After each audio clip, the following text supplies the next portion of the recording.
Hello there, and welcome to the Deep Rest Science Channel. I'm truly glad you're here, because tonight we're going to drift gently into the quiet, enigmatic world of the moon and its ancient craters. This is your invitation to slow down, to breathe deeply, and to let the weight of the day gradually dissolve. Wherever you are, allow the noise around you to soften and your thoughts to settle as we explore the silent surface of our nearest celestial neighbor. Beneath the moon's calm glow lie countless craters, each one a frozen moment in cosmic history, shaped by powerful impacts and mysterious forces over billions of years. As we journey across this lunar landscape, imagine yourself floating above the surface, guided by curiosity and wonder, while the moon reveals its secrets one crater at a time. Fact 1. The ancient debate about crater origins.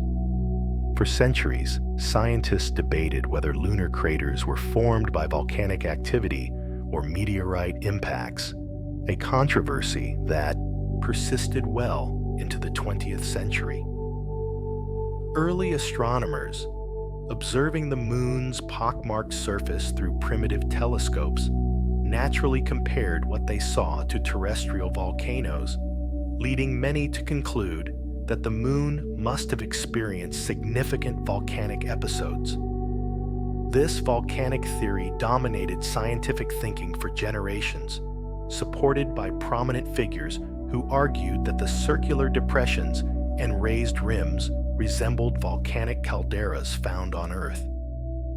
However, in the early 1900s, geologist Grove Carl Gilbert proposed the impact theory, suggesting that these features resulted from cosmic collisions. His ideas were initially dismissed by much of the scientific community, who found it difficult to accept that space rocks could create such massive, circular formations.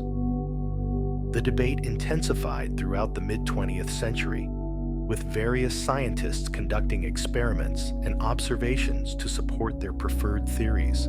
It wasn't until the Apollo missions brought back lunar samples and provided detailed photographs that the impact origin theory gained universal acceptance, fundamentally changing our understanding of planetary geology and the violent history of our solar system. Fact 2. The South Pole Aitken Basin's extraordinary depth. The South Pole Aitken Basin represents one of the largest and oldest impact structures in the entire solar system, stretching approximately 2,500 kilometers in diameter and plunging roughly 13 kilometers deep into the lunar surface. This colossal crater, located on the far side of the moon, formed approximately 4.3 billion years ago, when a massive asteroid struck the lunar surface with tremendous force, excavating material from deep within the moon's crust and possibly exposing upper mantle rocks. The impact that created this basin would have released energy equivalent to billions of nuclear weapons, fundamentally reshaping the moon's geology and potentially influencing its thermal evolution. Scientists study this basin intensively because it provides a unique window into the moon's interior composition, offering insights that would otherwise require deep drilling missions. The basin's floor contains unusual concentrations of certain minerals and elements, suggesting that the impact penetrated through the crust into deeper layers. Recent missions have detected anomalies in the basin's gravitational field, indicating dense materials beneath the surface that may represent the remnants of the impacting asteroid itself or material upwelled from the mantle, making it an invaluable natural laboratory for understanding planetary formation and differentiation processes. Fact 3. Crater rays and their mysterious longevity. Bright rays extending outward from certain lunar craters represent some of the moon's most visually striking features, appearing as brilliant streaks that can stretch for hundreds or even thousands of kilometers across the dark lunar maria. These rays consist of pulverized rock and debris ejected during impact events, flung outward at tremendous velocities and deposited in radial patterns around the source crater. What makes these rays particularly mysterious is their varying degrees of visibility and persistence over geological time.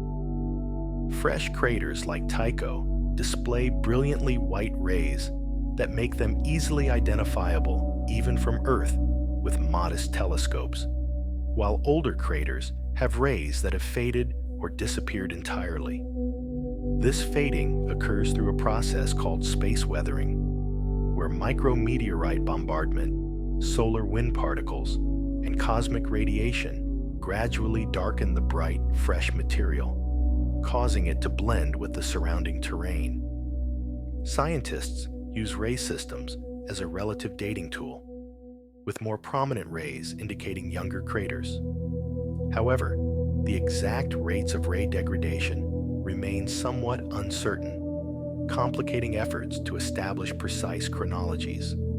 Some craters retain visible rays for billions of years, while others seem to lose theirs more quickly, suggesting that factors like composition, viewing angle, and local geology influence ray longevity in ways researchers are still working to fully understand.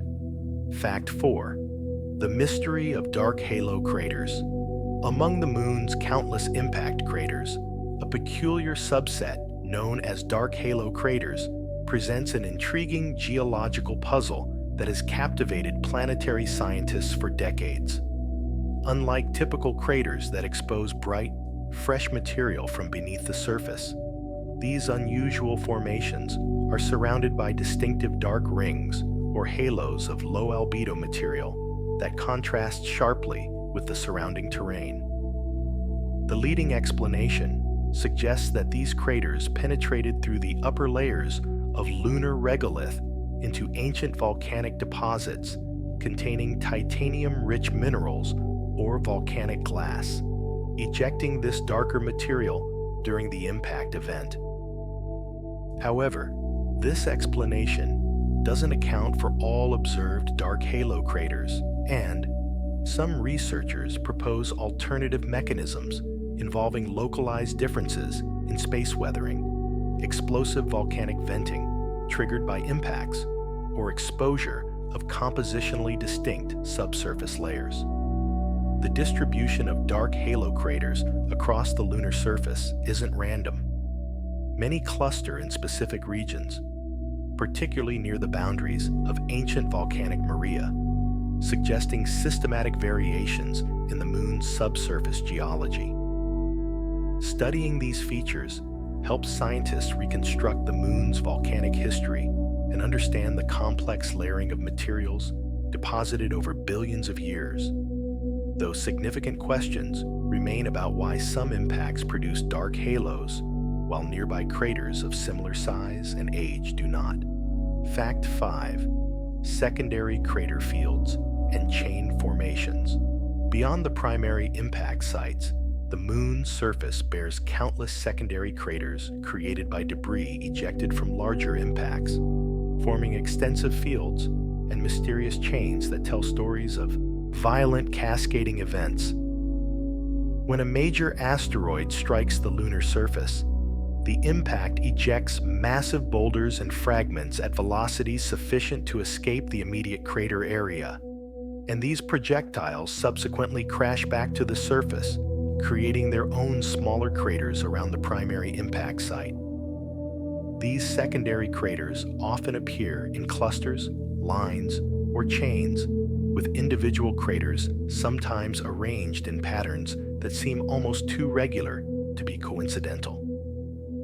The famous Davy crater chain, for instance, consists of approximately 23 craters aligned in a nearly straight line, stretching over 50 kilometers, initially puzzling scientists who debated whether it represented a volcanic feature, a rare asteroid that broke apart just before impact, or secondary impacts from a nearby larger crater. Current understanding suggests most crater chains result from the simultaneous impact of fragmented projectiles, either from broken asteroids or clustered ejecta from major impacts. However, distinguishing between primary and secondary craters remains challenging, complicating efforts to accurately date lunar surfaces and understand impact frequencies, since counting all craters without recognizing secondaries would dramatically overestimate bombardment rates and lead to incorrect age determinations for geological units. Fact 6. Permanently shadowed craters and hidden ice. Within certain polar craters on the Moon exist regions that have remained in complete darkness for potentially billions of years, creating some of the coldest locations in the entire solar system, where temperatures never rise above approximately 40 degrees Kelvin. These permanently shadowed regions occur because the Moon's rotational axis has very little tilt relative to its orbital plane, meaning that sunlight never reaches the floors of deep craters near the poles. Scientists theorize that these frigid, dark environments could trap volatile compounds, including water, ice, that would quickly sublime away in sunlit regions. Comets and asteroids containing water have bombarded the Moon throughout its history, and any water molecules that migrated to these cold traps would remain frozen indefinitely, protected from the Sun's energy. Recent orbital missions equipped with neutron spectrometers and radar instruments have detected strong evidence for water ice deposits in several permanently shadowed craters, with some estimates suggesting millions of tons of ice may be sequestered in these dark sanctuaries. This discovery has profound implications for future lunar exploration, as water ice could provide drinking water, oxygen for breathing, and hydrogen for rocket fuel, making polar crater ice deposits potentially valuable resources for sustaining human presence on the Moon and enabling deeper space exploration missions that launch from lunar bases rather than lifting everything from Earth's much stronger gravitational field. Fact 7. The curious case of concentric craters. Among the Moon's diverse crater morphologies, concentric craters present a particularly intriguing puzzle, featuring unusual double or triple ring structures that don't conform to typical impact crater formation models. These craters display a distinctive inner crater surrounded by one or more additional circular depressions or raised rings, creating a bullseye appearance that immediately distinguishes them from standard bowl-shaped or complex craters. While multi-ring basins like Oriental are well understood as results of massive impacts that created expanding waves through the lunar crust, smaller concentric craters pose more challenging questions about their formation mechanisms. Several theories attempt to explain these features, including scenarios where impacts penetrated through a stronger surface layer into weaker subsurface materials, causing differential collapse patterns, or where volatile materials beneath the surface vaporized from impact heat, creating secondary collapse features. Some researchers propose that certain concentric craters formed when projectiles struck at very low angles, creating elongated initial cavities that subsequently collapsed into circular forms with distinctive internal structures. Others suggest that impacts into layered targets with varying mechanical properties naturally produce concentric morphologies as different layers respond differently to the shock waves and excavation processes.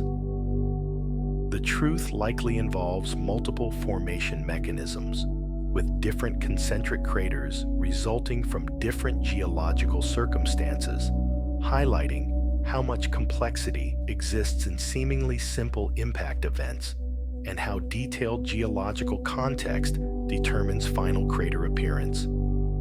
Fact 8.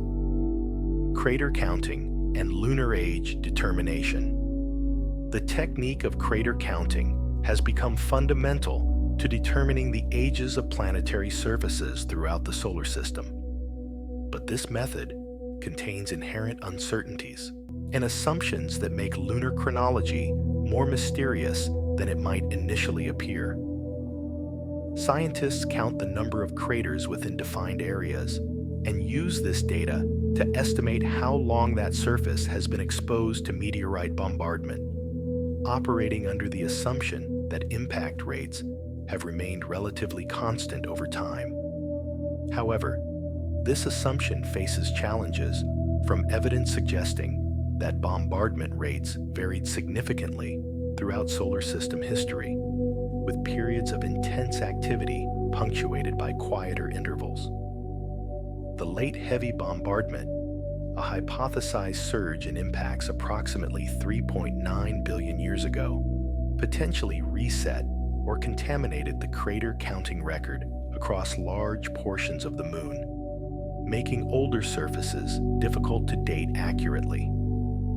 Additionally, secondary craters from nearby large impacts can contaminate crater counts, leading to overestimates of surface ages if not properly identified and excluded. The crater production function, the mathematical relationship between crater density and surface age, was calibrated using Apollo and Luna sample return missions that dated specific lunar regions, but only a handful of locations have been sampled directly, requiring extrapolation across vastly different geological settings. Different research groups sometimes produce conflicting age estimates for the same features, revealing ongoing debates about proper counting methodologies, size-frequency distribution interpretations, and the influence of various geological processes on crater preservation. Fact 9. Floor-fractured craters and volcanic mysteries. Floor-fractured craters represent a fascinating class of lunar features where impact craters have been subsequently modified by internal geological processes, creating distinctive fracture patterns, elevated floors, and other unusual characteristics that suggest complex post-impact histories.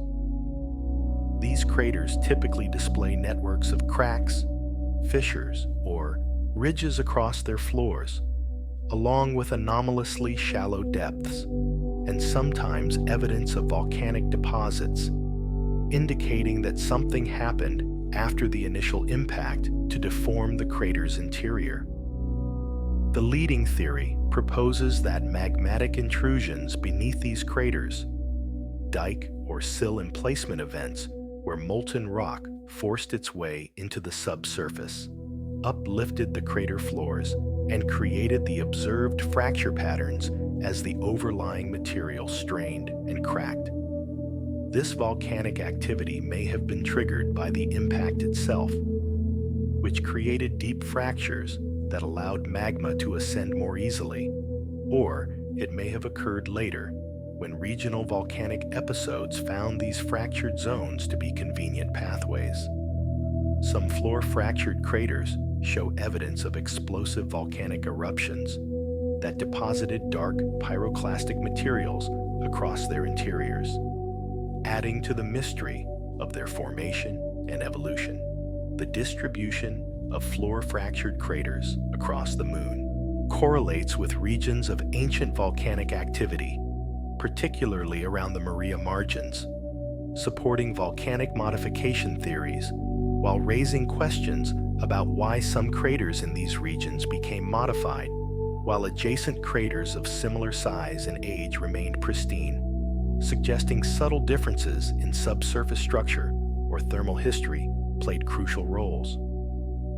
Fact 10. The enigma of crater asymmetry. While most people envision impact craters as perfectly circular features, Many lunar craters display significant asymmetries in their morphology, ejecta distribution, and internal structures that reveal complex impact dynamics and challenge simplified models of crater formation. These asymmetries can manifest in various ways. Elongated crater rims, suggesting oblique impacts, preferential ejection of material in certain directions, asymmetric distributions of terraced walls, or offset central peaks that don't align with the crater's geometric center. Oblique impacts, where projectiles strike the surface at shallow angles rather than nearly vertical trajectories, naturally produce asymmetric features, with ejecta concentrated downrange from the impact direction and sometimes creating characteristic butterfly patterns. However, even relatively vertical impacts can produce asymmetries if they encounter subsurface heterogeneities like buried craters, compositional boundaries, or pre-existing fractures that influence how shock waves propagate and how material is excavated and deposited. Some crater asymmetries result from subsequent geological processes rather than impact dynamics, including partial burial by lava flows, mass wasting on unstable slopes, or tectonic adjustments that tilted or deformed originally symmetric structures. Studying crater asymmetries helps scientists reconstruct impact trajectories and velocities, understand subsurface geological variations, and refine computer models of impact processes. The prevalence of asymmetric features reminds us that real impacts rarely match the idealized scenarios of laboratory experiments or simplified simulations, introducing complexities that make each crater a unique record of specific circumstances rather than a generic result of a standardized process. Fact 11. Central peaks and crustal rebound. Large lunar craters frequently display prominent central peaks rising from their floors, representing dramatic evidence of the violent crustal rebound that occurs during major impact events. When a massive projectile strikes the lunar surface, it creates a transient cavity that initially extends both downward and outward, pushing material aside and downward with tremendous force. The impact generates shock waves that temporarily weaken the rock, allowing it to flow almost like a fluid despite being solid material. As the transient cavity forms, enormous pressures develop, compressing the rock beneath the impact point to extreme densities. Once the projectile has deposited its energy and the excavation phase ends, these compressed materials rebound upward, much like water splashing up after a stone is dropped into a pond, though the timescales and materials involved are vastly different. This rebound lifts deeply buried rocks toward the surface, creating the central peak structure that subsequently freezes in place as the rock regains its strength. Scientists value central peaks because they expose materials from several kilometers beneath the original surface, providing natural drill cores that reveal the moon's subsurface composition without requiring expensive drilling missions. The height, structure, and composition of central peaks vary systematically with crater size and target properties, offering clues about the mechanical behavior of lunar crustal rocks under extreme conditions and the depth from which materials were excavated and uplifted during the impact process. Fact 12. The Oriental Basin's multiple rings. The Oriental Basin stands as one of the Moon's youngest and best preserved multi-ring impact structures, displaying 3 distinct concentric mountain rings that provide crucial insights into how massive impacts affect planetary crusts. Located on the Moon's western limb, as viewed from Earth, Orientale formed approximately 3.8 billion years ago, when an asteroid roughly 64 kilometers in diameter struck the lunar surface, excavating a cavity and setting in motion geological processes that created the spectacular ring system visible today. The innermost ring, the Inner Rook Mountains, measures about 480 kilometers in diameter, while the Outer Rook Mountains form a ring approximately 620 kilometers across, and the outermost Cordillera Mountains extend to roughly 930 kilometers in diameter. Scientists have proposed various mechanisms to explain how these multiple rings form, including models involving crustal stratification, where different rock layers respond differently to impact stresses, megaterrace formation, where enormous fault blocks slump inward, creating step-like structures, and oscillating waves that propagate through the moon's crust or upper mantle after the initial impact. High-resolution gravity measurements from recent orbital missions reveal that the rings correspond to distinct variations in crustal thickness and density, suggesting that the impact excavated through multiple geological layers and triggered complex crustal adjustments.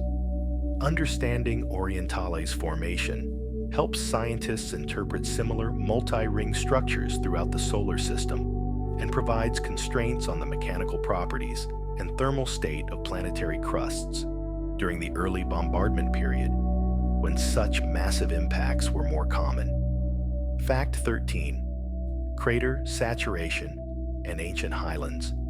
The lunar highlands present a landscape so densely cratered that new impacts can barely find space between existing craters, a condition known as crater saturation that reveals the tremendous bombardment these ancient terrains have endured. In saturated regions, virtually every square meter of surface has been impacted multiple times, with newer craters obliterating or overlapping older ones in a complex palimpsest of overlapping circular features. This saturation condition sets a practical limit on how much information crater counting can provide about surface ages, as once saturation is reached, the crater density remains relatively constant even as the surface continues to be bombarded. The highlands achieved saturation very early in lunar history, probably within the first few 100 million years after the moon's formation, meaning that the current crater populations in these regions represent a constantly refreshed mixture of different ages rather than a simple accumulation. Distinguishing individual craters in these saturated terrains challenges even experienced analysts as crater rims merge, overlap, and interfere with each other in complex ways. Some scientists have attempted to push beyond simple crater counting by analyzing the size-frequency distributions of craters in saturated terrains, looking for subtle statistical signatures that might reveal bombardment rate variations or changes in the impacting population's characteristics. The saturation of the highlands also explains why these regions appear so much brighter and rougher than the younger Maria, as the constant churning by impacts has created a thick layer of broken, pulverized rock that reflects sunlight differently than the smoother volcanic plains. Fact 14. Melt pools and impact-generated magma. When sufficiently energetic asteroids strike the lunar surface, they generate such intense heat and pressure that rocks literally melt, creating pools of impact-generated magma that can fill crater floors with smooth, frozen lakes of once molten material. The energy of a large impact event exceeds the energy needed to vaporize and melt rock by enormous margins, with temperatures at the impact point momentarily reaching tens of thousands of degrees. This extreme heating melts substantial volumes of target rock, creating a superheated mixture of molten and vaporized material that initially expands outward with the excavation flow, but subsequently drains back toward the crater center, pooling on the crater floor. As this impact melt cools and solidifies, it forms smooth, dark deposits that can be distinguished from the surrounding breccia and rocky debris. Some large craters contain impact melt deposits several hundred meters thick, representing enormous volumes of melted lunar crust. Scientists study these melt deposits because they record the impact event's timing through radiometric dating, provide information about the temperature and pressure conditions during impact, and preserve evidence of the target rock's composition before melting homogenized it. The melt can also contain fragments of the impacting asteroid, allowing researchers to identify what kind of object created the crater. However, distinguishing between impact melts and volcanic flows sometimes proves challenging, particularly for ancient, degraded craters where both processes might have occurred, requiring detailed chemical and mineralogical analyses to determine the material's true origins. Fact 15. Crater degradation. Over time, lunar craters don't remain pristine indefinitely, but instead undergo gradual degradation through various processes that slowly erase their distinctive features, transforming sharp, fresh formations into subdued, barely recognizable depressions over billions of years. Unlike Earth, where water erosion, wind, and tectonic activity rapidly modify landscapes, the Moon lacks an atmosphere and liquid water, meaning that crater degradation proceeds much more slowly through processes like subsequent meteorite impacts, seismic shaking from distant impacts, thermal cycling that causes rock expansion and contraction, and the continuous rain of micrometeorites that gradually pulverizes exposed rock surfaces. Small impacts within and around older craters chip away at their rims, reducing their height and sharpness while filling their interiors with debris, a process that eventually transforms distinct craters into subtle, rounded depressions. The most ancient craters in the lunar highlands have been degraded so extensively that they're barely recognizable, appearing as faint circular outlines or subtle elevation changes detectable only through careful topographic analysis. Scientists classify craters according to their degradation state, using systems that range from fresh, sharp-rimmed craters with well-defined features to heavily degraded ghosts of craters that have lost most of their original morphology. This degradation sequence provides another dating tool, as more degraded craters are generally older, though local variations in degradation rates complicate this relationship. Understanding degradation processes helps researchers interpret crater populations correctly and avoid mistaking degraded large craters for clusters of smaller features, which could lead to incorrect age estimates and misunderstandings of bombardment history. Fact 16. The mystery of crater size distribution. The size distribution of lunar craters follows intriguing mathematical patterns that reveal fundamental information about the population of objects that have bombarded the Moon throughout its history. Yet significant mysteries remain about deviations from expected distributions. When scientists plot the number of craters against their diameters on logarithmic scales, they typically observe a power law relationship, where smaller craters are exponentially more numerous than larger ones, with the relationship following predictable slopes across several orders of magnitude. This distribution reflects the size distribution of asteroids and comets in the solar system, as these populations also follow power law distributions with many small objects and progressively fewer large ones. However, detailed analysis reveals breaks and changes in the slope of the size-frequency distribution at certain diameters, suggesting that different processes or populations dominate at different scales. For very small craters, the distribution slope changes, possibly reflecting the influence of secondary craters or the transition from strength-dominated to gravity-dominated crater formation.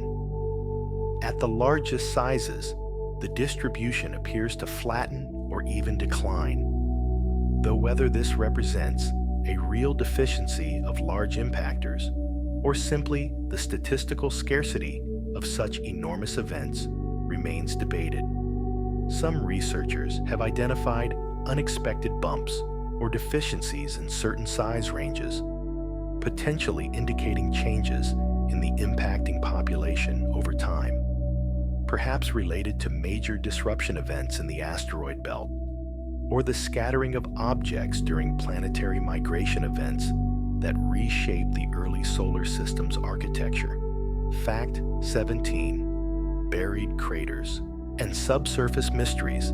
Beneath the visible lunar surface lie countless ancient craters, completely buried by subsequent geological activity, creating hidden structures detectable only through specialized remote sensing techniques that peer through overlying materials. The lunar maria, those dark volcanic plains that form the features visible as the man in the moon, contain numerous buried impact craters that formed before volcanic eruptions flooded these low-lying regions with lava. These buried craters reveal themselves through subtle variations in the Maria's surface properties, including circular patterns of wrinkle ridges, gravity anomalies detected by orbiting spacecraft, and slight differences in the thickness of overlying lava flows. Scientists use radar and gravity mapping to identify these ghostly structures, which provide crucial information about the pre-volcanic topography and help establish the sequence of events that shape the lunar surface. Some buried craters are massive, representing major impact basins that profoundly influence subsequent volcanic activity by creating deep depressions that preferentially filled with lava. The discovery and mapping of buried craters also helps researchers understand the total impact flux the moon experienced, as counting only visible craters would miss these hidden structures and underestimate the total number of impacts. However, interpreting gravity and topographic anomalies as buried craters requires careful analysis, as other geological structures, like volcanic intrusions, compositional variations, or tectonic features can produce similar signatures, meaning that not every circular anomaly beneath the Maria necessarily represents a buried crater. Fact 18. Ejecta, blankets, and debris fields. Surrounding every impact crater lies an ejecta blanket composed of pulverized rock, boulders, and melted material thrown outward during the impact, creating distinctive deposits that provide crucial clues about impact, processes, and subsurface stratigraphy. During the excavation phase of crater formation, material is hurled outward along ballistic trajectories, with the closest ejecta landing nearest the crater rim, and more distant ejecta traveling further before crashing back to the surface. This creates a continuous blanket of debris extending outward from the crater rim, typically reaching distances of 1 to 2 crater radii, though some material can travel much further. The ejecta blanket's thickness decreases with distance from the crater, starting as a substantial deposit near the rim and thinning to a discontinuous layer further out. Detailed studies of ejecta blankets reveal that they're not uniform, but instead show complex layering, with different layers representing material excavated from different depths during the impact process. The outermost ejecta came from the shallowest depths, while material from deeper in the excavation cavity was thrown out later and landed closer to the crater rim, creating an inverted stratigraphy, where the deepest materials end up on top of the ejecta blanket nearest the crater. This inverted stratigraphy allows scientists to sample subsurface layers without drilling, as the ejecta exposes materials from progressively greater depths as one approaches the crater rim. Large boulders within the ejecta blanket can be studied with high-resolution images, revealing the character of bedrock from various depths and providing information about the mechanical properties and fracturing of materials that influenced how they fragmented during ejection. Fact 19. Terraced crater walls. Large complex craters display distinctive terraced inner walls rather than simple smooth slopes, featuring step-like structures that form through gravitational collapse processes during the final stages of crater formation. As the transient crater cavity forms and reaches maximum depth, its walls become oversteepened and unstable, unable to support their own weight against the moon's gravity.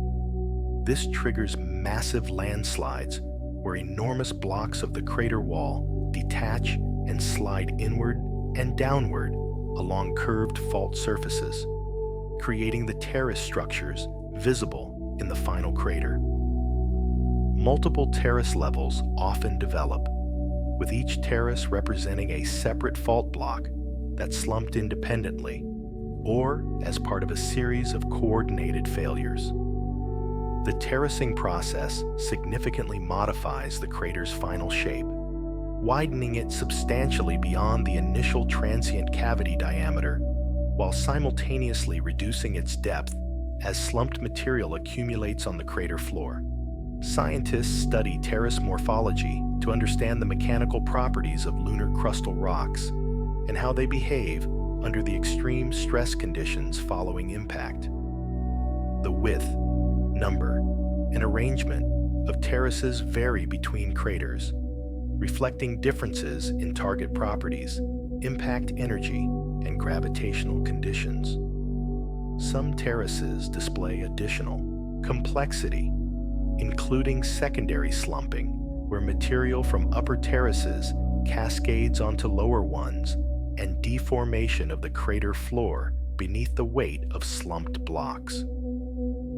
The terracing phenomenon represents one of the most visually striking features of large craters, creating dramatic topography that clearly distinguishes complex craters from smaller, simpler bowl-shaped forms and provides insights into how planetary crusts respond to sudden, catastrophic disruption.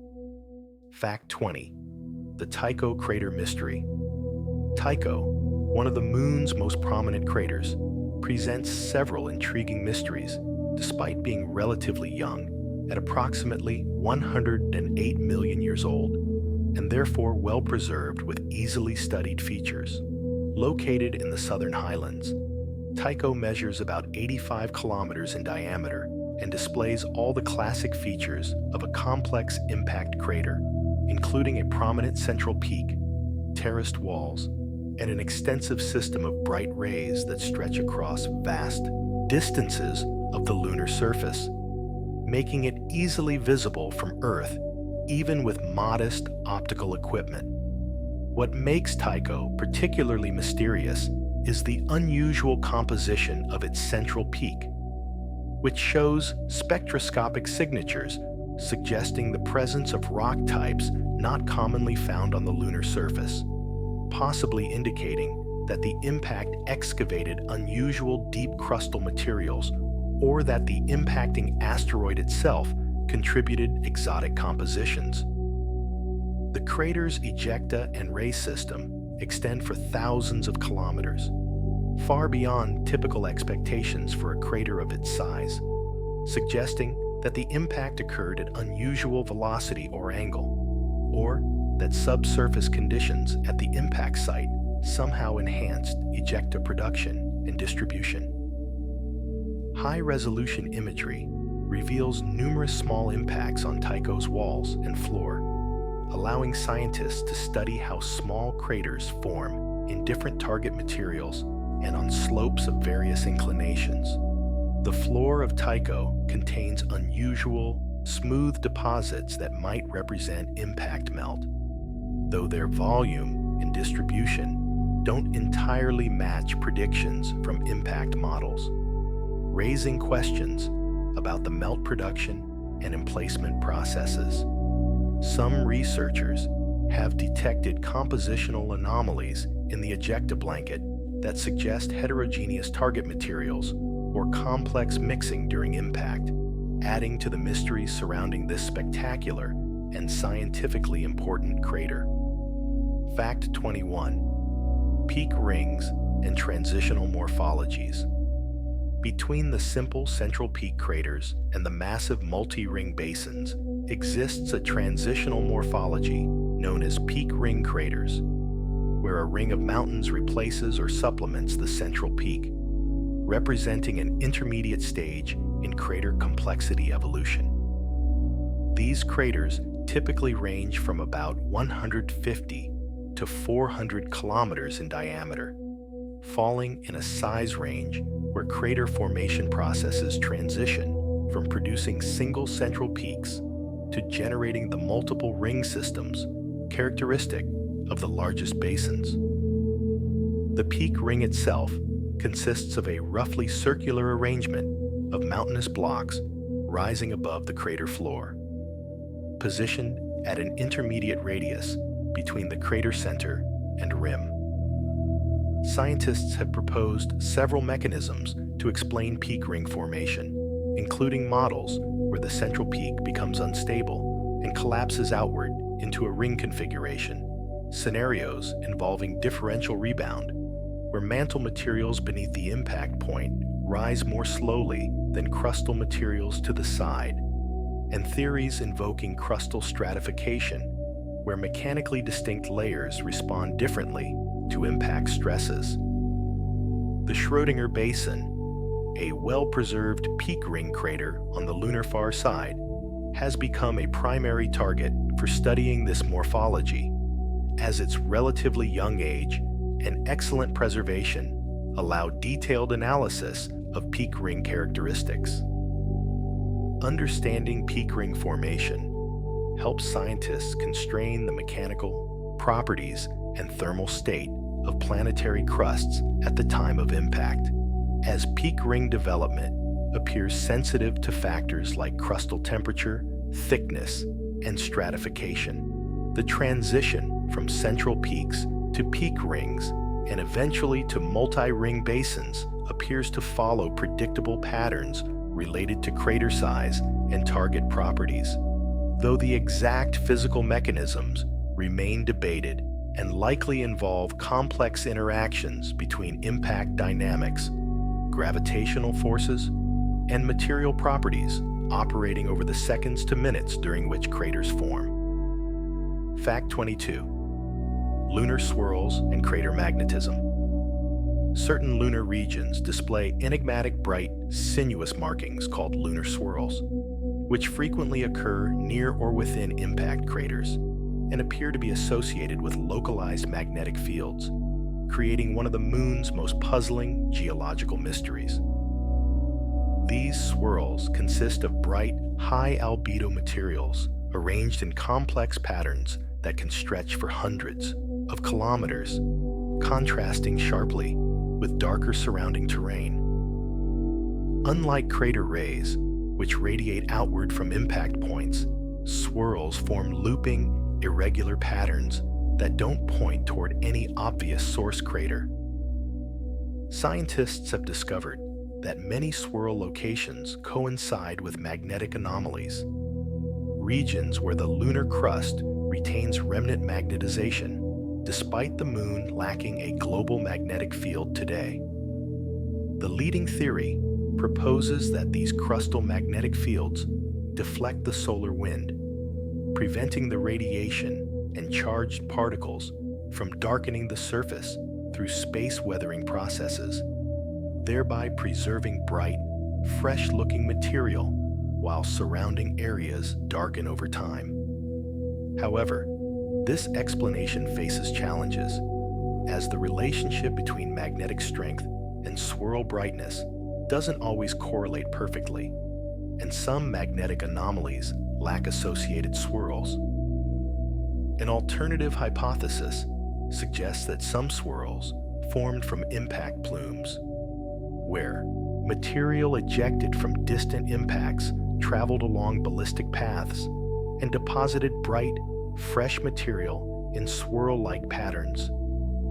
Recent research has identified possible swirl features associated with specific impact craters, suggesting that certain impacts either created local magnetic anomalies or deposited materials in patterns that resemble swirls, though whether these represent the same phenomenon as classical swirls remains uncertain.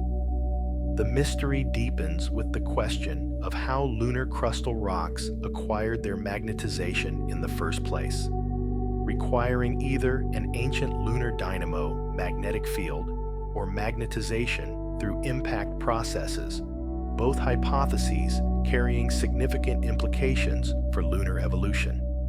Fact 23. Crater morphometry and gravity scaling. The relationship between crater diameter and depth follows predictable scaling laws that reflect how gravity influences crater formation. Yet deviations from these laws reveal mysteries about subsurface properties and formation processes. For relatively small, simple bowl-shaped craters, the depth-to-diameter ratio remains fairly constant at approximately 1/5, meaning a crater 10 kilometers in diameter typically reaches about 2 kilometers deep.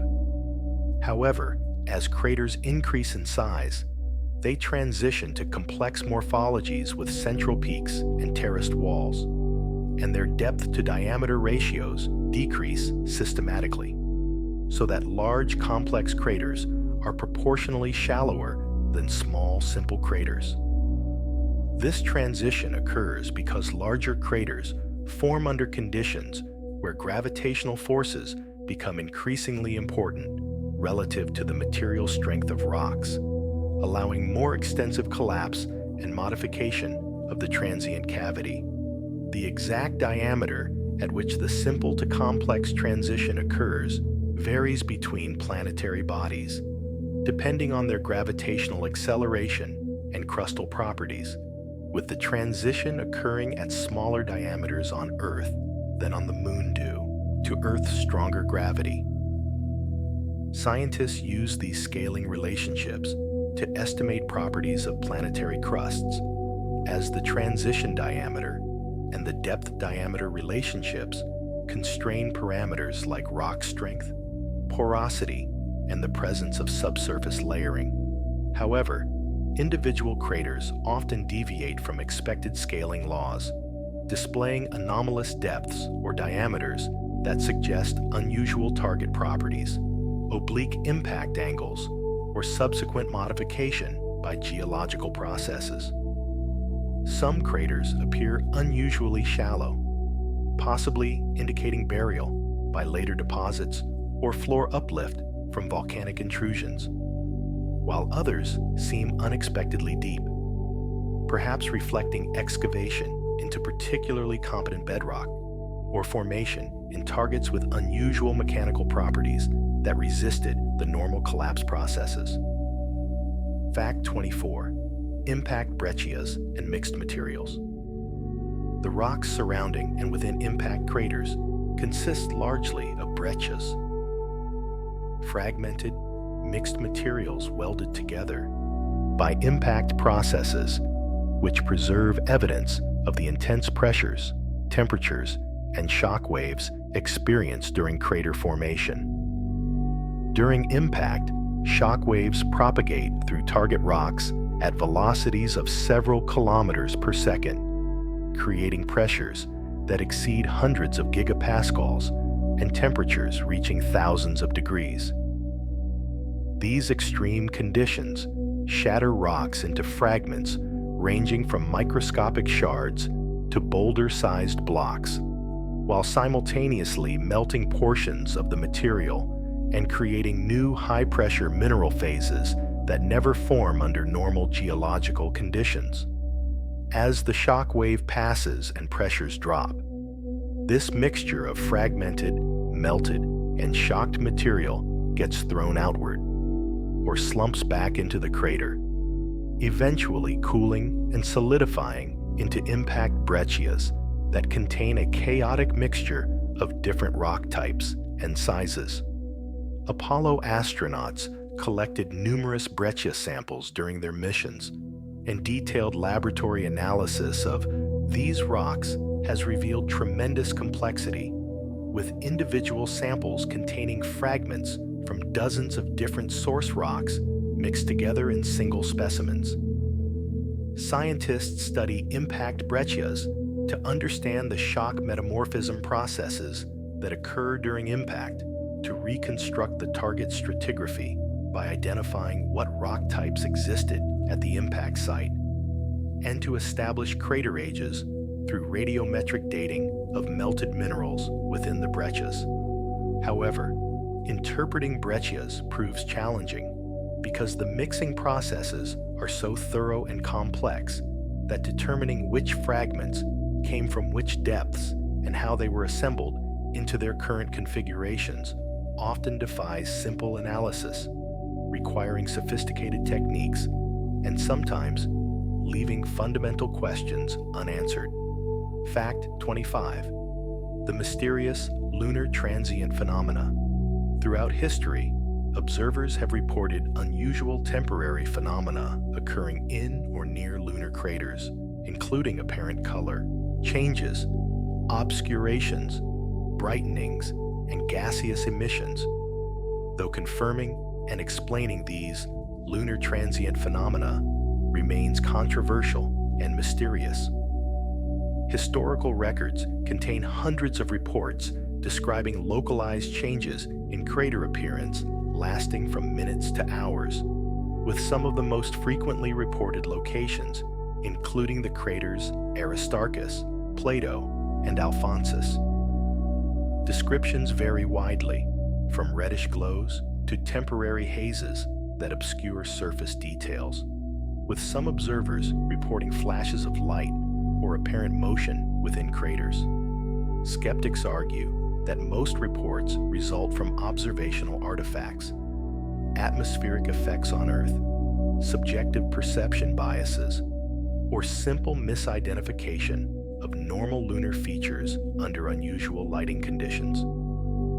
However, some scientists take these reports seriously, proposing that outgassing events, where volatile materials trapped beneath the surface escape through cracks or fissures, might explain certain phenomena, particularly those occurring repeatedly in the same locations. The Apollo missions deployed instruments to detect such outgassing events, and some data suggested possible radon emissions in certain regions, though results remained inconclusive. Modern monitoring programs using automated telescopes have attempted to capture transient phenomena objectively, with mixed results that include a few intriguing detections that might represent genuine events alongside many false alarms. The mystery persists because if real outgassing occurs, it implies the moon retains more geological activity than generally assumed, challenging conventional views of the moon as a completely dead world. Fact 26. Copernicus craters complex interior. Copernicus, a prominent crater approximately 93 kilometers in diameter, located in the eastern Oceanus Procellarum, displays remarkably complex interior features that have made it a focal point for studying impact crater geology and formation processes. This relatively young crater, estimated to be about 800 million years old, exhibits exceptional preservation of its original impact features, including a well-developed central peak complex consisting of multiple peaks arranged in a roughly triangular pattern, rising over 200 meters above the crater floor. The crater walls display extensive terracing with at least 3 distinct terrace levels, creating a dramatic stepped profile that demonstrates how large craters modify themselves through gravitational collapse following the initial excavation phase. High-resolution imagery reveals that Copernicus's floor contains a complex mixture of different terrain types, including smooth areas likely representing impact melt deposits, rough hummocky regions of slumped wall material, and distinct patches with unusual textures that might represent different generations of debris deposition. The crater's extensive ray system, though less prominent than Tycho's, still stretches across substantial portions of the lunar nearside, and analysis of the ray's spectral properties suggests they contain material from significant depths within the lunar crust, providing sampling of layered geological units. Scientists have identified numerous secondary crater chains radiating from Copernicus, some extending hundreds of kilometers, demonstrating the tremendous distances that large ejecta blocks can travel. Recent studies using high-resolution topographic data have revealed subtle undulations in the crater floor that might represent pooled and solidified impact melt that subsequently deformed, raising questions about the thermal history and cooling processes of large melt sheets within crater interiors. Fact 27. The Imbrium Basin's ancient impact. The Imbrium Basin represents one of the Moon's largest and most geologically significant impact structures, an enormous scar approximately 1,200 kilometers in diameter that profoundly influenced lunar geological evolution and created features visible across much of the near side. This catastrophic impact occurred roughly 3.85 billion years ago during the late heavy bombardment period, when a projectile estimated at 250 kilometers in diameter struck the Moon with energy sufficient to excavate through the entire lunar crust and into the upper mantle. The impact created a massive basin that subsequently filled with volcanic lava over hundreds of millions of years, forming the dark mare Imbrium, visible as the eye in the Man in the Moon appearance.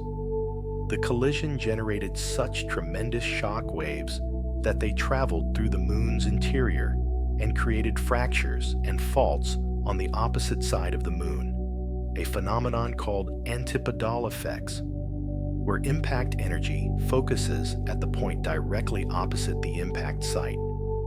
Enormous quantities of ejecta were thrown across the lunar surface, with Imbrium ejecta deposits identified at distances exceeding 1,000 kilometers from the basin rim, and Apollo missions sampled these deposits at multiple landing sites, confirming their origin and age through isotopic dating.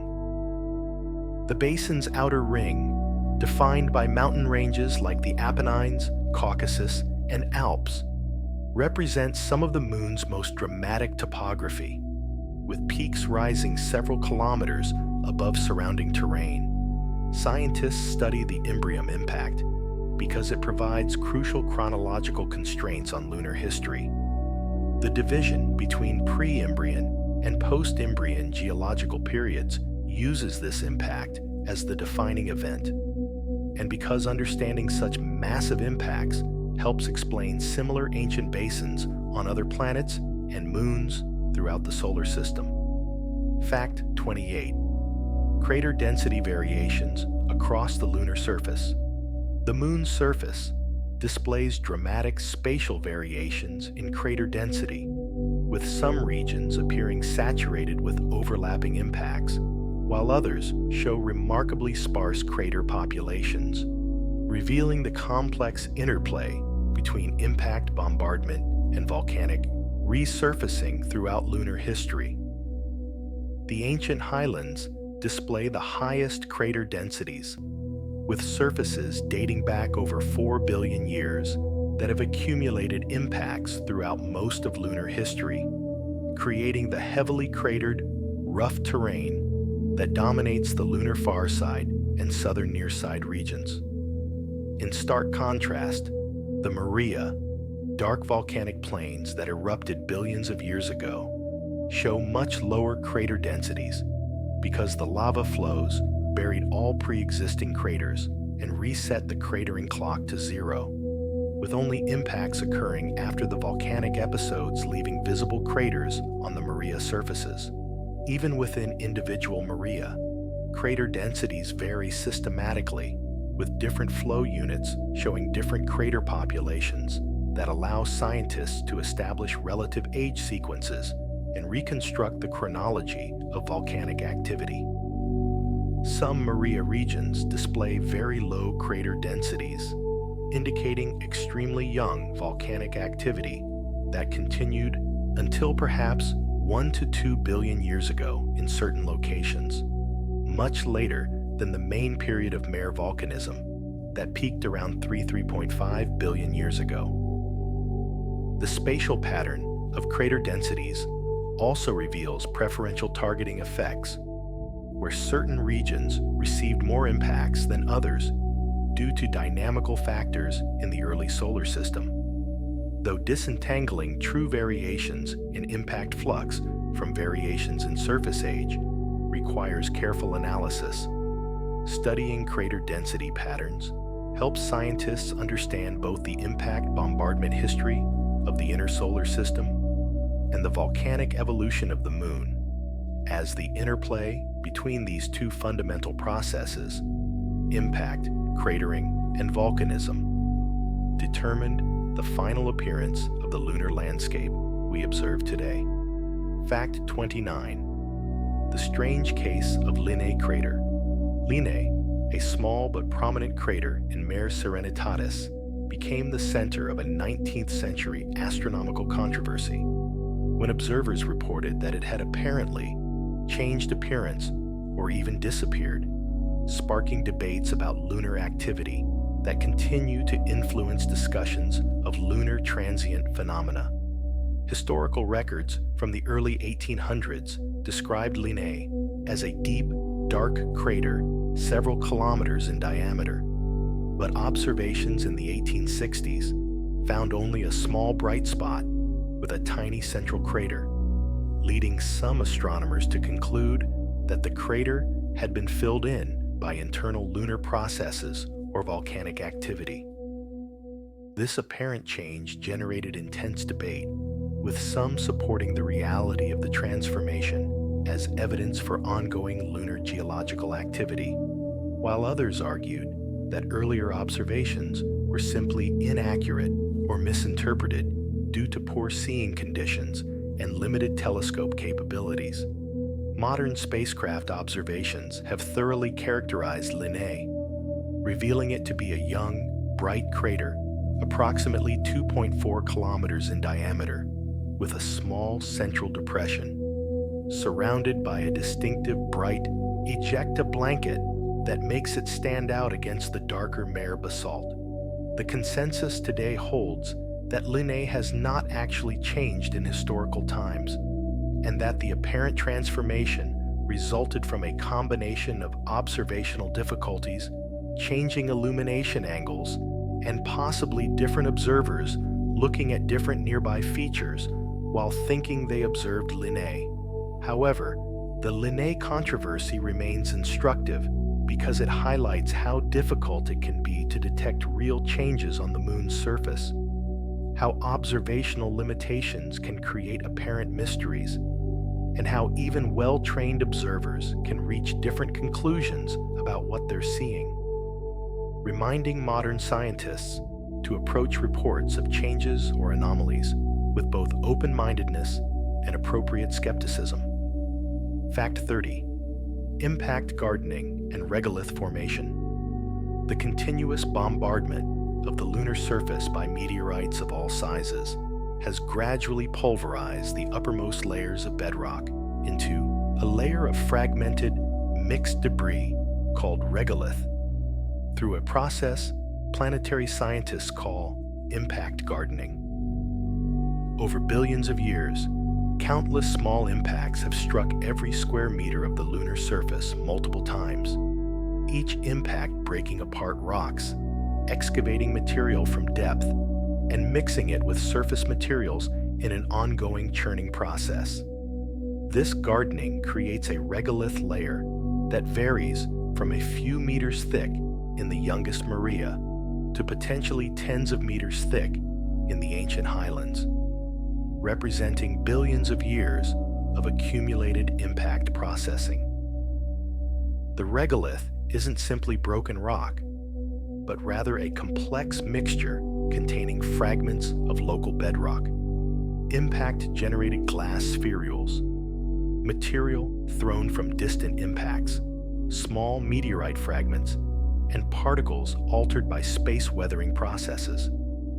Each new impact, no matter how small, excavates fresh material from below and covers some surface areas with ejecta, creating a constant turnover where materials gradually work their way up from depth and eventually get buried again, with turnover timescales measured in millions to hundreds of millions of years, depending on depth and location. The Apollo astronauts found that the regolith has properties unlike any terrestrial soil, behaving almost like a fluid when disturbed, but compacting into relatively stable surfaces under pressure, and their footprints and rover tracks remain perfectly preserved in the airless, weatherless lunar environment. Understanding regolith formation through impact gardening helps scientists interpret remote sensing data, plan future landing missions that need to account for regolith properties, and estimate the depth to bedrock in regions where drilling or excavation might occur.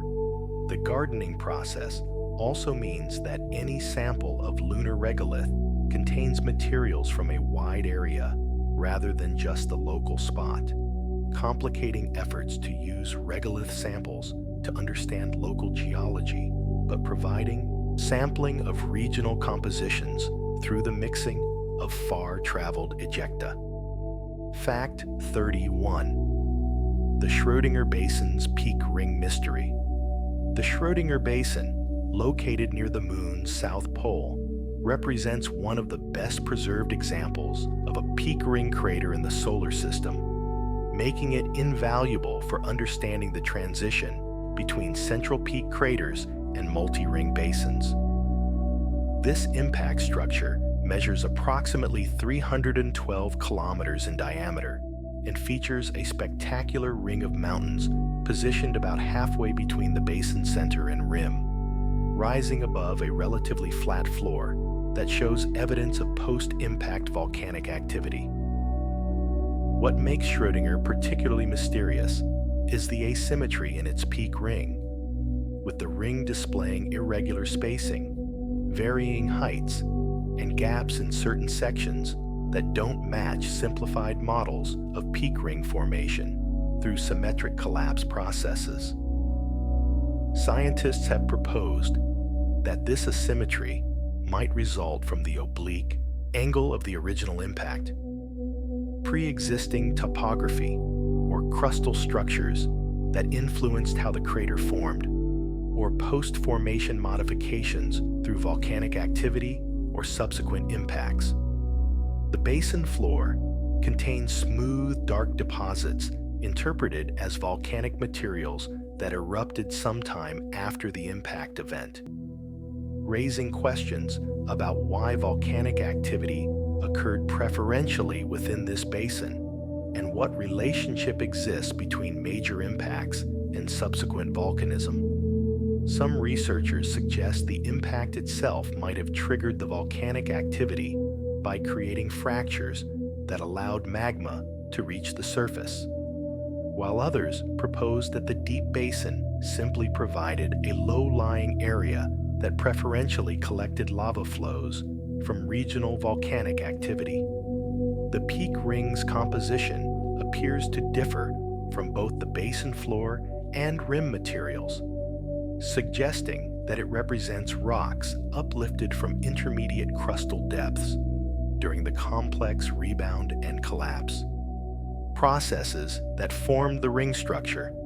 Recent high-resolution gravity measurements have revealed density variations beneath Schrödinger that might indicate retained impact melt, uplifted mantle materials, or buried crustal structures, adding to the mysteries surrounding this remarkable and scientifically valuable impact basin. Fact 32. Crater counting in Maria regions. Dating. The Maria through crater counting presents unique challenges and mysteries that reveal both the power and limitations of this fundamental planetary science technique. The Maria, with their relatively young, smooth volcanic surfaces, provide ideal terrain for crater counting, since they lack the saturation and complex overlapping seen in the ancient highlands, allowing each crater to be clearly distinguished and counted. However, accurately determining mare ages requires careful consideration of which craters to count, as secondary impacts from nearby large craters can contaminate the population, potentially leading to significant overestimates of surface ages. Different mare units display distinctly different crater densities even within single-named Maria, like Mare Imbrium or Mare Serenitatis, indicating that volcanic activity occurred over extended periods with different flows erupting at different times, creating a complex patchwork of surfaces with varying ages.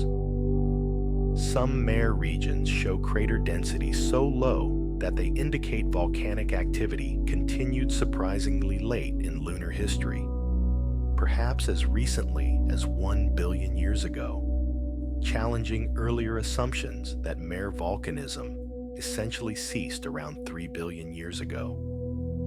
The exact crater production function for the Moon, the mathematical relationship between crater density and absolute age, remains somewhat uncertain, particularly for surfaces younger than 3 billion years, as fewer Apollo samples exist from young mare regions to calibrate the relationship.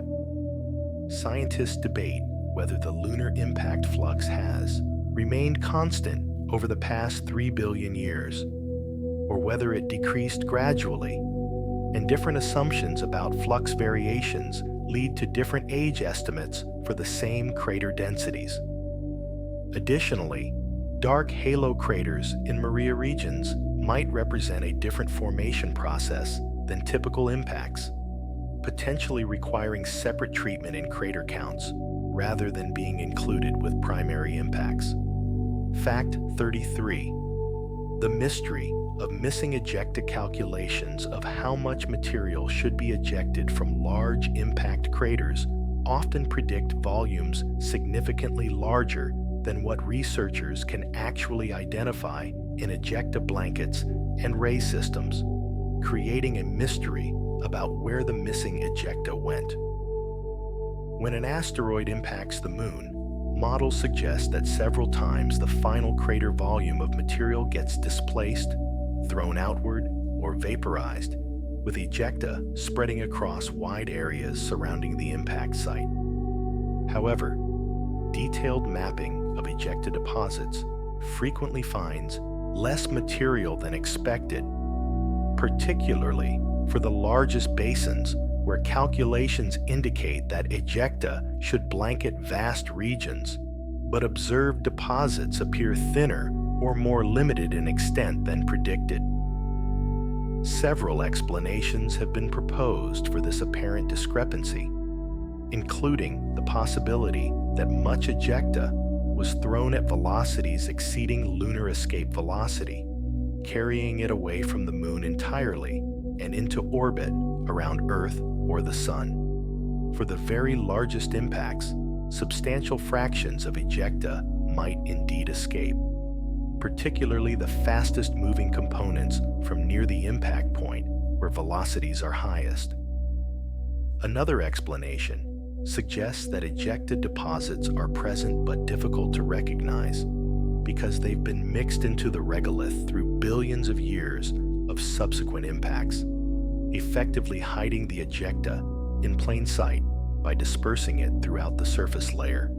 Some researchers propose that ejecta volume calculations overestimate the actual amount of material displaced because they don't properly account for compression, vaporization, or subsurface flow processes that reduce the net amount of material actually ejected from the crater. The mystery deepens with the realization that if substantial ejecta really did escape the moon, it would have bombarded Earth during the same period, potentially delivering lunar materials to our planet and complicating efforts to distinguish between meteorites from the moon and those from other sources. Understanding where ejecta goes has practical implications for future lunar exploration, as thick ejecta deposits from large basins could provide sampling of deep crustal materials across wide regions, but only if scientists know where to look for them. Fact 34. Crater morphology and target properties. The final shape and characteristics of impact craters depend not just on the impacting asteroid's properties, but critically on the target material's characteristics, leading to mysterious variations in crater morphology, even when similar-sized asteroids strike with comparable velocities. Impacts into solid, competent bedrock produce different crater shapes than impacts into fractured, porous, or layered materials, with the target's mechanical properties influencing everything from the depth-to-diameter ratio to the development of central peaks and terraces. Scientists have observed that craters in the highlands, where ancient crustal rocks dominate, often display different morphological characteristics than craters of similar size in the Maria, where younger volcanic basalts provide different target properties. Layered targets, where mechanically distinct rock units exist at different depths, can produce unusual crater features, including terrace asymmetries, multiple levels of structural complexity, and distinctive patterns of ejecta distribution that reflect the excavation of materials with contrasting properties.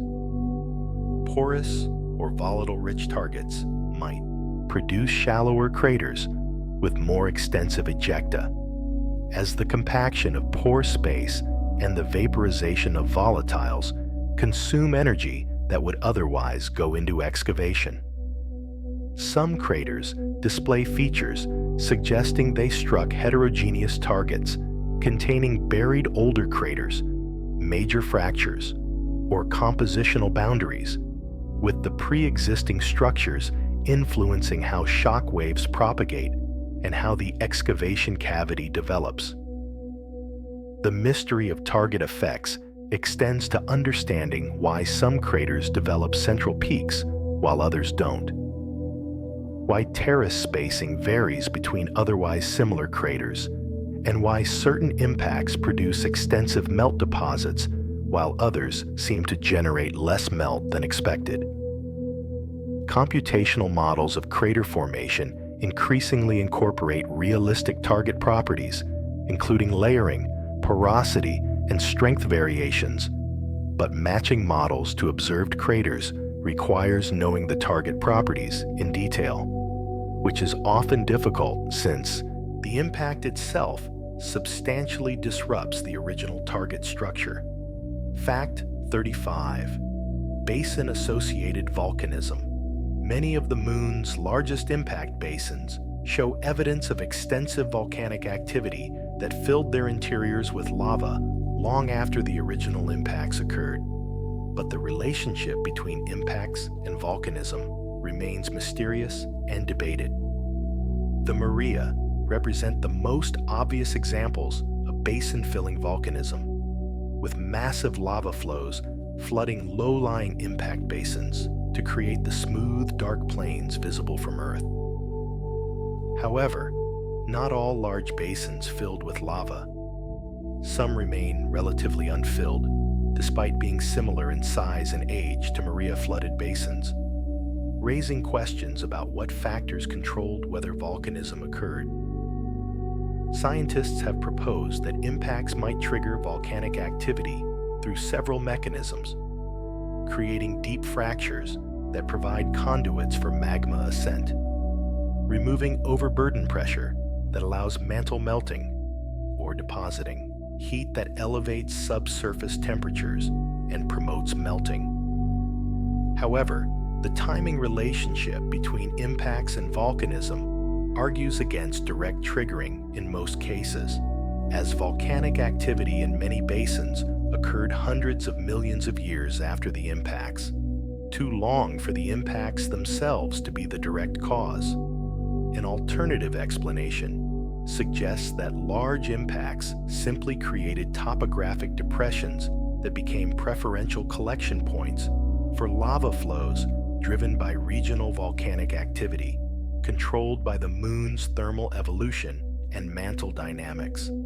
The distribution of mare volcanism shows interesting asymmetries, with the near side hosting far more extensive mare flooding than the far side, despite both hemispheres having comparable numbers of large impact basins. This near side-far side asymmetry might reflect differences in crustal thickness, with the thinner near side crust allowing easier magma ascent, or differences in thermal evolution between the two hemispheres.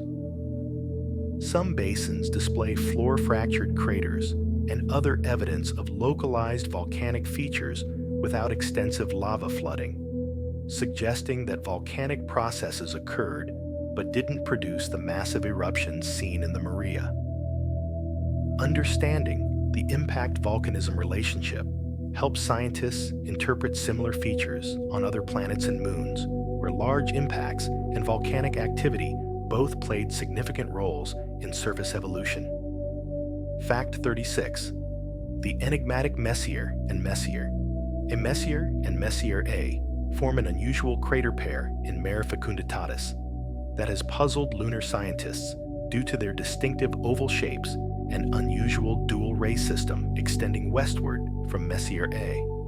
Unlike typical circular impact craters, Messier appears elongated in an east-west direction, and Messier A displays an even more pronounced oval shape, leading to debates about whether they formed from a single oblique impact, a grazing ricochet impact, or possibly two separate impacts from the fragments of a broken asteroid. The dual ray system emanating from Messier A creates a striking butterfly or V-shaped pattern, with two bright rays diverging as they extend westward across the Mare's surface for over 100 kilometers. Early theories suggested that a single projectile struck at an extremely shallow angle, creating Messier through the initial impact and then ricocheting to create Messier A short distance away, with the unusual ray pattern resulting from this two-stage impact event. However, detailed analysis of the crater's morphology and ejecta patterns has raised questions about this interpretation, with some researchers arguing that the features are more consistent with two nearly simultaneous impacts from a binary asteroid or the fragments of an asteroid that broke apart just before striking the surface. Computer simulations of oblique impacts have produced features somewhat similar to Messier and Messier A, but matching all observed characteristics has proven challenging, and different research groups have published competing models that each explain some features while struggling with others. The crater's location in a Mare region with relatively uniform surface properties rules out target heterogeneity as a major factor in their unusual shapes, focusing attention on impact angle and velocity as the primary variables. High-resolution imagery has revealed additional complexities in the crater's structures, including asymmetric rim heights, unusual patterns of interior deposits, and subtle features in the ray system that continue to generate scientific discussion and analysis. Whatever their exact formation mechanism, Messier and Messier A demonstrate that impact processes can produce much greater morphological diversity than simple models suggest. Fact 37. Crater palimpsests and buried history. Across the lunar surface, careful observers can identify faint circular features representing ancient craters that have been nearly obliterated by subsequent geological processes, creating ghostly palimpsests that preserve a partial record of the moon's earliest bombardment history. These barely visible features appear as subtle changes in surface brightness, slight topographic undulations, or circular patterns of fractures or ridges that hint at underlying buried structures. Some palimpsests represent craters that formed billions of years ago and have since been buried by volcanic flows, with only the faintest surface expression remaining to mark their existence.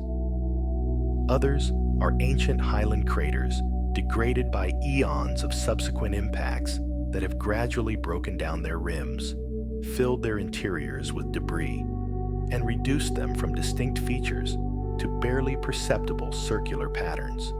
Identifying palimpsests requires careful analysis of high-resolution imagery, topographic data, and sometimes gravity measurements that can detect density variations associated with buried crater structures. Scientists value these faint features because they provide information about bombardment during the moon's earliest history, before the oldest, currently well-preserved craters formed, extending the impact record back toward the moon's formation.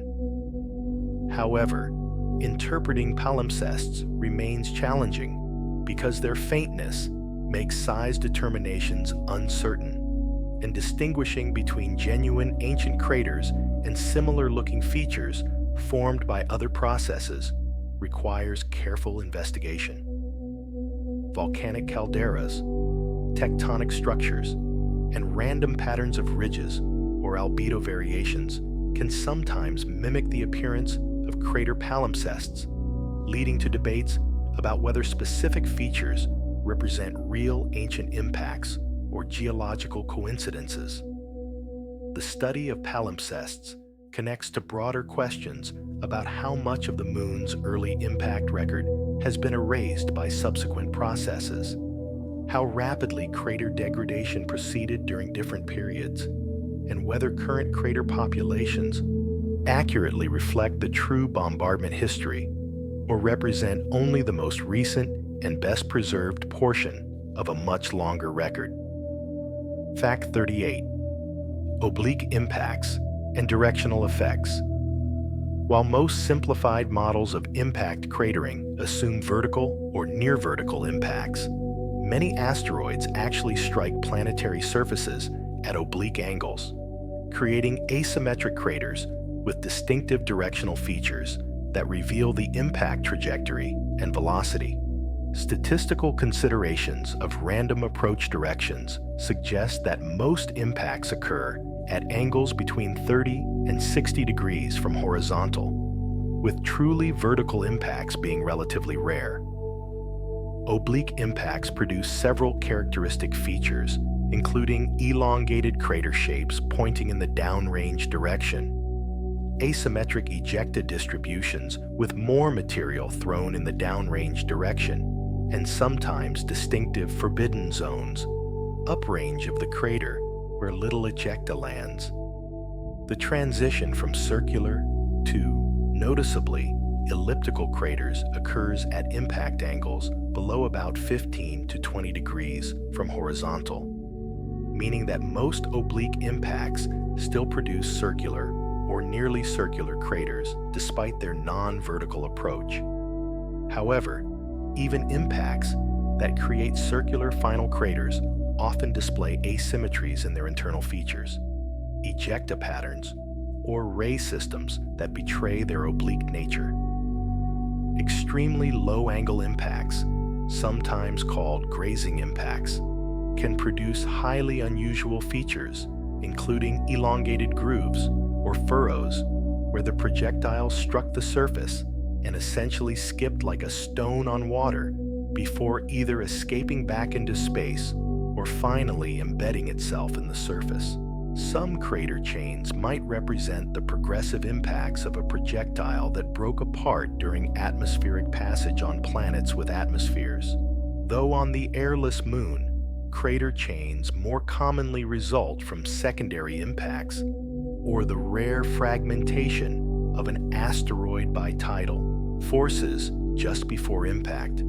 Scientists study oblique impact effects to better interpret crater morphologies, to understand what fraction of impacts occurred at different angles, and to refine computer models that simulate the complex three-dimensional processes occurring during non-vertical impacts.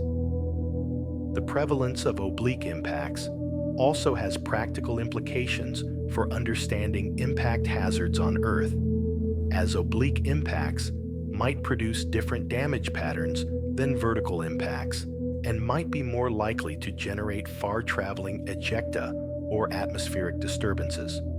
Fact 39. The South Pole Cold Traps.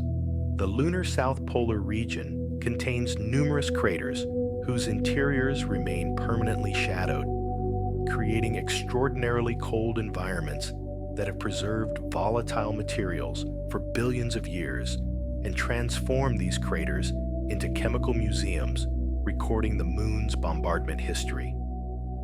Temperatures in these permanently shadowed regions never exceed about 40 Kelvin, making them among the coldest places in the solar system, colder than the surfaces of Pluto in many cases.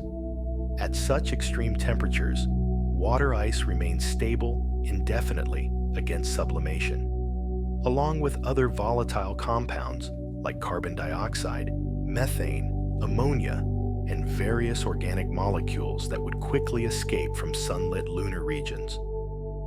Over billions of years, comets and asteroids carrying these volatile materials have bombarded the moon, and while most of the delivered volatiles were lost to space or broken down by solar radiation, some fraction migrated through ballistic hopping or surface diffusion to the cold traps where they accumulated. Recent orbital missions using neutron spectrometers, radar instruments, and infrared spectrometers have detected strong signals consistent with water ice and other volatiles in several permanently shadowed polar craters. Though precisely determining the ice concentration, purity, and depth distribution remains challenging, the ice deposits might exist as relatively pure layers beneath a thin covering of dry regolith, as intimately mixed ice-regolith combinations, or as discrete ice patches within a generally dry matrix, with different scenarios having different implications for potential resource utilization. Scientists debate whether the detected volatiles represent a recent accumulation from ongoing cometary and micrometeorite delivery, or ancient deposits that have survived since early in lunar history, when bombardment rates were much higher. The cold traps might also preserve rare volatile species that could provide clues about the composition of early solar system materials, the sources of Earth's water, and the chemical evolution of the inner solar system. Future missions plan to land near permanently shadowed craters to directly sample the volatile deposits and determine their composition, age, and origin. Fact 40. Impact-induced seismic waves. When large asteroids strike the moon, they generate powerful, seismic waves that propagate through the lunar interior, creating temporary moonquakes that can be detected thousands of kilometers from the impact site and providing information about internal structure. The Apollo missions deployed seismometers at several landing sites, and while these instruments primarily studied natural moonquakes and the Moon's response to Earth's tidal forces. They also detected signals from several meteorite impacts that occurred during the monitoring period. Analysis of these impact-generated seismic signals revealed that the Moon's interior transmits seismic waves differently than Earth's interior, with vibrations continuing for much longer periods, sometimes over an hour, compared to equivalent events on Earth that decay much more quickly.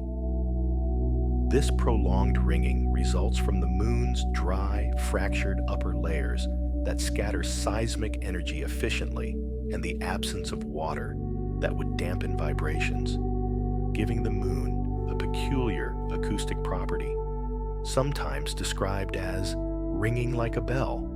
Large ancient impacts generated seismic waves powerful enough to fracture rocks on the opposite side of the Moon through the phenomenon of antipodal focusing, where seismic energy traveling through the Moon's interior converges at the point directly opposite the impact site, potentially creating distinctive geological features.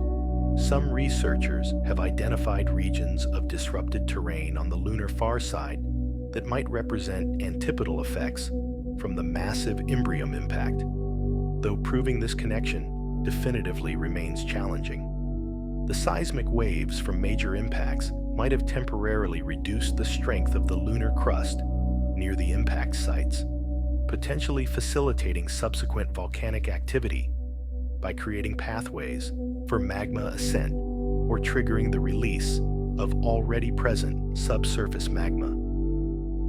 Understanding impact-generated seismic effects helps scientists interpret the lunar seismic record, estimate the sizes of impacts that occurred during the Apollo monitoring period, and understand how large impacts affect planetary interiors beyond the immediate excavation cavity. Fact 41. Crater clustering and non-random distributions. Detailed statistical analysis of crater distributions across the lunar surface reveals that craters don't always occur in completely random patterns, but sometimes cluster in ways that suggest systematic variations in impact flux or surface properties. Simple random bombardment should produce crater distributions following Poisson statistics, where the probability of finding a crater in any given area depends only on the average crater density and not on the presence or absence of nearby craters. However, careful statistical tests sometimes reveal deviations from random distributions, with certain regions showing more clustering than random chance would predict, or displaying regular spacing that suggests some underlying process influenced crater placement. Secondary craters naturally cluster around their primary craters, creating non-random patterns that can extend for hundreds of kilometers, and failing to recognize and account for these secondaries can lead to misinterpretations of crater distributions. Some apparent clustering might result from temporal variations in the impact flux, where swarms of related objects struck the Moon over relatively short periods, creating groups of craters with similar ages that appear clustered because they formed during the same bombardment episode. Alternatively, spatial variations in surface properties might influence crater preservation, with certain regions retaining craters better than others due to differences in regolith properties, volcanic modification, or tectonic activity that differentially affected different areas. The late heavy bombardment, if it occurred as a discrete intense period around 3.9 billion years ago, might have produced crater populations with different statistical properties than the background bombardment before and after this event. Some researchers have identified possible crater chains or alignments that might indicate structural controls on crater formation, perhaps where pre-existing fractures or faults influenced how impacts propagated through the crust, or where sequential impacts from related objects created linear features. However, distinguishing between genuine statistical anomalies and random fluctuations that happen to create patterns requires sophisticated analysis and large sample sizes, and debates continue about whether observed clustering patterns represent real phenomena or result from observer bias and selective perception. Fact 42. The mystery of small crater shapes. While large craters follow relatively predictable morphological patterns, small craters display surprising variability in their shapes and characteristics, with neighboring craters of similar sizes sometimes showing significantly different features for reasons that aren't always clear. Craters smaller than about 10 to 15 kilometers in diameter should form simple bowl shapes according to standard models, as their modest sizes mean gravitational collapse processes don't significantly modify the transient crater cavity. However, detailed examination of small craters reveals that many deviate from ideal bowl shapes, displaying irregular rims, asymmetric depths, unusual floor textures, or other features suggesting complex formation histories. Some of this variability clearly results from target properties, with craters forming in coherent bedrock displaying different characteristics than those forming in thick regolith, and impacts into layered materials sometimes producing stepped walls or other features reflecting the subsurface stratigraphy. Impact angle and velocity also influence small crater morphology, with oblique impacts creating elongated shapes or asymmetric ejecta, even at sizes where circular plan forms generally dominate. Additionally, small craters undergo degradation processes that modify their shapes over time, with subsequent small impacts chipping away at rims, mass-wasting moving material from walls to floors, and regolith accumulation gradually filling interiors and reducing apparent depths. The mysterious aspect lies in why seemingly similar craters in apparently similar terrain sometimes display noticeably different characteristics, suggesting that subtle variations in local geology, impact conditions, or post-formation history create significant morphological diversity, even among craters that formed under nominally similar circumstances.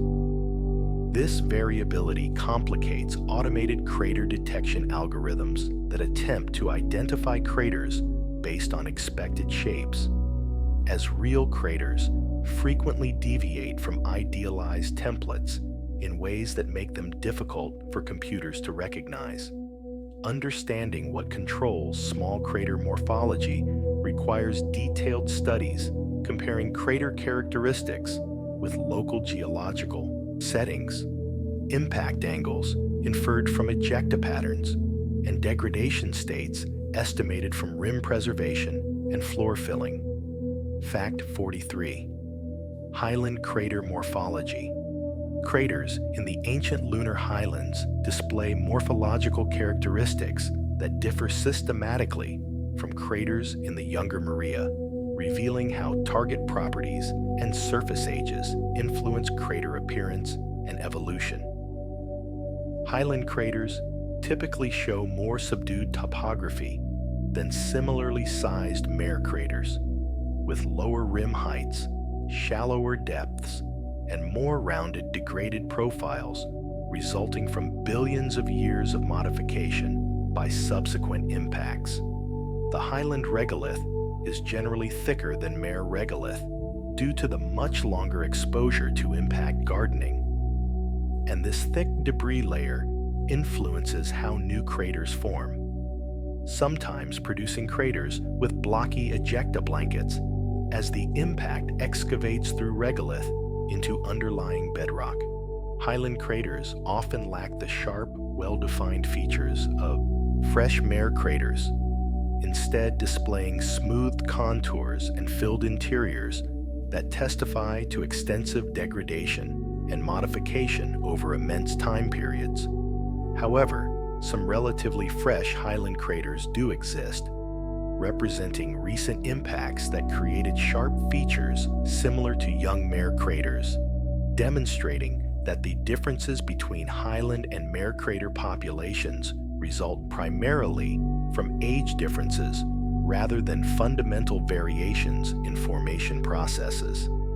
The heavily cratered highlands present challenges for crater counting because overlapping craters are so common that determining individual crater boundaries and accurate diameters becomes difficult, requiring careful analysis and sometimes subjective judgment about where one crater ends and another begins.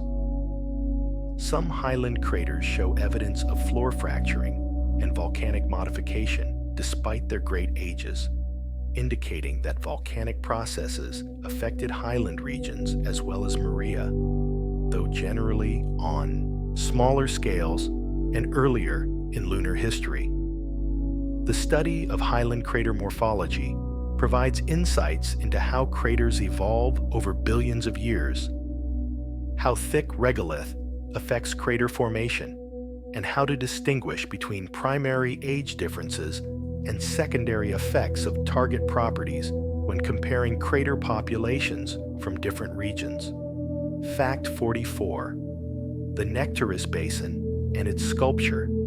The Nectaris Basin, one of the Moon's oldest well-preserved impact structures, displays surrounding terrain sculptured by radial patterns of grooves, ridges, and lineaments that extend for hundreds of kilometers from the basin rim, creating one of the most extensive systems of basin-related features on the Moon. This basin, approximately 860 kilometers in diameter, formed during the pre-Nectarian period over 3.9 billion years ago, when a massive impact excavated a deep cavity and ejected enormous quantities of material across the surrounding terrain. The Nectaris sculpture consists of radial valleys and ridges that point back toward the basin center, interpreted as features created by the tremendous forces associated with the impact event, possibly including effects of the expanding ejecta curtain, seismic waves that radiated outward from the impact, and structural adjustments of the crust in response to the sudden removal of material from the impact site. Some of the sculptured terrain shows lineaments that represent faults or fractures created by the impact-generated stress field, while other features might be gouges or furrows carved by large blocks of ejecta that plowed along the surface before coming to rest. The extent and intensity of the Nectaris sculpture decrease with distance from the basin, with the most prominent features occurring within a few basin radii of the rim and more subtle effects extending further. Subsequent impacts and volcanic activity have modified or obliterated portions of the original sculpture pattern, making complete reconstruction of the original features impossible, but enough remains to demonstrate the enormous scales over which major basin-forming impacts affected their surroundings. Scientists study basin sculpture to understand the processes operating during basin formation, to estimate the energies involved in these catastrophic events, and to constrain models of how planetary crusts respond to such intense disruption. The recognition of basin sculpture patterns also helps researchers identify degraded or partially buried ancient basins where the basin itself has been obscured, but surrounding sculptured terrain remains visible. Fact 45. Cryptomeria and hidden volcanic plains. Beneath the surfaces of some bright highland regions lie hidden volcanic plains called cryptomeria, ancient lava flows that erupted onto the surface billions of years ago, but were subsequently buried by impact ejecta, creating geological secrets detectable only through specialized remote sensing techniques. These hidden maria represent volcanic activity that occurred very early in lunar history, possibly even earlier than the visible maria that dominate the near side.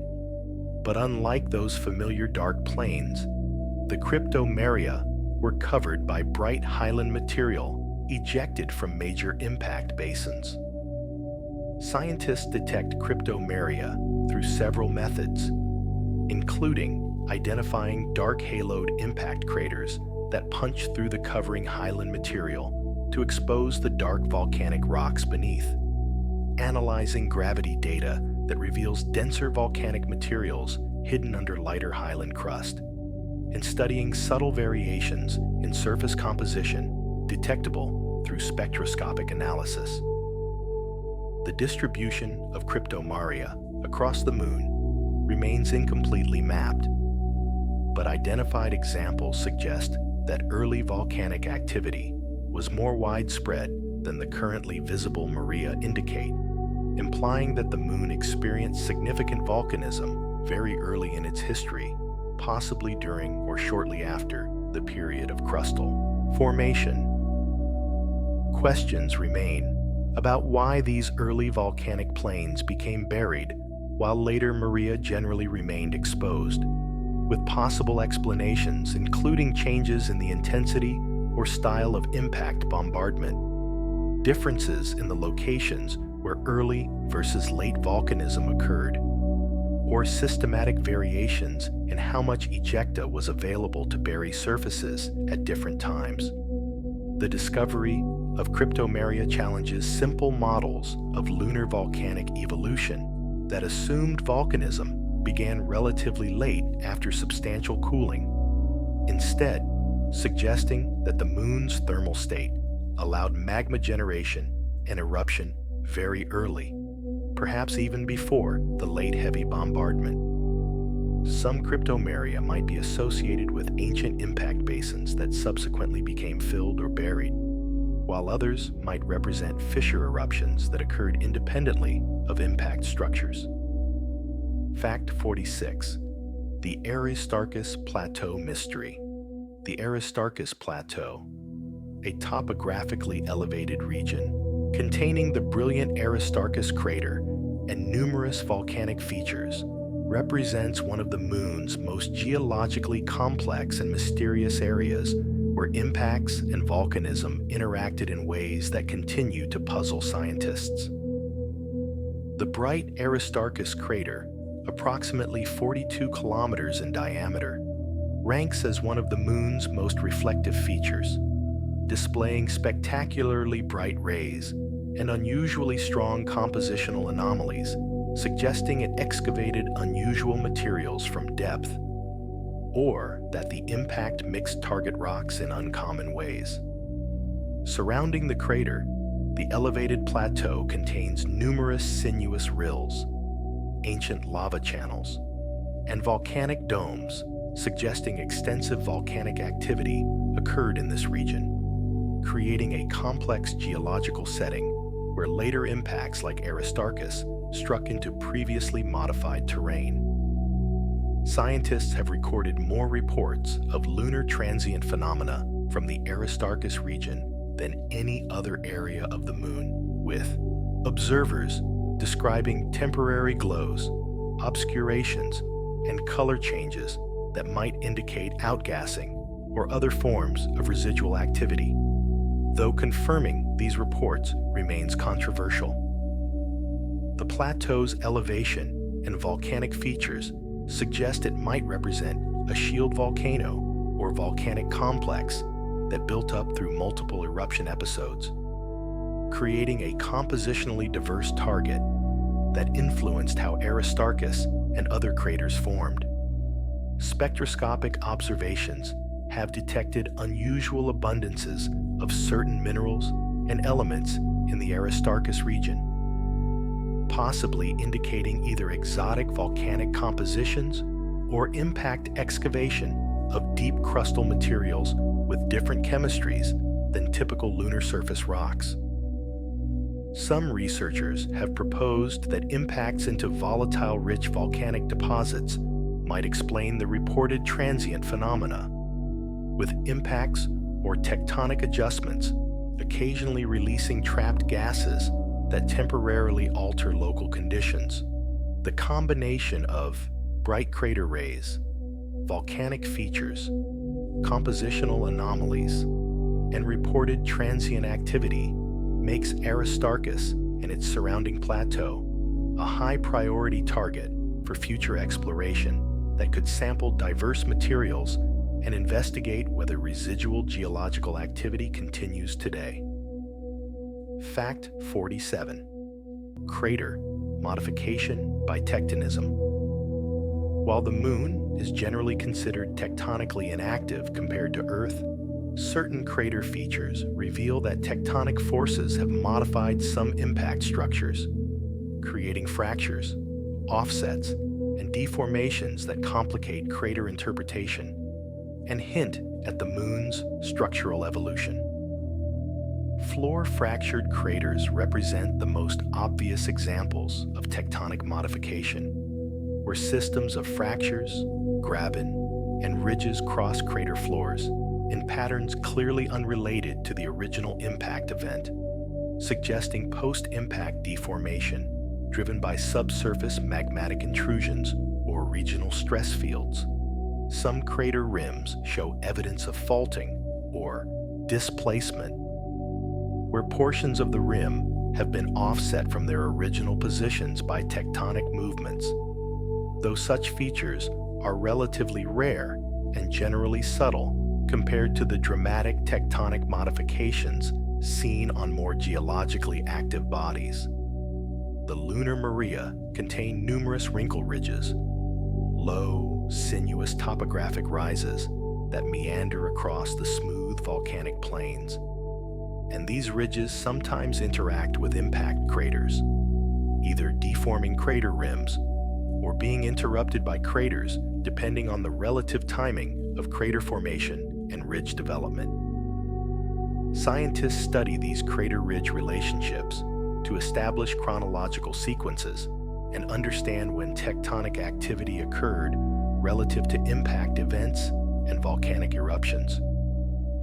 Some ancient craters show subtle elongations or preferential orientations that might reflect regional stress fields that influence crater collapse patterns, though distinguishing between stress-controlled modifications and effects of oblique impacts or target heterogeneities remains challenging.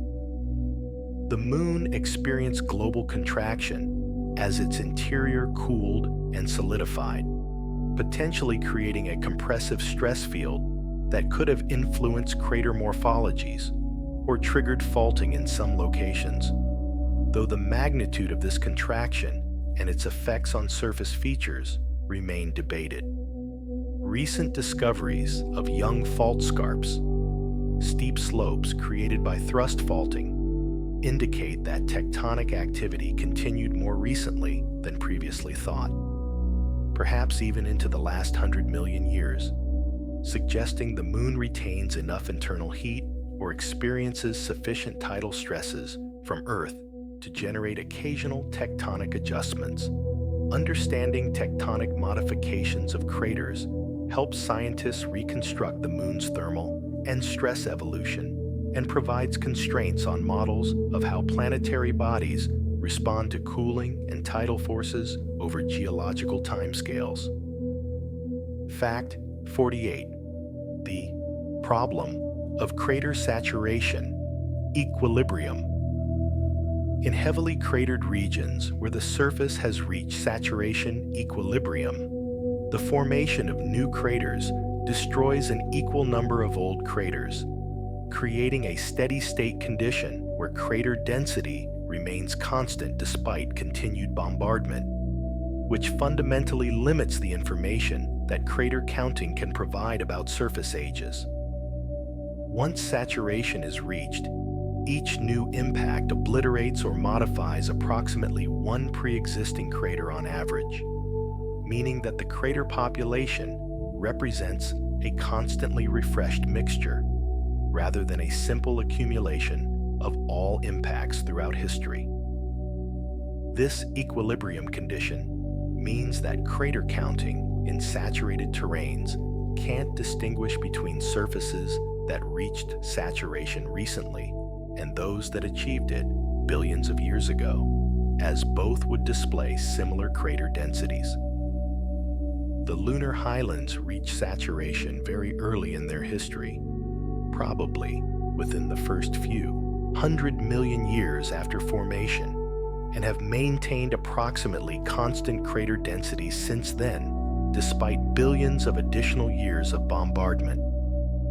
Scientists attempting to understand the moon's earliest history face significant challenges because crater evidence from before saturation has been largely erased, requiring alternative approaches like studying rare preserved ancient features, analyzing the size-frequency distributions of craters to look for subtle signatures of different bombardment epochs, or using sample return missions to directly date materials and establish chronologies independent of crater counting.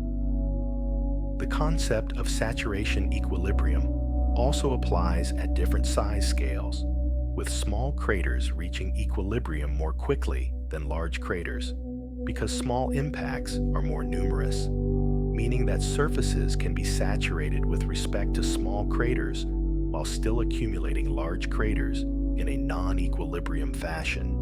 Understanding saturation processes requires considering not just crater formation rates, but also degradation rates, as factors that accelerate crater destruction drive surfaces towards saturation more quickly than would occur if craters remained perfectly preserved. The saturation equilibrium concept has implications beyond the moon, as similar processes likely affect other heavily cratered solar system bodies, and learning to recognize and account for saturation effects helps scientists interpret cratered surfaces throughout the solar system. Fact 49. Unusual crater clustering patterns. Certain regions of the moon display unusual crater clustering patterns that don't match expectations from random bombardment, suggesting either systematic variations in the impacting population or geological processes that preferentially preserve or destroy craters in specific locations. Some crater chains and clusters clearly represent secondary impacts from large primary craters, where fragments ejected during major impacts traveled substantial distances before creating their own smaller craters. But other clustering patterns lack obvious primary sources and present more puzzling origins. Researchers have identified regions where craters of similar sizes clustered together more tightly than random statistics would predict, possibly indicating that swarms of related asteroids struck the moon during relatively brief periods, perhaps representing debris from major collisions in the asteroid belt that sent numerous fragments toward the inner solar system simultaneously. The temporal clustering of impacts during the late heavy bombardment, if it occurred as a discrete intense episode, might have created spatial clusters if certain regions were preferentially targeted due to the specific dynamics of how bombardment occurred during that period. Alternatively, apparent clustering might result from preservation effects, where certain geological settings better retain crater features while nearby areas experience more rapid degradation or burial, creating the illusion of clustered impacts when really the clustering reflects differential preservation rather than non-random bombardment.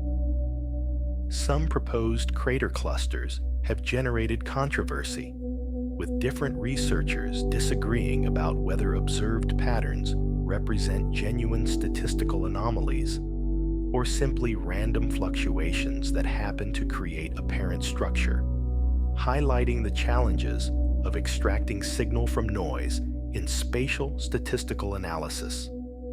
Advanced statistical techniques, including nearest neighbor analysis, two-point correlation functions, and Monte Carlo simulations, help researchers rigorously test whether crater distributions deviate from randomness.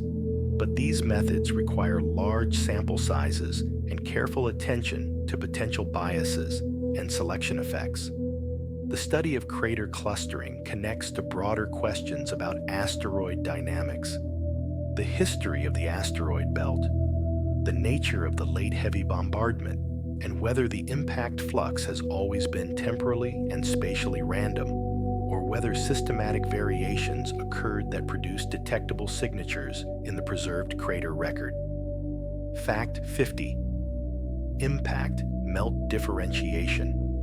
Large volumes of impact melt generated by major crater-forming events can undergo differentiation processes similar to those affecting magma chambers, creating layered structures and compositional variations that complicate interpretation of impact melt deposits and provide insights into high-temperature geochemical processes. When rocks melt during impacts, the resulting melt starts with a composition representing the mixed target rocks. But as this melt cools, minerals crystallize in sequences determined by their melting temperatures and densities, potentially creating layered deposits with different compositions at different depths. Dense minerals crystallizing early might sink to the bottom of melt pools, while lighter minerals float toward the top, creating gravitational differentiation analogous to processes in volcanic magma chambers. Some large craters contain impact melt deposits thick enough that complete cooling required thousands of years, providing ample time for differentiation processes to operate and create systematic compositional variations. Scientists studying samples from impact melt rocks in lunar meteorites and Apollo collections have identified mineralogical and chemical variations consistent with differentiation, though definitively proving that these variations resulted from post-impact processes rather than pre-impact target heterogeneity requires careful analysis. The differentiation of impact melts might explain some spectroscopic anomalies observed in crater interiors, where compositions don't match simple mixtures of surrounding materials, but instead suggest separation processes occurred. Understanding impact melt differentiation helps researchers interpret the geochemistry of crater materials, improves models of how large melt bodies evolve thermally and chemically, and provides analogs for understanding differentiation in volcanic systems and early planetary magma oceans. Some theoretical studies suggest that the largest impact basins might have generated melt sheets so extensive that they created temporary magma oceans on regional scales, potentially allowing extreme differentiation and the formation of rock types not normally associated with impact processes. Though finding definitive evidence for such extreme scenarios remains challenging given the ancient ages and subsequent modifications of the largest basins. Fact 51. The enigma of crater. Central peak composition. Central peaks in large lunar craters provide natural samples of deep crustal materials uplifted from several kilometers below the original surface. But their compositions sometimes reveal unexpected characteristics that challenge simple models of crater formation and crustal structure. According to straightforward excavation models, central peaks should expose rocks from the deepest portions of the excavation cavity with the specific depth depending on crater size and formation dynamics, typically ranging from several kilometers to tens of kilometers for the largest structures. Spectroscopic analysis of central peaks from orbit has revealed compositional anomalies in numerous craters. where the central peak materials display mineralogies or chemistries that don't match surrounding terrain, or expected crustal compositions at the inferred excavation depths. Some central peaks show enrichments in unusual minerals, like olivine or pyroxene, in abundances suggesting the impacts may have penetrated through the lunar crust into upper mantle materials. Though whether this interpretation is correct, or whether the unusual compositions reflect crustal heterogeneities, remains debated. Other central peaks display spectral properties, suggesting different rock types than predicted, possibly indicating more complex crustal layering than simple models assume, or mixing processes during peak formation that homogenized materials from various depths. The Tycho crater central peak shows particularly puzzling compositional characteristics that have generated numerous research papers attempting to explain its unusual properties through various combinations of deep excavation, impact melt mixing, and exotic target compositions. Scientists recognize that central peak formation involves complex processes including shock deformation, melting, mixing, and rebound dynamics that might modify compositions and create features not easily predicted from target stratigraphy alone. Future sample return missions targeting central peaks could resolve many mysteries by providing ground truth about central peak compositions and formation processes, allowing direct comparison between remotely sensed properties and actual rock samples that could be studied in detail in terrestrial laboratories. Fact 52. Crater age dating. Uncertainties. Despite the fundamental importance of crater ages for understanding lunar history, significant uncertainties affect age determinations, arising from both the crater counting methodology itself and the limited number of locations where samples have been collected and radiometrically dated. The crater production function, the mathematical relationship between crater density and absolute age, was calibrated using samples from 6 Apollo landing sites and 3 Luna sample return sites, providing ground truth for only 9 locations across the Moon's vast surface area. Extrapolating from these few calibration points to other regions requires assumptions that crater production rates remain spatially uniform, that the relationship between crater density and age follows simple mathematical forms, and that the collected samples actually represent the ages of the surfaces on which they were found. Each of these assumptions carries uncertainties, and different research groups have proposed various crater production functions that yield different age estimates for the same crater densities, sometimes differing by hundreds of millions of years. The possibility of temporal variations in impact flux, particularly the debated late heavy bombardment spike around 3.9 billion years ago, adds further uncertainty, as different bombardment histories would require different calibration curves. Additionally, correctly identifying and excluding secondary craters from counts remains challenging, and including secondaries leads to overestimates of surface ages, since secondary populations don't reflect the primary bombardment flux. The size-frequency distribution of craters provides additional dating information beyond simple crater density, but different distribution models and fitting procedures can yield different ages, and debates continue about which approaches provide most accurate results. Some surfaces display complex crater populations suggesting multiple geological units of different ages mixed together, complicating efforts to assign a single age to the region. Understanding these uncertainties is crucial for correctly interpreting lunar chronology and for are applying lunar-derived crater chronologies to other planets where no samples exist, as the uncertainties propagate and potentially amplify when transferring calibrations from the Moon to Mars, Mercury, or other cratered bodies. Fact 53. Volcanic vents within craters.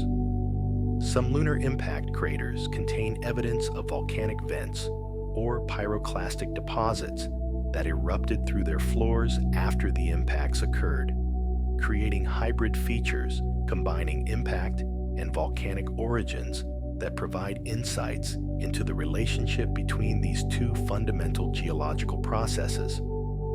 These volcanic features within craters include small cones or shields that likely represent volcanic edifices, dark mantling deposits interpreted as pyroclastic materials explosively erupted and deposited across crater interiors, and pit craters or depressions that might mark locations where volcanic conduits reach the surface. The presence of volcanic features specifically within impact craters, rather than randomly distributed across the lunar surface, suggests that impacts somehow facilitated or triggered volcanic activity, possibly by creating deep fractures that provided pathways for magma ascent, or by removing overburden pressure that allowed magma to rise more easily. However, the temporal relationship between impacts and volcanism often shows that volcanic activity occurred long after the initial impact, sometimes hundreds of millions of years later, making direct triggering unlikely and suggesting instead that impact structures simply provided favorable locations for volcanism driven by regional thermal and magmatic processes. Some floor-fractured craters display evidence of both volcanism and tectonic deformation, with fracture patterns and volcanic deposits indicating complex post-impact histories involving magma intrusion, surface eruption, and structural adjustment. The composition of volcanic materials within craters can be analyzed spectroscopically from orbit, revealing that some pyroclastic deposits have unusual chemistries rich in titanium or other elements, possibly indicating that the magmas ascended from unusual source depths or compositions. Scientists study volcanic features within craters to understand what controls where volcanism occurs, to establish relative chronologies between impact and volcanic events, and to identify locations where future missions might sample both impact and volcanic materials from the same site, potentially doubling scientific return by accessing two different rock types in a single landing area. Fact 54. The mystery of crater depth. Variations. Craters of similar diameters sometimes display surprisingly different depths, with variations that exceed what can be explained by normal uncertainties in measurement or expected. Differences from formation parameters like impact velocity and angle. The standard depth-diameter relationship predicts that craters of a given size should have fairly consistent depths, modified only by factors like the transition from simple to complex morphology and slow depth reduction through infilling and degradation over time. However, detailed topographic surveys have revealed that actual crater depths often scatter significantly around predicted values, with some craters notably deeper or shallower than expected from their diameters alone. Particularly puzzling are cases where neighboring craters of very similar sizes and apparently similar ages display substantially different depths, suggesting that local factors strongly influence final crater dimensions. Several possible explanations have been proposed for these variations, including differences in target properties, where layered or heterogeneous subsurface structure affects excavation depth, variations in impactor properties like velocity or density that influence energy deposition and excavation efficiency, and post-formation modifications through volcanic flooding, ejecta-burial, or isostatic adjustment that alter apparent depths.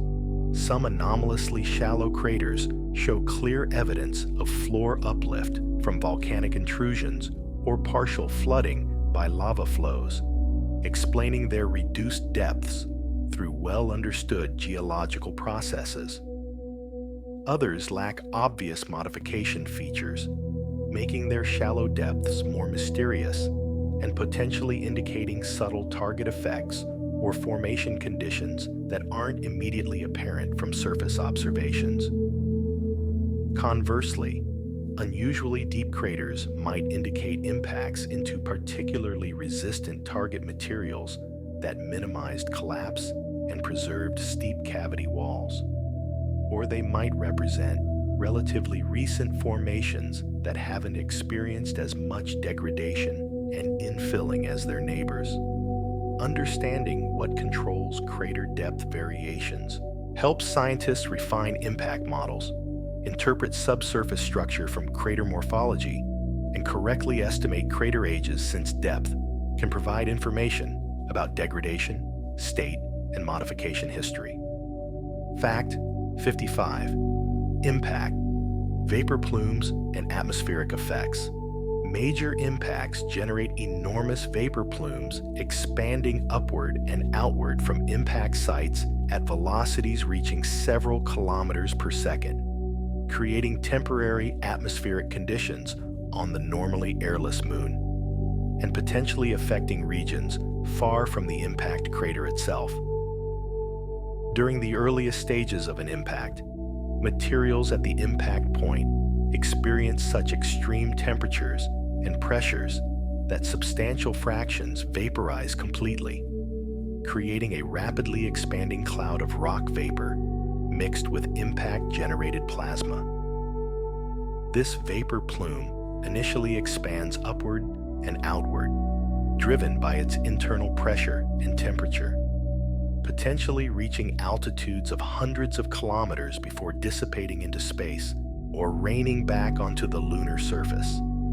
The largest ancient impacts generated vapor plumes that might have created temporary atmospheres thick enough to affect how subsequently ejected materials traveled, potentially extending ejecta ranges or modifying deposition patterns through aerodynamic effects that wouldn't occur under normal vacuum conditions.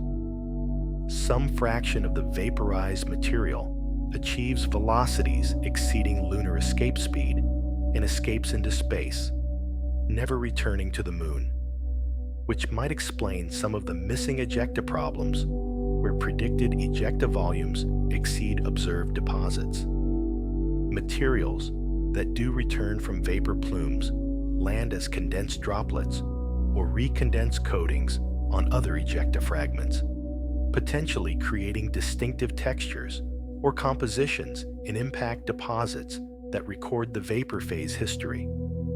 The vapor plumes from impacts might have temporarily provided volatiles to the lunar environment, possibly even creating transient water vapor or other molecular species if the impactors carried volatile compounds, though these temporary atmospheres would have dissipated quickly through escape to space or condensation onto cold surfaces.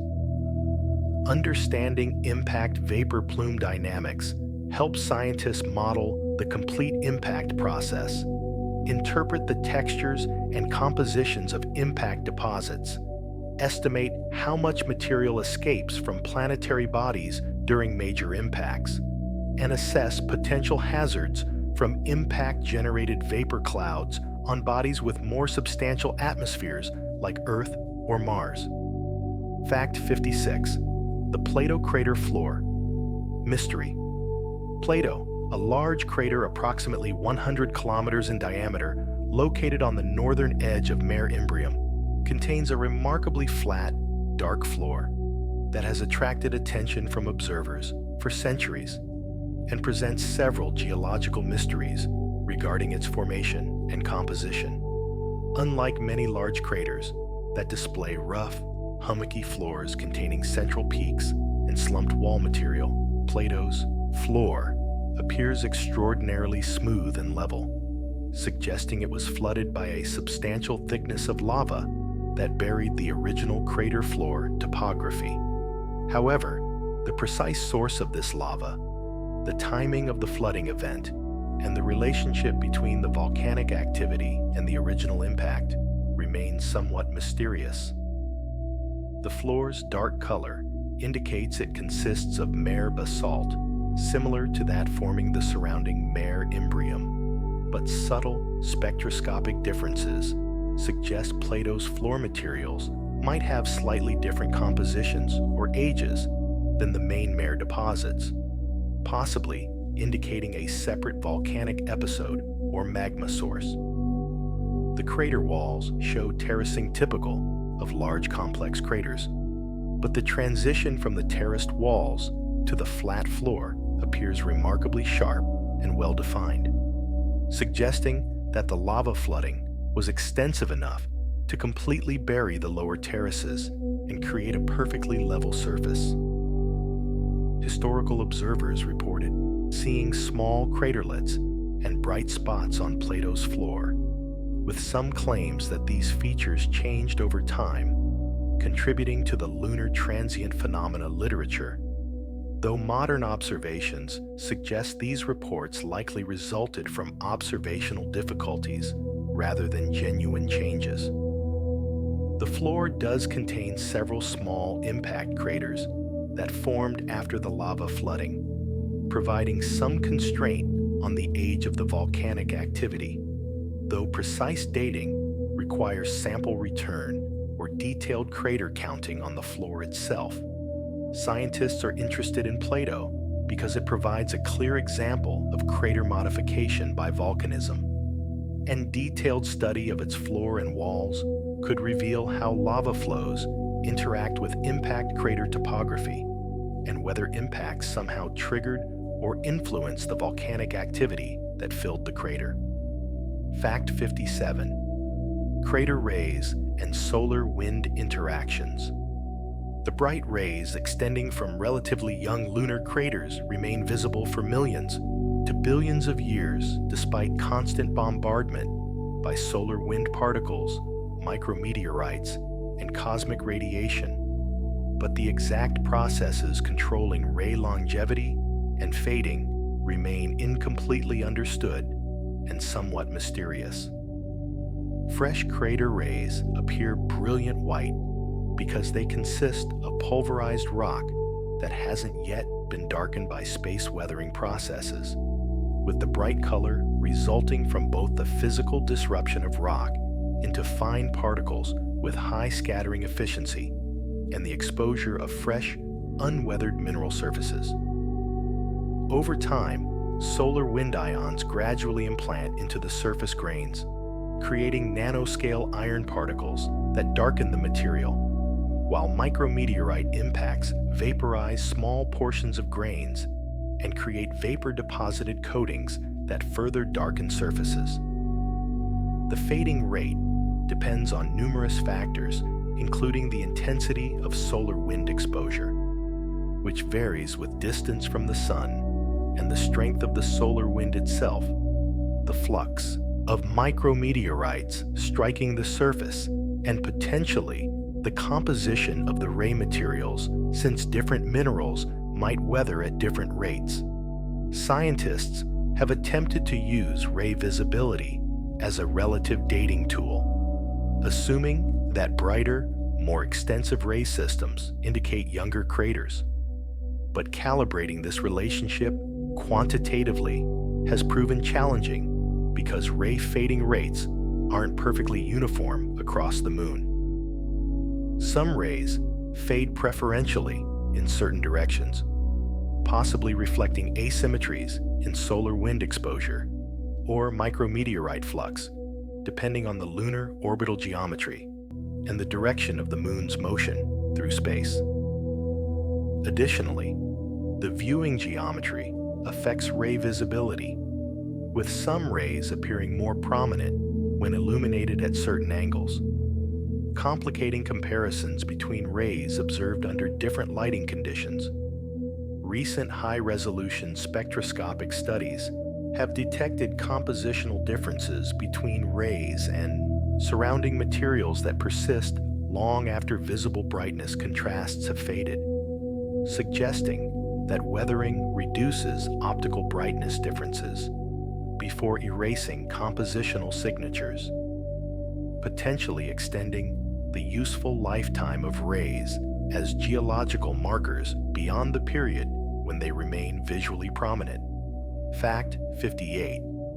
Basin mascons and gravity anomalies. Large impact basins on the Moon display positive gravity anomalies called mascons, where the gravitational pull is measurably stronger than surrounding regions, creating mysterious mass concentrations that reveal complex processes occurring during and after basin formation. These mascons were discovered during early lunar orbital missions, when spacecraft tracking revealed unexpected accelerations as satellites passed over certain mare-filled impact basins, indicating the presence of excess mass beneath these features. The magnitude of mascons varies between basins, with some showing very strong gravity signatures, while others display weaker anomalies, suggesting that different basins underwent different geological evolutions that produced varying mass distributions. Scientists initially proposed that mascons resulted from dense mare basalts that flooded the basins, providing a straightforward explanation where the denser volcanic rocks created positive gravity anomalies simply through their composition. However, detailed modeling revealed that mare basalts alone couldn't explain the full magnitude of observed mascons, requiring additional mass sources at depth. Current understanding suggests mascons result from a combination of factors, including uplift of dense mantle materials during the central rebound that follows basin formation, densification of crustal materials through shock compression during impact, and subsequent loading by mare basalts that caused isostatic adjustments, concentrating mass beneath basins. The presence and strength of mascons provides information about the thermal state of the Moon when basins formed, as hotter, more fluid interiors would have allowed different isostatic responses than cooler, more rigid conditions. Some basins lack significant mascons, despite having similar sizes and lava flooding to mascon-bearing basins, suggesting that subtle differences in impact conditions, crustal thickness, or thermal state at formation time produce different outcomes. Understanding mascons helps scientists constrain the Moon's internal structure and thermal evolution, interpret gravity data from other cratered bodies that might host similar features, and plan spacecraft orbital missions, since mascon gravity perturbations affect satellite trajectories and must be accounted for in mission design and navigation. Fact 59. The Mystery of Crater Age. Clusters. Radiometric dating of lunar samples has revealed that impact-melted rocks from different locations sometimes cluster at similar ages, suggesting possible episodes of enhanced bombardment when multiple large impacts occurred within relatively brief periods, though whether this clustering is real or results from sampling biases remains debated. Apollo samples include numerous impact melt rocks and breccias that can be dated using isotopic techniques, providing absolute ages for impact events even when the exact source craters can't be identified. Analysis of these ages has shown that many samples cluster around 3.9 billion years ago, the period associated with the proposed late heavy bombardment. But additional age clusters appear at other times that might indicate other bombardment episodes. or simply reflect the statistical coincidences expected when dating limited numbers of samples. The reality and significance of these age clusters remains controversial, with some researchers arguing they demonstrate discrete bombardment episodes when swarms of impactors struck the moon, perhaps triggered by dynamical events in the outer solar system that scattered numerous objects toward the inner planets simultaneously. Skeptics counter that the apparent clustering might result from sampling biases, since Apollo missions visited geologically selected sites that might preferentially sample certain age ranges, or from the resetting of isotopic clocks by later impacts that overprint earlier ages, creating artificial clustering as younger events reset older samples to similar apparent ages. Additionally, the statistical significance of age clustering depends on how ages are grouped and analyzed, with different binning choices or statistical tests, sometimes producing different conclusions about whether observed patterns represent genuine bombardment episodes or random distributions.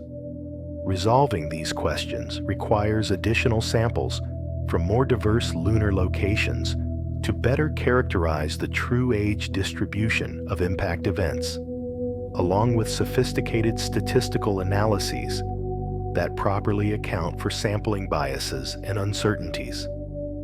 Understanding whether discrete bombardment episodes occurred has profound implications for solar system dynamics, the evolution of planetary environments during the early bombardment era, and the potential correlation of impact events with the emergence and evolution of life on Earth.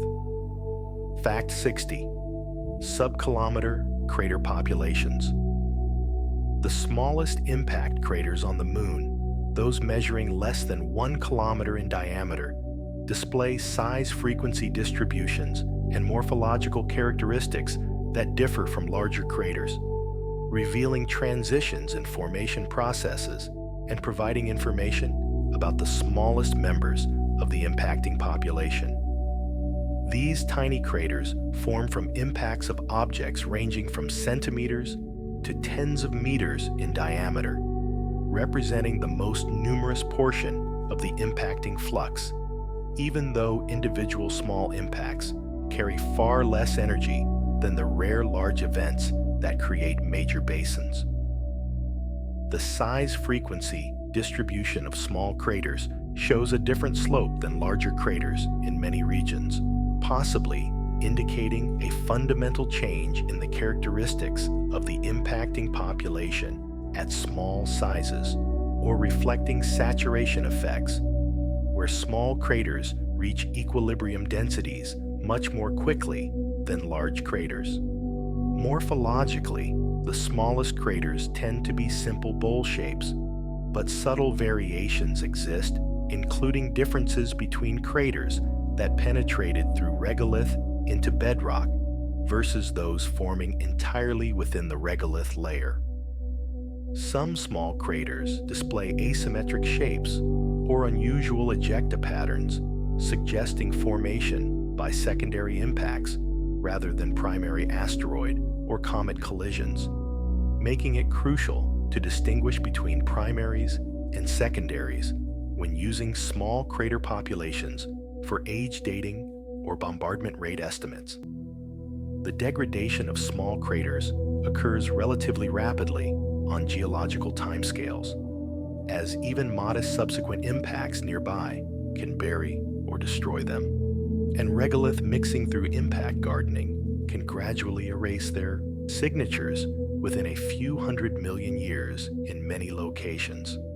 Scientists study small crater populations to understand the size distribution of asteroids and meteoroids in the inner solar system, to estimate current impact rates that inform planetary protection and hazard assessment for future lunar bases, and to understand how crater formation processes scale from laboratory-sized impacts through the full range of natural impact events, high-resolution imagery from modern orbital missions has revolutionized small crater studies by revealing craters down to meter scales across large areas, providing unprecedented statistical samples for population analyses.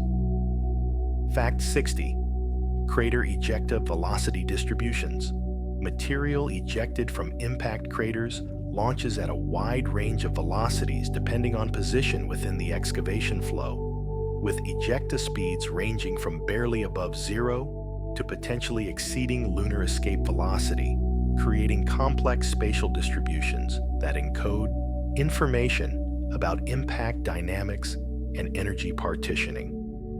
The fastest ejecta comes from near the impact point, where shock pressures are highest and materials are accelerated most efficiently, while slower ejecta originates from deeper in the excavation cavity, or further from the impact point where velocities are lower. This velocity distribution creates the observed ejecta blanket structure, where continuous deposits near the crater rim transition to discontinuous deposits of discrete blocks and clusters at greater distances, with the most distant ejecta traveling hundreds to thousands of kilometers before landing. For the largest impacts, significant fractions of ejecta achieve velocities above 2.4 kilometers per second, the Moon's escape velocity, meaning this material leaves the Moon entirely, rather than landing somewhere on the surface. Some fraction of escaped ejecta might enter Earth orbit and eventually fall to Earth as lunar meteorites, providing natural sample return from impacts we can study even without sending spacecraft to specific crater sites. The velocity distribution affects ejecta heating and melting. As higher velocity ejecta experiences more atmospheric drag heating during flight on bodies with atmospheres, and more shock heating during both launch and landing, potentially creating temperature distributions within ejecta deposits that influence final textures and compositions. Scientists use ejecta velocities inferred from deposit distributions to constrain impact energies, validate computer simulations of crater formation, and estimate what fractions of impact products remain on the Moon versus escaping to space. Understanding ejecta velocity distributions also helps interpret secondary crater populations, as the velocities at which large blocks are ejected determine how far secondaries form from their primary craters and what energies are available for forming the secondary craters themselves. Fact 61. The Ptolemaeus Crater Chain Mystery. The floor of Ptolemaeus Crater contains a curious arrangement of smaller craters that some researchers have interpreted as a chain potentially formed by sequential impacts of fragmented projectiles, though alternative explanations involving random clustering or volcanic origins have also been proposed. This large ancient crater, approximately 150 kilometers in diameter, displays a relatively smooth floor that was probably modified by volcanic processes after the original impact, and several moderately sized craters dot this floor in what appears to be a roughly linear arrangement. The potential crater chain raises questions about its origin. Did a fragmented asteroid or comet strike the Ptolemaeus floor in sequence, creating aligned craters similar to the famous Davy chain, but less perfectly organized? Or does the apparent linearity result from chance alignment of randomly distributed impacts that happen to fall along a similar orientation? Some researchers have suggested that the floor craters might have volcanic origins, representing collapse features or explosive vents rather than impacts, which would explain their occurrence within the previously modified crater floor and their somewhat irregular spacing and sizes. Distinguishing between these possibilities requires detailed morphological analysis comparing the suspected chain craters to clearly identified impact craters and volcanic features, along with statistical testing to determine whether the observed alignment is more regular than expected from random placement. The Ptolemaious chain controversy illustrates broader challenges in interpreting crater patterns and distributions, where human perception readily identifies patterns that might or might not represent genuine geological relationships, and where multiple hypotheses can potentially explain the same observations without definitive discriminating evidence. Future high-resolution imagery and topographic data might help resolve the mystery by revealing subtle morphological details that favor one interpretation over others, while sample return missions could potentially identify compositional signatures, diagnostic of impact versus volcanic origins if such signatures exist and are preserved. Fact 62. Impact-induced hydrothermal systems. Major impacts generate sufficient heat to potentially drive hydrothermal circulation systems if volatile materials are present in the target rocks, creating temporary hot water systems that might alter impact crater materials in ways that complicate their interpretation and potentially create habitable environments. On Earth, many impact structures show clear evidence of post-impact hydrothermal alteration, where hot fluids circulated through fractured impact breccias, dissolving some minerals while precipitating others and creating distinctive alteration assemblages. The Moon's extreme dryness means traditional hydrothermal systems involving liquid water likely couldn't develop, but the recent discovery of water ice in polar cold traps raises intriguing questions about what might happen if a major impact occurred near or in a volatile-rich region. An impact into ice-bearing materials would vaporize the ice, creating a temporary atmosphere of water vapor that might condense elsewhere or interact with hot impact materials before escaping to space. Some fraction might remain trapped in the fractured impact breccias, potentially allowing brief episodes of water-rock interaction as the system cooled. Even without surface ice, comets or carbonaceous asteroids carrying their own volatiles might deliver water and other compounds during impacts, some fraction of which could be retained in the impact materials temporarily and potentially drive localized alteration processes. The presence of certain minerals or alteration products in lunar impact materials could provide evidence for volatile-involved processes, though distinguishing between impact-generated alteration and pre-impact compositions requires careful analysis. Understanding whether any form of hydrothermal or volatile-driven alteration occurs in lunar impacts has implications for resource utilization, as altered materials might contain concentrated deposits of useful elements or compounds, and for astrobiology, as even transient wet environments might be significant if they occurred during periods when organic compounds were being delivered to the early Earth-Moon system. Fact 63. The mystery of crater interior dunes. Certain lunar craters contain what appear to be dune-like features on their floors, with regular patterns of ridges and swales that superficially resemble Aeolian dunes on Earth or Mars. Yet the airless Moon cannot support wind-driven sediment transport, making the origin of these features puzzling. These mysterious dune-like patterns occur most prominently in several large, relatively young craters, where high-resolution imagery reveals regularly spaced undulations with wavelengths of tens to hundreds of meters, arranged in patterns that suggest some systematic process created them rather than random deposition. Several hypotheses attempt to explain these features. They might represent standing waves frozen into impact melt that was flowing across the crater floor during late stages of crater formation, similar to ripples in flowing water, but recorded in rapidly solidifying rock. Alternatively, they could be seismic structures created when impact-generated ground motion set up resonance patterns in unconsolidated ejecta or melt, organizing materials into regular arrangements before they solidified or stabilized.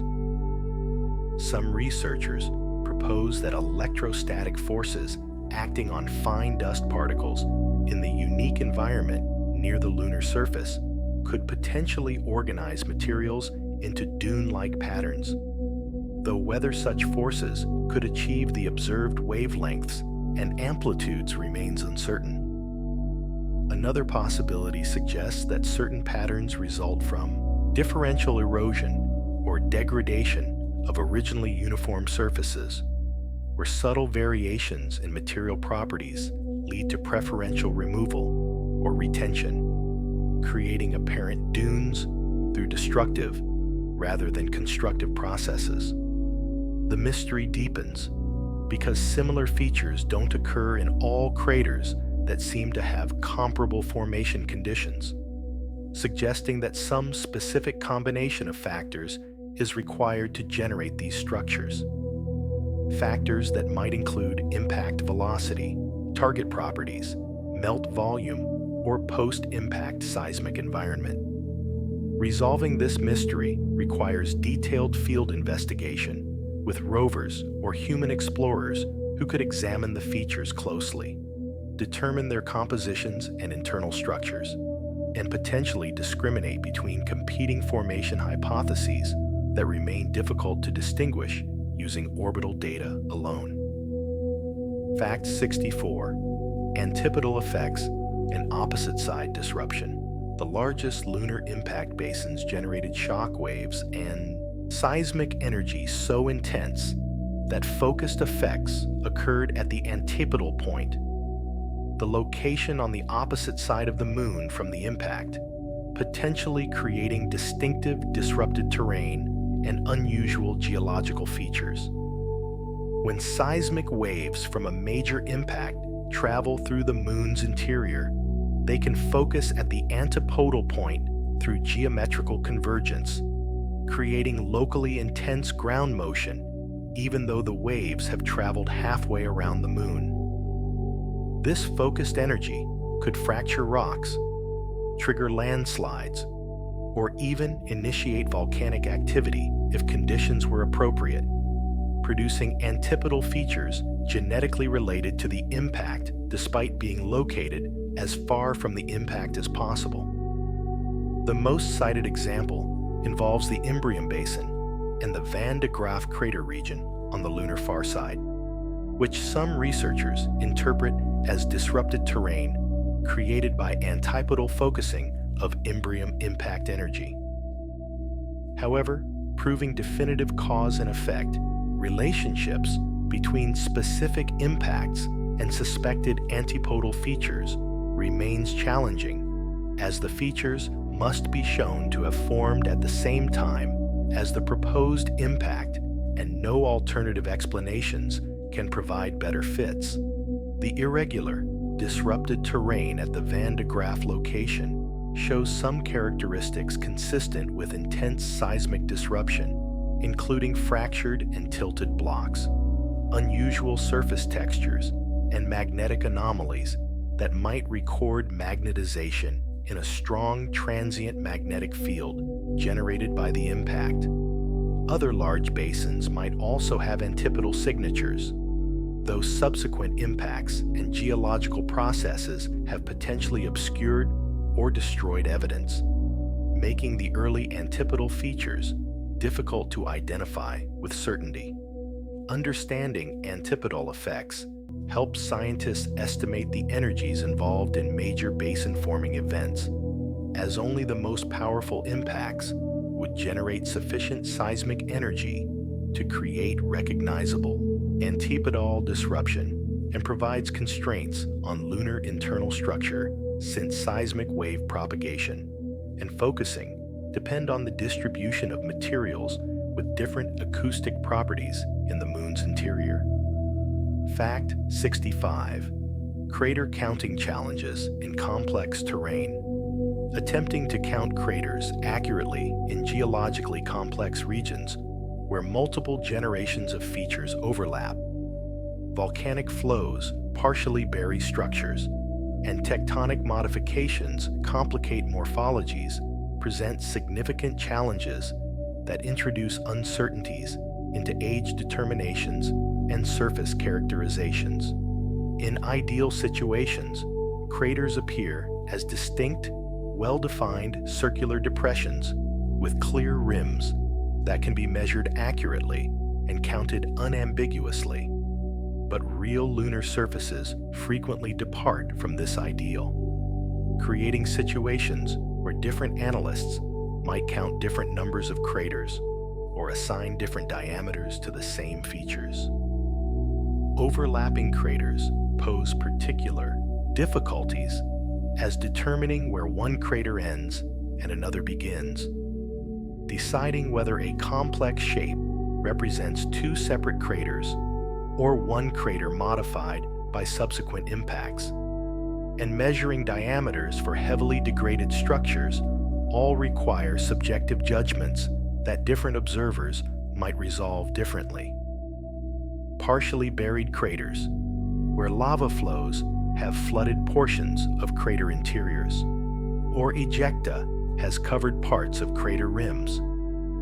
Present measurement challenges, as the visible portion might not accurately represent the original crater size, potentially leading to systematic underestimation of diameters if only exposed portions are measured.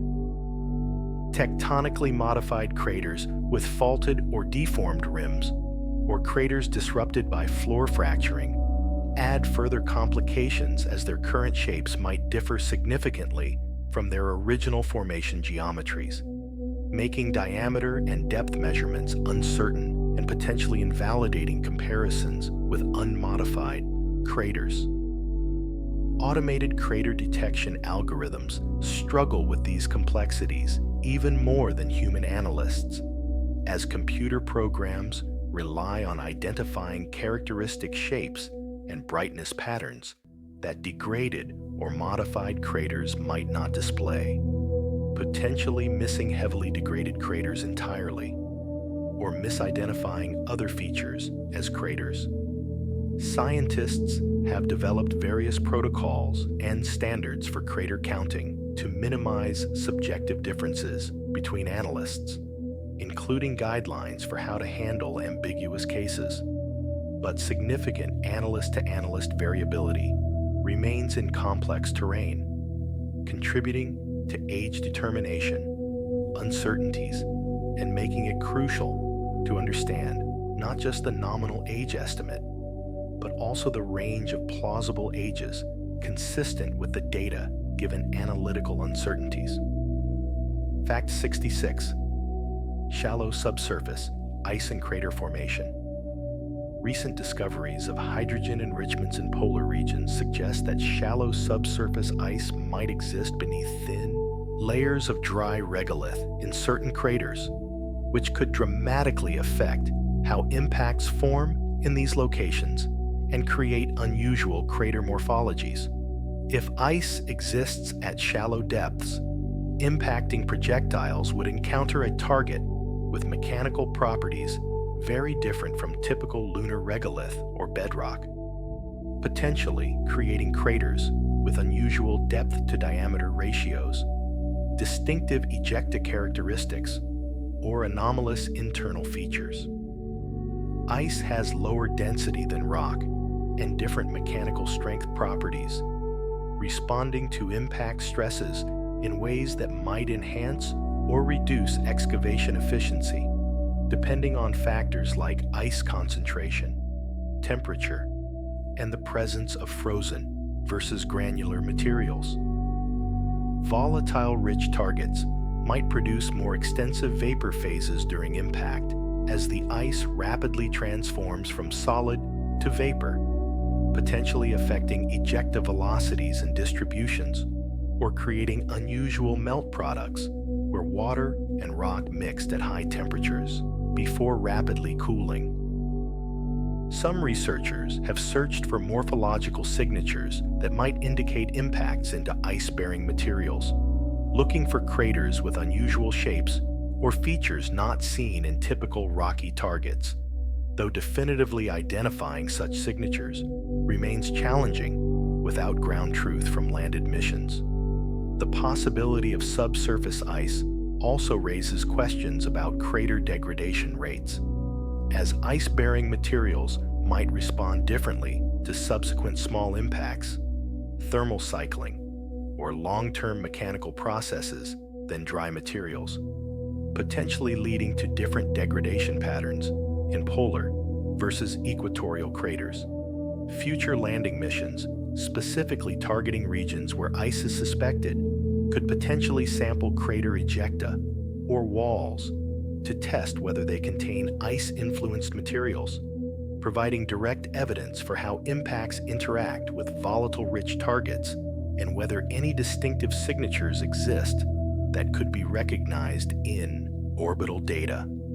Understanding impact processes in ice-bearing targets has practical importance for future resource utilization efforts, as impacts might excavate and expose ice deposits that would otherwise remain buried, potentially making crater sites valuable for water extraction operations.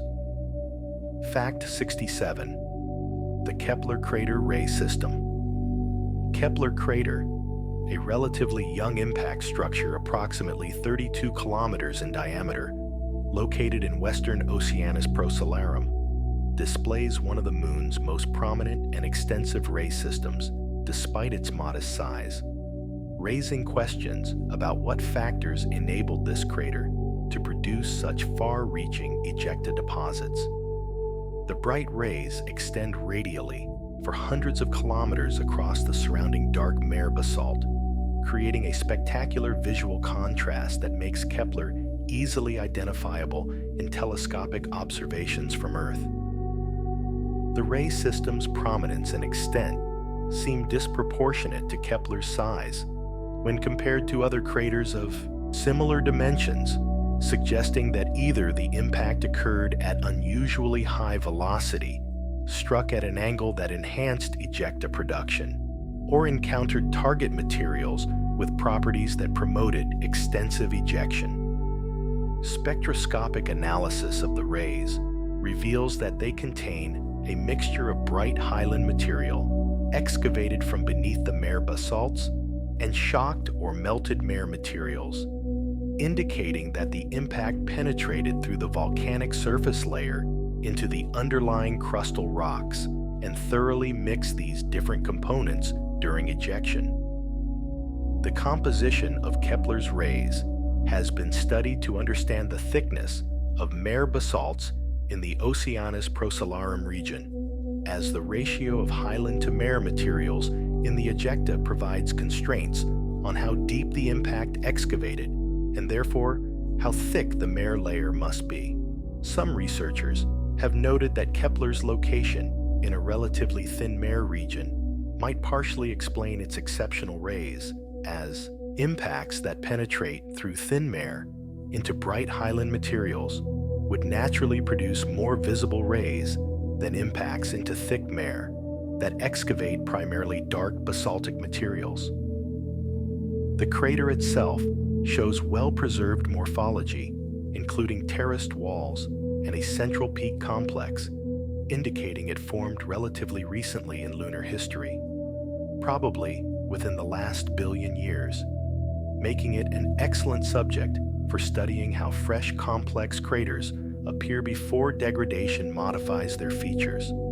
The study of Kepler and similar ray craters helps scientists understand what controls ray formation and visibility, calibrate ray brightness as a dating tool, and interpret the geological structure of regions surrounding prominent craters through analysis of ejecta compositions. Fact 68. Impact gardening depth and regolith mixing. The impact gardening process that creates and continuously reworks the lunar regolith operates to different depths in different regions depending on local bombardment history, target properties, and the specific size-frequency distribution of impacts occurring in each area, creating lateral variations in regolith structure and composition. In the oldest highland regions, billions of years of continuous impact gardening have created regolith layers reaching depths of 10 to 20 meters or more in some locations, representing the accumulated effects of countless impacts that have pulverized, mixed, and overturned materials throughout this entire depth range. Younger mare surfaces have experienced less total gardening time and consequently developed thinner regolith layers, typically a few meters to perhaps 10 meters thick, with the exact depth depending on the mare unit's age and local impact flux. The rate at which gardening proceeds decreases with depth, as materials must work their way upward through the regolith column to reach the surface, taking progressively longer times to cycle from greater depths. Scientists estimate that typical gardening turnover times range from tens of millions of years for the uppermost few centimeters to hundreds of millions of years or longer for materials several meters deep, meaning that samples collected from the surface represent relatively recent regolith processing, while deeper materials record longer-term integrated bombardment and mixing. The depth distribution of gardening has practical implications for future resource utilization efforts, as different resources might be concentrated at different depths depending on how they were emplaced and how gardening has redistributed them. For example, solar wind implanted hydrogen concentrates in the uppermost regolith layers that have been recently exposed to space, while materials delivered by ancient impacts might be distributed throughout the full regolith thickness, or even concentrated at depth if they arrived early in gardening history.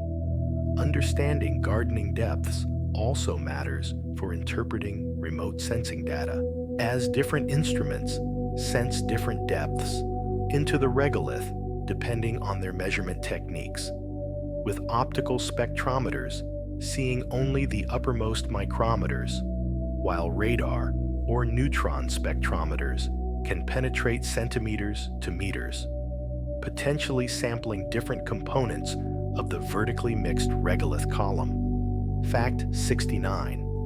The fracture patterns of basin.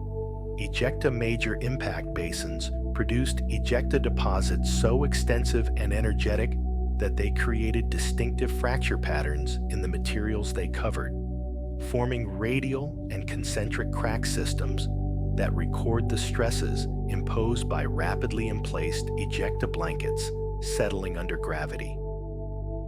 These fracture patterns appear as linear features radiating outward from basin centers, sometimes extending hundreds of kilometers beyond the continuous ejecta deposits, suggesting that stress transmission occurred through substrate materials even in regions where thick ejecta accumulation didn't occur.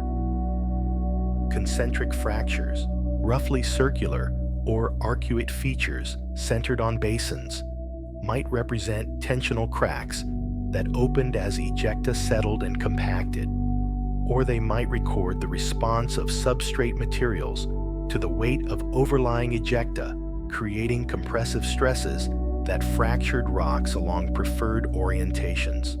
Some fracture systems show evidence of later modification by tectonic processes or magmatic intrusions, with dikes following fractures opened by basin ejecta emplacement and using these pre-existing weaknesses as conduits for ascending magma. The study of fracture patterns helps scientists estimate the thicknesses of ejecta deposits by analyzing the depth to which fracturing penetrated, constrain the mechanical properties of materials involved by comparing observed fracture spacing and orientations to models of stress distributions in layered materials under loading, and understand the timeline of basin-related processes by determining whether fractures formed during emplacement, shortly afterward during settling, or much later during subsequent geological activity. Some researchers have proposed that basin-related fracture systems might have facilitated volcanic activity by providing pathways for magma ascent, potentially explaining why certain regions near major basins experienced extensive mare volcanism, while other areas with similar thermal histories but lacking basin-related fractures remained volcanically quiet. The recognition and mapping of basin-related fractures has improved over time as higher resolution imagery and topographic data have revealed subtle linear features that were previously undetectable, leading to revised interpretations of the extent and influence of major basin-forming events on subsequent lunar geological evolution. Fact 70. Melt-rich versus melt-poor craters. Impact craters display varying proportions of impact melt relative to fragmental breccias in their deposits, with some craters generating abundant melt that forms extensive pools and sheets, while others produce relatively little melt despite similar sizes, creating a puzzling diversity whose causes remain incompletely understood. Impact. Melt production depends on the efficiency of shockwave energy conversion into heat, which varies with impact velocity, projectile composition and density, target rock properties, and the angle of impact. Higher velocity impacts deposit more energy per unit mass of material processed, creating higher temperatures that melt larger fractions of the shocked rocks. Dense projectiles, like iron meteorites, concentrate energy into smaller volumes than stony asteroids of comparable size, potentially producing different melt fractions. Target rock properties, including mineral composition, water content if present, and pre-existing fracturing all influence how impact energy partitions between mechanical disruption and thermal heating. Some lunar craters show extensive melt sheets covering their floors with smooth, dark deposits that might be several hundred meters thick, while nearby craters of similar size display rough, brecciated floors with little obvious melt, suggesting that local factors created significant variation in melt production, even among apparently similar impacts. The mystery deepens when considering that melt production estimates from computer simulations sometimes exceed observed melt volumes, raising questions about whether some melt is hidden within breccias as dispersed components, whether it escaped observation due to mixing with fragmental materials, or whether models overestimate actual melt generation. Distinguishing between impact melts and volcanic flows can be challenging in some cases, as both create smooth, dark deposits on crater floors, requiring detailed compositional analysis to determine whether materials originated from impact melting of local crustal rocks or from volcanic eruptions bringing mantle-derived magma to the surface.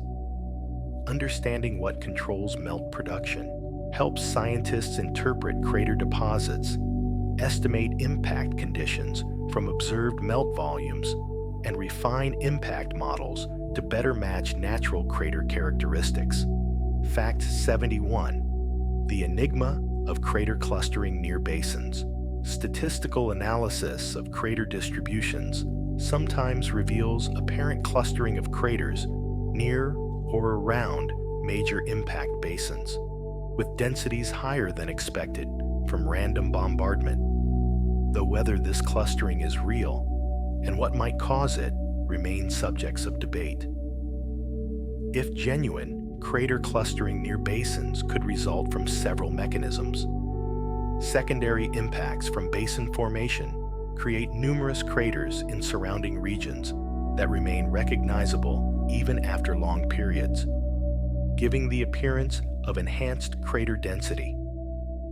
Alternatively, basin-related fracturing might have created regions of weakened crust, where subsequent impacts more readily formed craters, or where crater preservation was enhanced compared to unfractured regions. Some researchers propose that major basin impacts might have temporarily disrupted the orbits of small bodies in the Earth-Moon system, causing preferential impacts near basin locations during the period shortly after basin formation. Though modeling this process and determining whether it could produce observable effects remains challenging. Skeptics argue that apparent clustering often results from incompletely accounting for secondary craters, as modern recognition of how far secondaries can travel and how numerous they can be suggests that large fractions of small craters near basins are actually secondaries that create the appearance of clustering without requiring any special processes.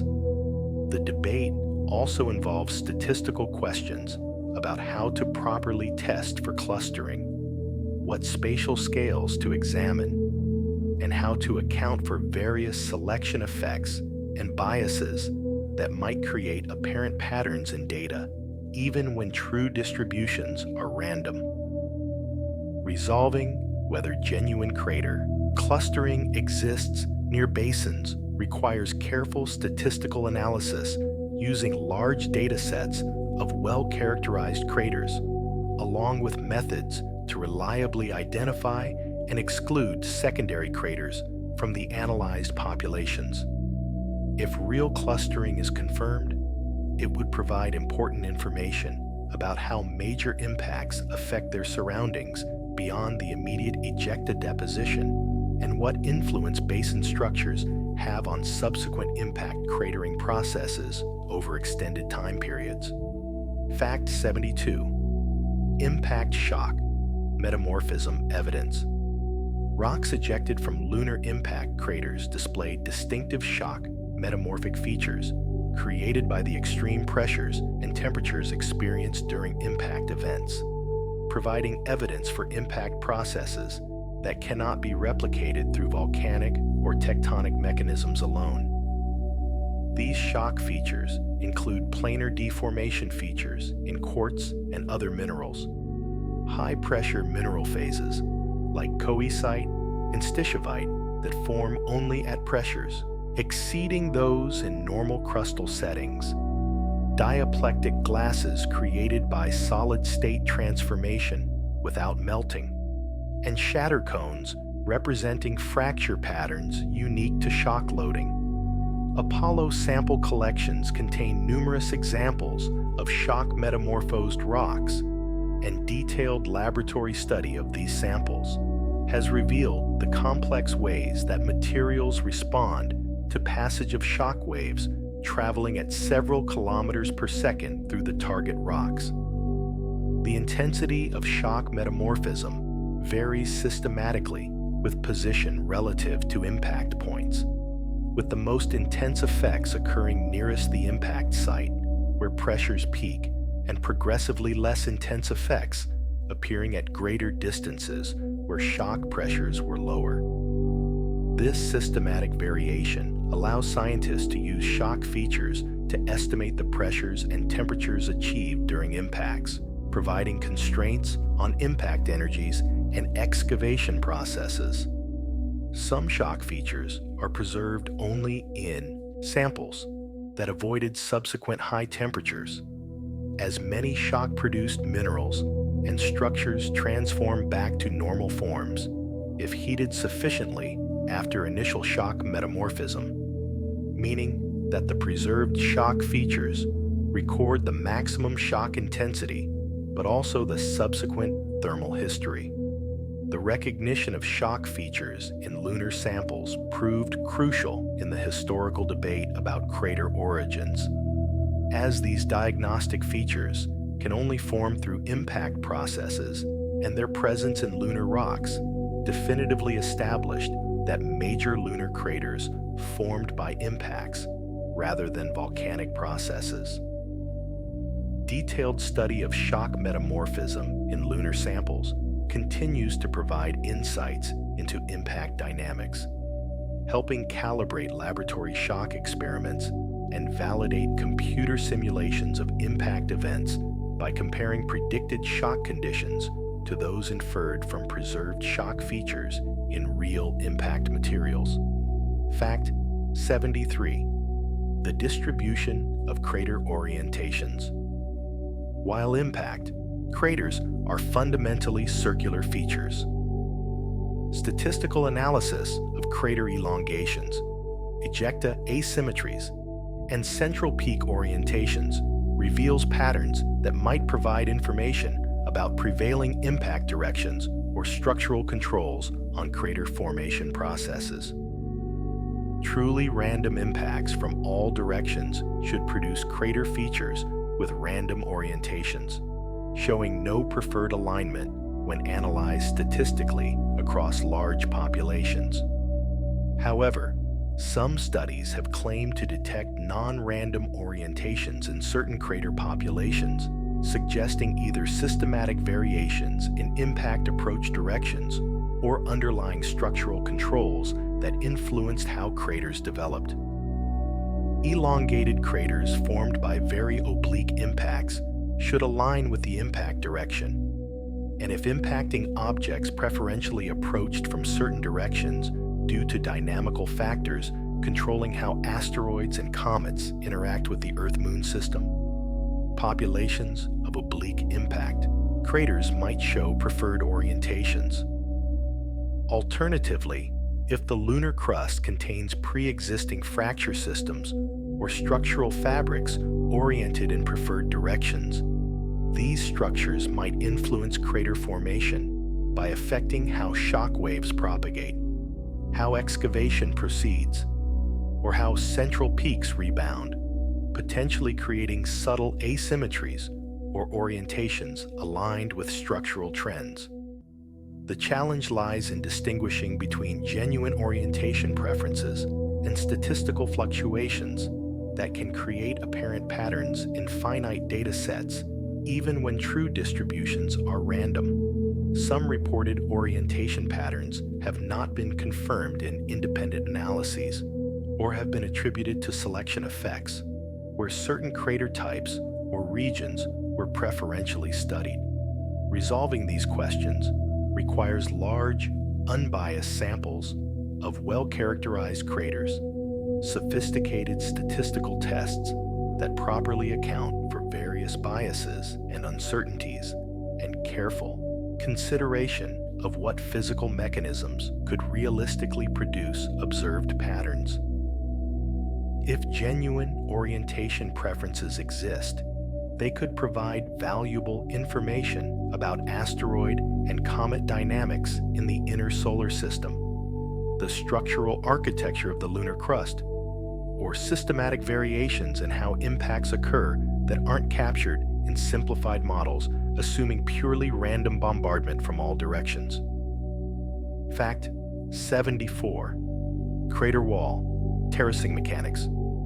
The formation of terraced walls in large complex craters involves massive gravitational failures, where enormous blocks of crater wall material slide inward and downward along curved fault surfaces. But the detailed mechanics of how these terraces form and why they display characteristic spacing and dimensions remain incompletely understood.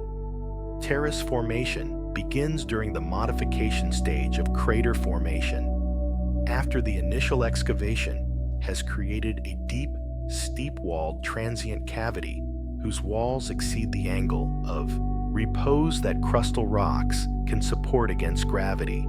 As the crater walls become unstable, normal faults develop, and large blocks begin sliding inward along listric fault surfaces that curve from steep near the surface to shallower at depth, creating the step-like terrace morphology visible in the final crater. The number of terraces, their spacing, and their dimensions appear to follow systematic patterns related to crater size and possibly crustal properties, with larger craters generally displaying more terrace levels spaced further apart.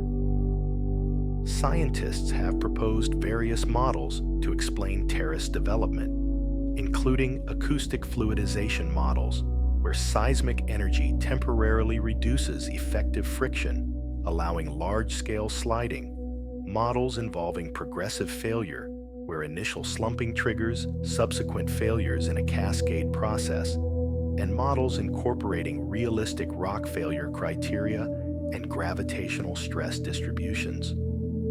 Computer simulations can reproduce terrace-like features, but matching all observed characteristics, including terrace spacing, block sizes, and the transition from terraced complex craters to peak ring and multi-ring basins, requires careful calibration of material properties and failure criteria that aren't always well constrained for lunar crustal rocks under impact conditions.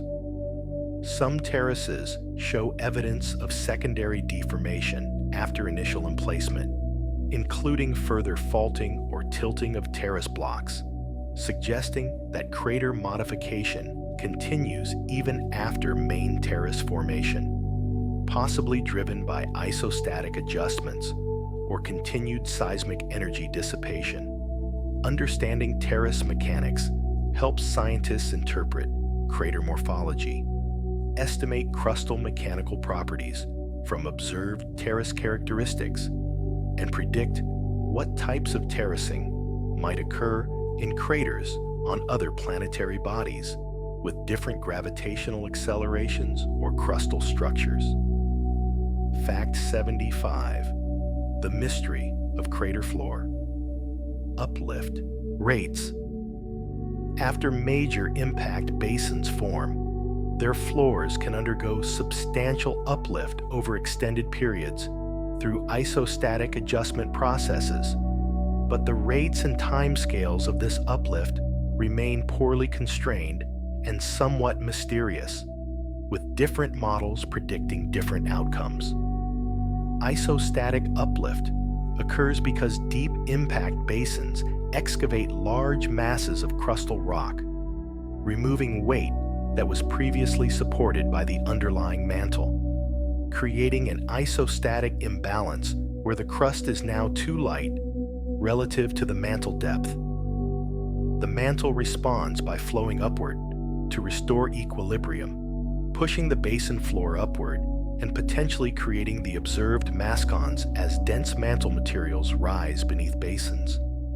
However, the rate at which this uplift occurs depends critically on the viscosity of the lunar mantle at the time of basin formation, and this viscosity is itself uncertain and might have varied substantially throughout lunar history as the moon cooled and solidified. Early in lunar history, when the moon was hotter and the mantle more fluid, isostatic adjustment might have occurred quite rapidly, perhaps over millions to tens of millions of years, essentially immediate on geological timescales. Later basins forming after substantial cooling might have experienced much slower uplift rates or even incomplete isostatic adjustment if the mantle had become too viscous to flow appreciably in response to surface loading changes.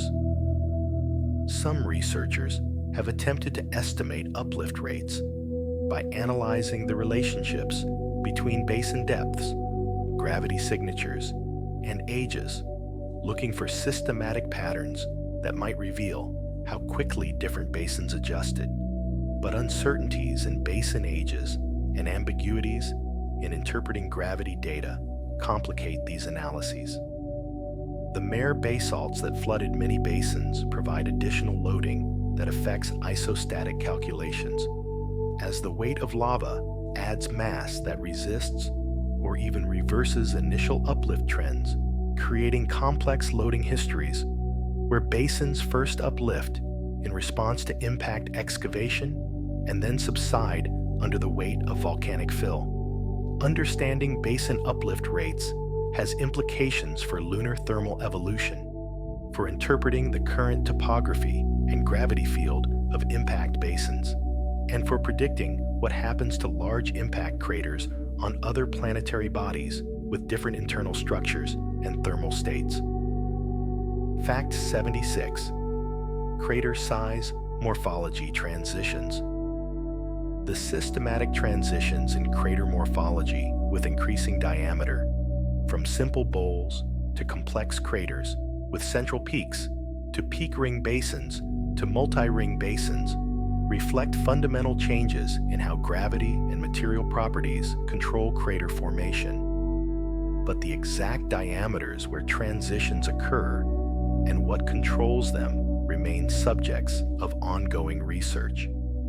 On the Moon, simple bowl-shaped craters persist up to approximately 15 to 20 kilometers diameter, above which craters develop central, peaks, and terraced walls, marking the simple to complex transition. This transition diameter varies between planetary bodies, occurring at smaller diameters on higher gravity planets like Earth, and at larger diameters on lower gravity bodies like asteroids, demonstrating that gravitational acceleration fundamentally controls the transition. However, even on the Moon, some uncertainty and variability exists in the exact transition diameter, with some craters showing incipient central peaks or terracing at sizes below the typical transition, while others remain relatively simple at sizes above it, suggesting that factors beyond diameter and gravity matter. Target properties, including strength, layering, temperature, and pre-existing fractures, likely influence transition diameters, creating local variations in where morphological changes occur. The transition from central peak craters to peak ring structures at diameters around 150-200 kilometers on the Moon represents another fundamental change in crater formation processes. Though what exactly drives this transition remains debated, with various models proposing different mechanisms involving mantle uplift, differential rebound, or acoustic fluidization. The further transition to multi-ring basins at even larger sizes appears less sharply defined, with some uncertainty about whether peak ring and multi-ring structures represent a continuum or distinct morphological classes. Understanding these transitions helps scientists interpret crater morphologies across the solar system, as the size morphology relationships calibrated on the Moon can be extrapolated to other bodies using gravity scaling, providing insights into crater populations on planets and moons that have been less thoroughly studied. The transitions also constrain the mechanical behavior of planetary crusts under extreme stress conditions, as different formation models for central peaks, peak rings, and multiple rings require different assumptions about how rocks respond to impact-generated stresses and how material properties change with temperature, pressure, and strain rate. Fact 77. Impact plume. Cloud dynamics.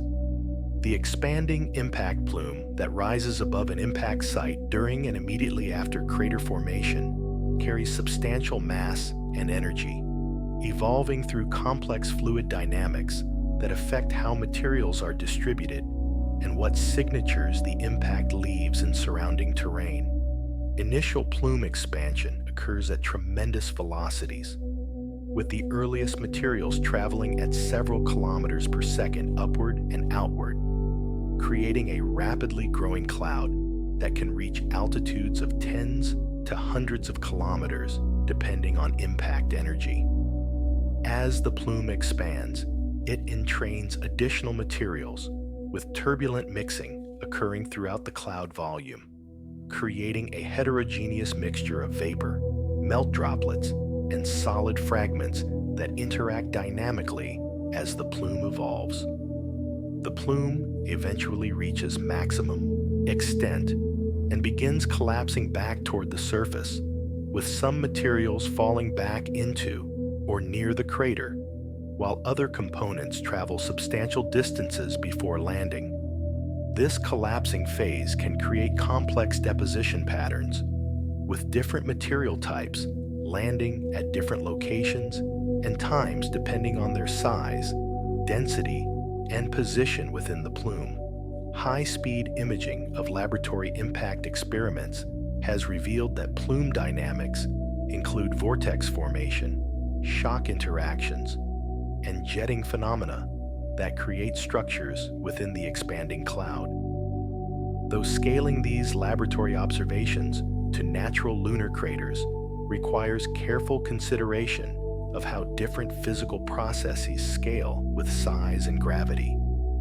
The impact plumes from major basin-forming events might have created temporary atmospheric conditions on the Moon, with vapor density sufficient to affect how subsequently ejected materials traveled, and creating chemical environments where materials could interact in ways impossible under normal vacuum conditions. Some researchers have proposed that plume interactions with pre-existing materials or surfaces might create distinctive signatures, including chemical alterations, particle aggregations, or deposition patterns. Though identifying such signatures in the geological record billions of years after the events remains extremely challenging. Understanding plume dynamics helps scientists interpret ejecta deposits, estimate what fractions of impact materials escape versus landing back on the Moon, and model the environmental effects of major impacts, including atmospheric production, chemical processing, and the redistribution of materials across global scales. Fact 78. The peculiar Hyginus Rill and Crater. Hyginus Crater sits at the center of Hyginus Rill, a sinuous valley that appears to be volcanic in origin, creating an unusual situation where impact and volcanic features directly overlap in ways that raise questions about their relationship and formation sequence. The rill itself displays characteristics typical of lunar sinuous rills, including a narrow linear valley with slightly raised rims interpreted as collapsed lava tubes or channels through which molten lava once flowed. However, at one point along the rill sits Hyginus Crater, approximately 11 kilometers in diameter, appearing to have formed directly on the rill floor, or possibly even created the rill locally through some combined impact volcanic process. Several hypotheses attempt to explain this unusual association. The crater might be purely coincidental, having formed by random impact that happened to strike along the pre-existing rill, though the probability of such a coincidence seems low. Alternatively, the rill might have created conditions favorable for crater formation, perhaps through weakened or fractured materials along the rill floor that responded differently to impact than intact crustal rocks. Some researchers have proposed that Hyginus Crater might not be an impact crater at all, but rather a volcanic collapse feature or explosion crater formed by release of volcanic gases, which would naturally explain its association with the volcanic rill. Though morphological analysis suggests it has characteristics more consistent with impact origin. Another possibility suggests that the impact occurred first and subsequent volcanic activity exploited the impact-created fractures to form the rill, using the crater as a convenient weak zone for magma ascent. High-resolution imagery reveals additional complexity, with several smaller craters aligned along the rill in a chain-like arrangement that might represent sequential impacts of fragmented projectiles or could be volcanic collapse pits, adding to the interpretive challenges. Resolving the Hyginus mystery would require detailed field investigation to determine the relative ages of the crater and real features, analyze the compositions and structures of materials involved, and potentially drill or excavate to examine subsurface relationships between impact and volcanic components. The hygenous situation illustrates broader challenges in distinguishing between impact and volcanic features when they occur in close proximity, and reminds scientists that real geological features don't always fit neatly into single formation categories, but can reflect complex interactions between multiple processes. Fact 79. Crater degradation rate variations.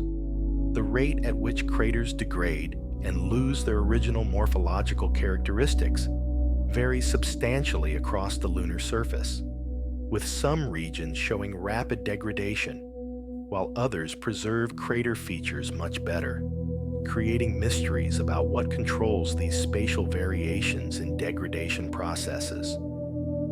In actively bombarded regions, subsequent impacts continuously modify pre-existing craters through direct hits that obliterate or substantially alter structures, nearby impacts that shake surfaces and trigger mass wasting, and ejecta deposition that buries crater features, with the degradation rate depending on local impact flux. However, impact flux alone cannot explain all observed variations, as craters in some regions show degradation states inconsistent with their apparent ages based on other evidence. Regions near major impact basins sometimes display enhanced degradation, possibly related to seismic effects from basin formation that destabilize crater walls and accelerated mass wasting over wide areas. Differences in regolith thickness might affect degradation rates, with thicker regolith providing more mobile material that can more readily flow into crater interiors and fill depressions, while thin regolith regions might preserve topography better. Slope orientation relative to the sun might create thermal stress variations that affect degradation through thermal cycling and differential expansion, though whether such effects produce measurable differences in degradation rates remains uncertain. Some researchers have proposed that ancient variations in the lunar environment, perhaps including periods with different micrometeorite fluxes or even brief episodes of atmospheric presence following major impacts, might have created periods of enhanced degradation that affected certain regions more than others depending on their geological settings. Understanding degradation rate variations matters for correctly interpreting crater populations and assigning ages, as using degradation state as a dating tool requires knowing how degradation rates vary in space and time, and assuming constant degradation can lead to incorrect age estimates if real rates differed from assumed values. Future studies combining high-resolution topographic data with detailed crater counts and sample-derived absolute ages might help calibrate degradation models and determine what factors most strongly control how quickly craters evolve from fresh, well-preserved features to subdued remnants barely recognizable in the landscape. Future studies combining high-resolution topographic data with detailed crater counts and sample-derived absolute ages might help calibrate degradation models and determine what factors most strongly control how quickly craters evolve from fresh, well-preserved features to subdued remnants barely recognizable in the landscape. Fact 80. The question of crater saturation. Depth impact. Gardening processes operate to different depths in the regolith column, raising questions about whether saturation, the equilibrium condition where crater formation and destruction balance occurs at different depths, or whether the entire accessible regolith column reaches saturation simultaneously. At the shallowest depths, continuous bombardment by small meteorites should reach saturation equilibrium relatively quickly, perhaps within hundreds of millions of years, as numerous small impacts constantly churn the uppermost regolith. Deeper in the regolith column, only larger impacts can excavate and modify materials, and these larger events occur less frequently, potentially requiring longer times to reach saturation at depth. This could create a situation where surface layers reach saturation billions of years ago, while deeper regolith continues to accumulate impact modifications without yet achieving equilibrium, maintaining a memory of early bombardment history in the deep regolith even after surface records have been erased by saturation. Alternatively, if large impacts sufficiently mix the entire regolith column, saturation might occur uniformly throughout the accessible depth range, with each major impact event redistributing materials from all depths and preventing any depth from maintaining non-equilibrium conditions. The question of saturation depth matters for interpreting sample collections and planning future sampling strategies, as materials from different depths might record different portions of bombardment history if saturation occurred at different times or differently at various depths. Some researchers have attempted to model saturation processes computationally, tracking how materials from various depths cycle through the regolith column over billions of years of simulated bombardment, but uncertainties in the size-frequency distribution of impactors and in the excavation depths achieved by impacts of different sizes limit the precision of such models.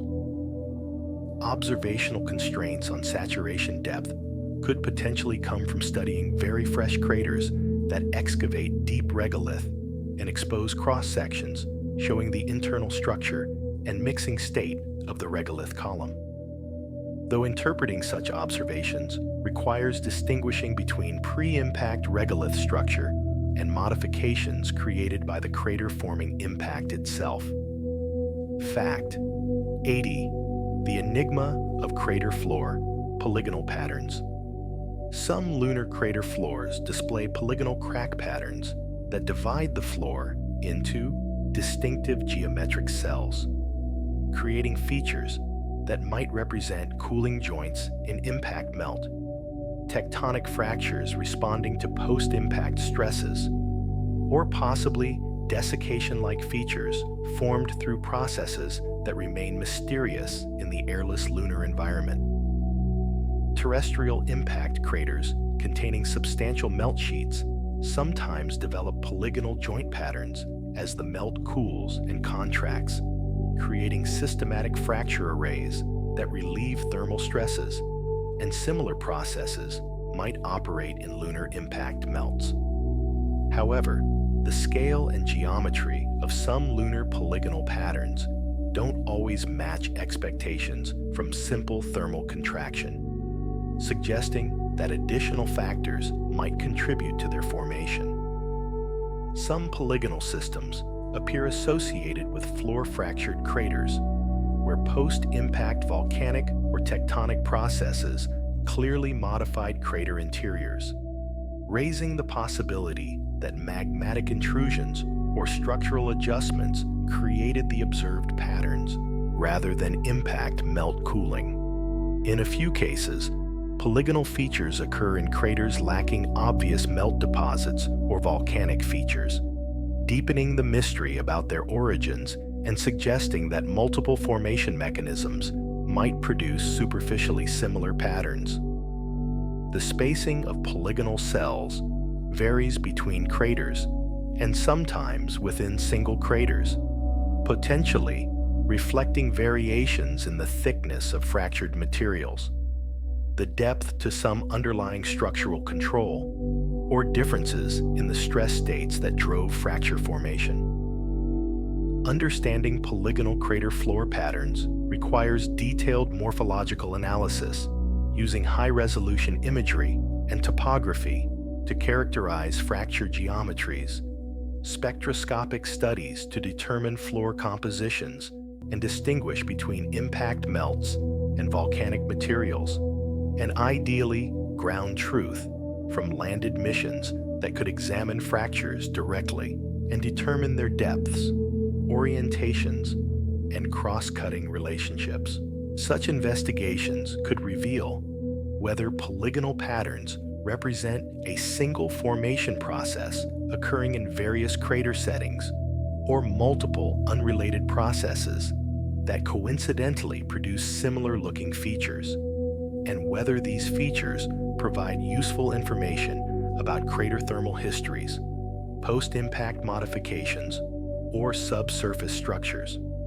Fact 82. Impact-generated electromagnetic phenomena. Large impacts generate intense electromagnetic fields through various mechanisms, including shock-wave ionization, vaporization, creating plasma, and potentially triboelectric effects from rapidly moving debris, creating transient electromagnetic disturbances that might have observable consequences but remain difficult to detect and characterize long after impacts occur. During the impact itself, shock-wave passage through rocks creates ionization that could generate magnetic fields, and some researchers have proposed that these transient fields might be strong enough to magnetize crustal rocks if the rocks cool through their magnetic blocking temperatures while the fields remain present. This mechanism has been invoked to explain the magnetic anomalies found at some lunar locations, particularly swirls and certain large impact structures. Though proving that impacts directly created observed magnetization requires ruling out alternative mechanisms like early global dynamo fields or local amplification of external magnetic fields. The vapor and plasma phases created by energetic impacts contain charged particles that could generate electromagnetic radiation across wide spectra. Though on the airless moon, such radiation would propagate directly into space rather than being absorbed by an atmosphere as occurs on Earth. Some theoretical studies suggest that large basin-forming impacts might have generated electromagnetic pulses, EMPs, analogous to those produced by nuclear explosions, potentially affecting wide areas around impact sites. Though whether such EMPs would leave detectable signatures in the geological record remains unclear. Modern magnetometer surveys from orbit have revealed magnetic anomalies at numerous lunar locations, many associated with impact craters or basins. Though distinguishing between magnetization created during impacts and magnetization from other sources continues to challenge researchers. The study of impact-generated electromagnetic phenomena connects to broader questions about early lunar magnetic fields, the magnetization history preserved in lunar rocks, and the potential for impacts to create distinctive electromagnetic signatures that might be detectable even billions of years after the events. Future missions carrying magnetometers and electromagnetic sensors might characterize magnetic anomalies in greater detail, potentially revealing patterns or characteristics that could discriminate between competing magnetization mechanisms and clarify what role impacts played in creating the moon's complex magnetic landscape. Fact 83. The problem of identifying very ancient craters. The oldest lunar craters, those that formed during the moon's first few 100 million years of existence, have been so heavily modified by subsequent bombardment and geological processes that identifying them with certainty presents enormous challenges, leaving the moon's earliest impact record largely obscure. These ancient craters, if they could be identified and studied, would provide crucial information about bombardment conditions during the solar system's infancy, potentially revealing whether impact rates were uniformly high or varied dramatically, and offering insights into the sizes and compositions of early impactors. However, billions of years of subsequent impacts have obliterated most surface expressions of very ancient craters, reducing them to subtle topographic undulations, faint compositional anomalies, or buried structures detectable only through specialized remote sensing. Even when potential ancient crater remnants are identified, proving their impact origin and distinguishing them from other circular features formed through volcanic, tectonic, or erosional processes requires multiple lines of evidence that are often difficult to obtain for such degraded features. Some researchers search for very ancient craters using gravity data, looking for mass anomalies that might reveal buried basin structures even when surface expressions have vanished. Though interpreting gravity anomalies as ancient impacts requires careful analysis, ruling out alternative explanations involving volcanic intrusions, compositional variations, or crustal thickness changes unrelated to impacts.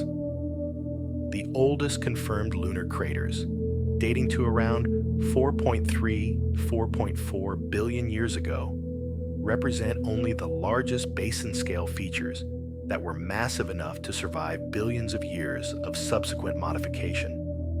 Smaller ancient craters from the same period have likely been completely erased or rendered unrecognizable. This observational bias toward the largest ancient structures means that understanding the complete size-frequency distribution of early bombardment and how it compared to later periods remains difficult, as crucial information from small and medium-sized ancient craters has been largely lost.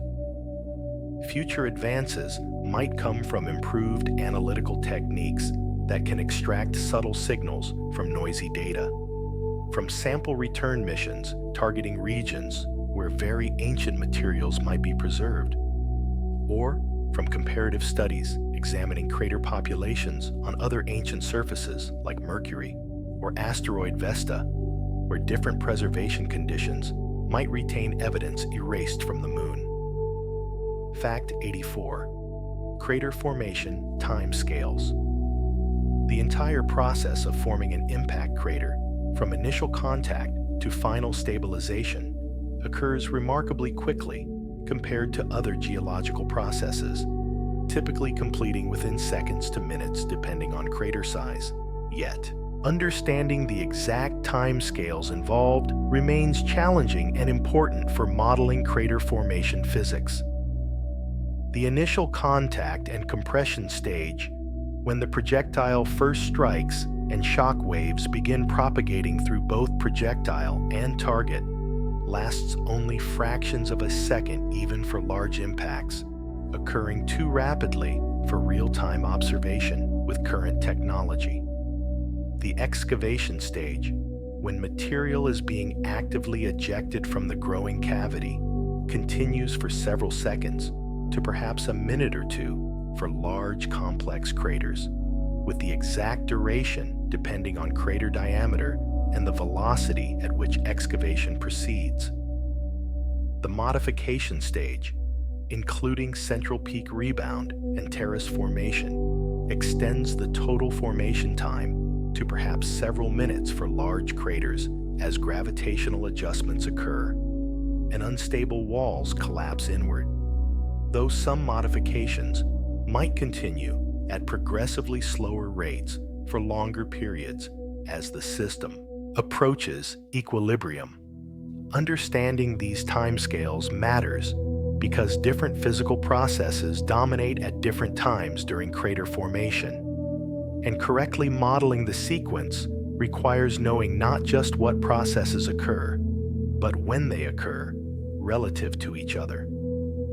For example, if central peak rebound happens while substantial excavation continues, the dynamics differ from scenarios where rebound occurs only after excavation completes, and determining which sequence actually occurs requires constraining the relative timescales. Laboratory impact experiments provide some constraints on formation timescales for small craters, and high-speed cameras can capture the entire process from initial impact through final stabilization.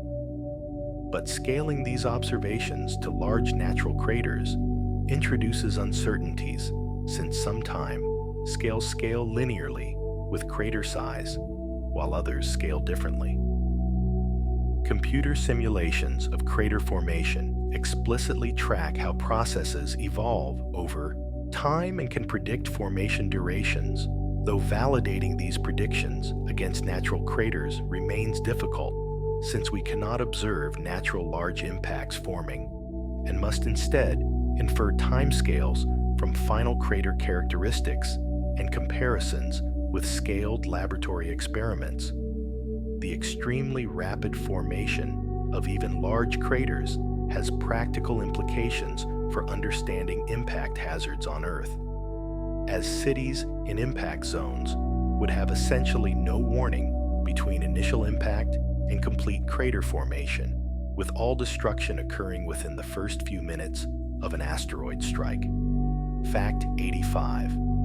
The mystery of missing small craters.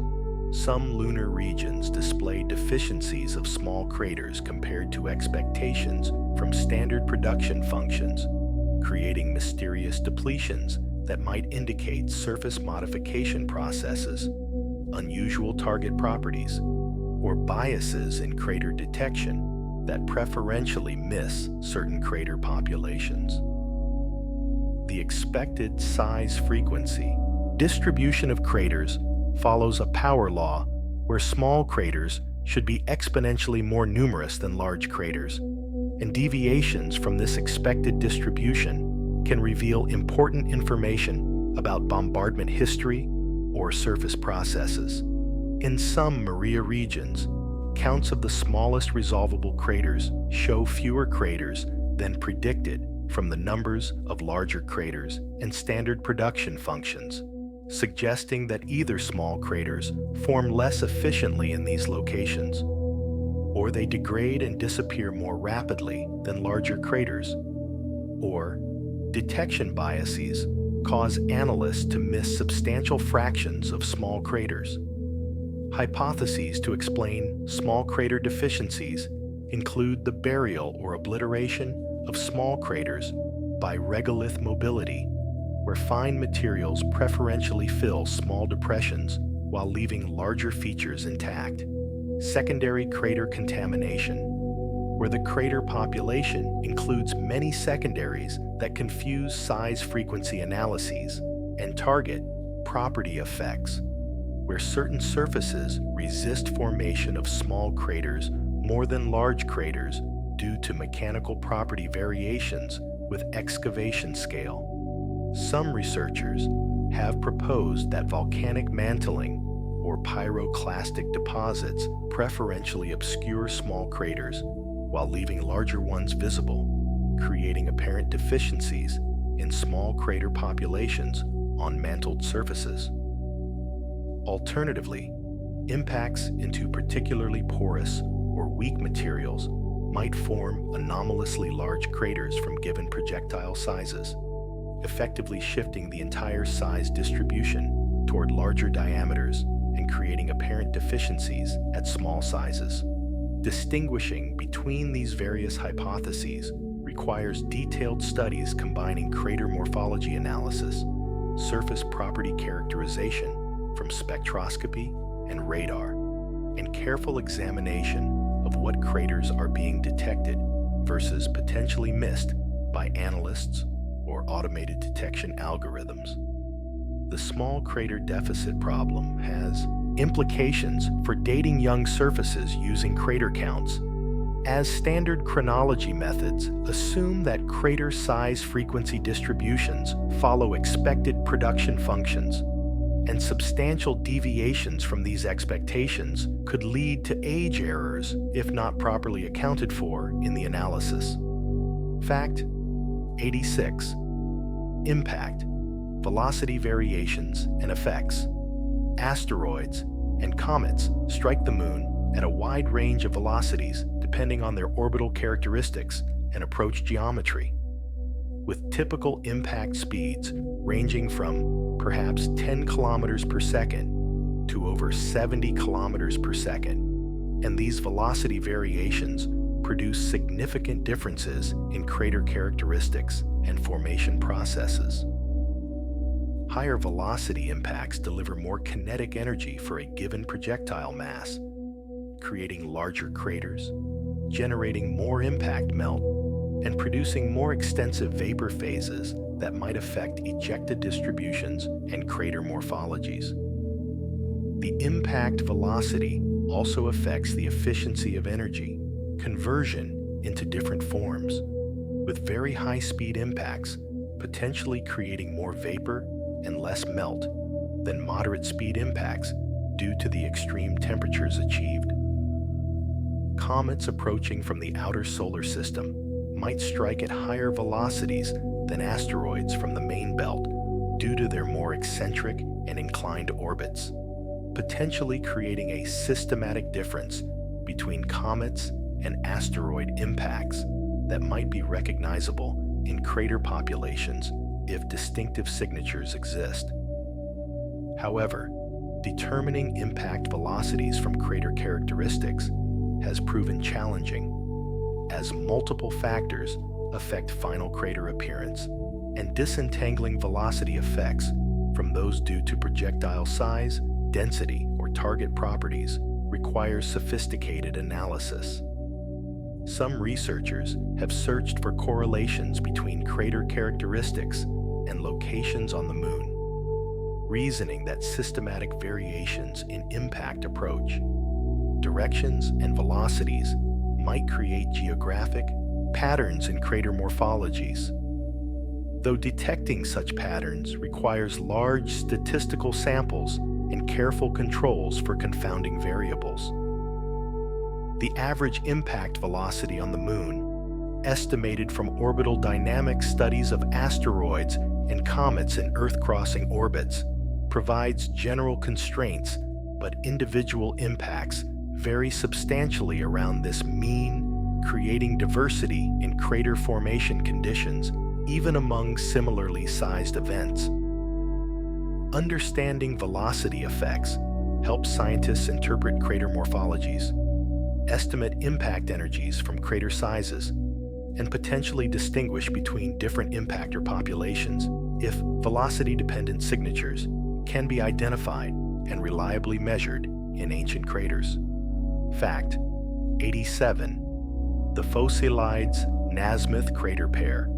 The adjacent craters, Phocelides and Nasmyth, form an unusual pair sharing a common wall where their rims merge, creating questions about whether they formed simultaneously from a binary asteroid or sequentially from separate impacts that happen to occur in close proximity.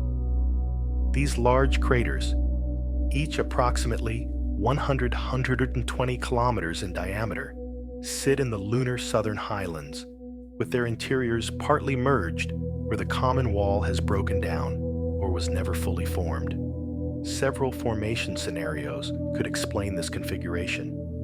A binary asteroid with two similarly sized components could have struck nearly simultaneously, creating adjacent craters that overlapped as they formed.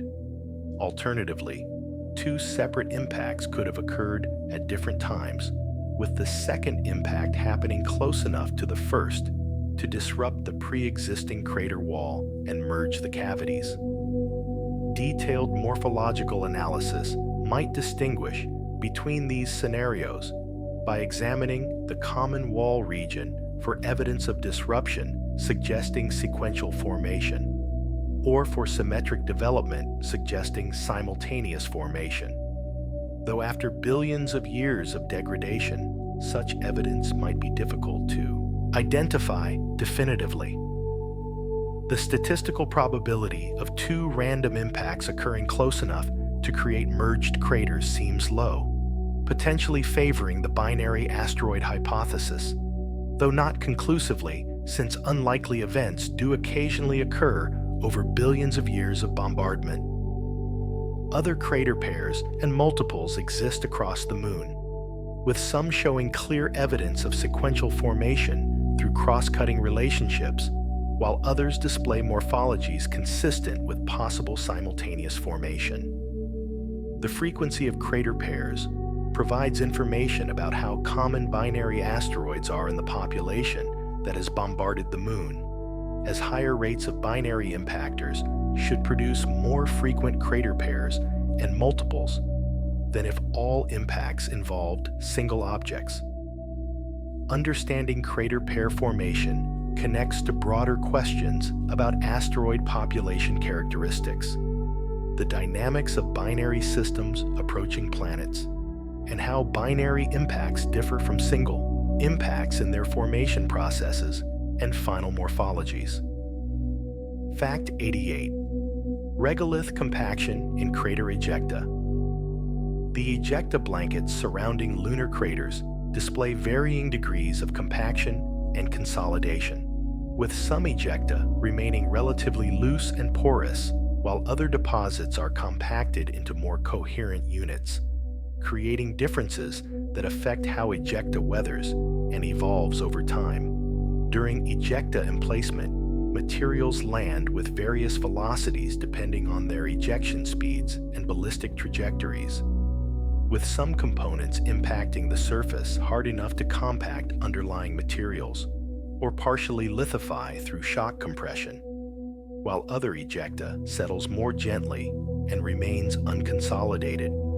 The radial variation in ejecta velocity creates systematic compaction gradients, with proximal ejecta that landed at higher velocities potentially more compacted than distal ejecta that arrived more slowly, though the exact relationship depends on complex factors, including material properties and local landing conditions.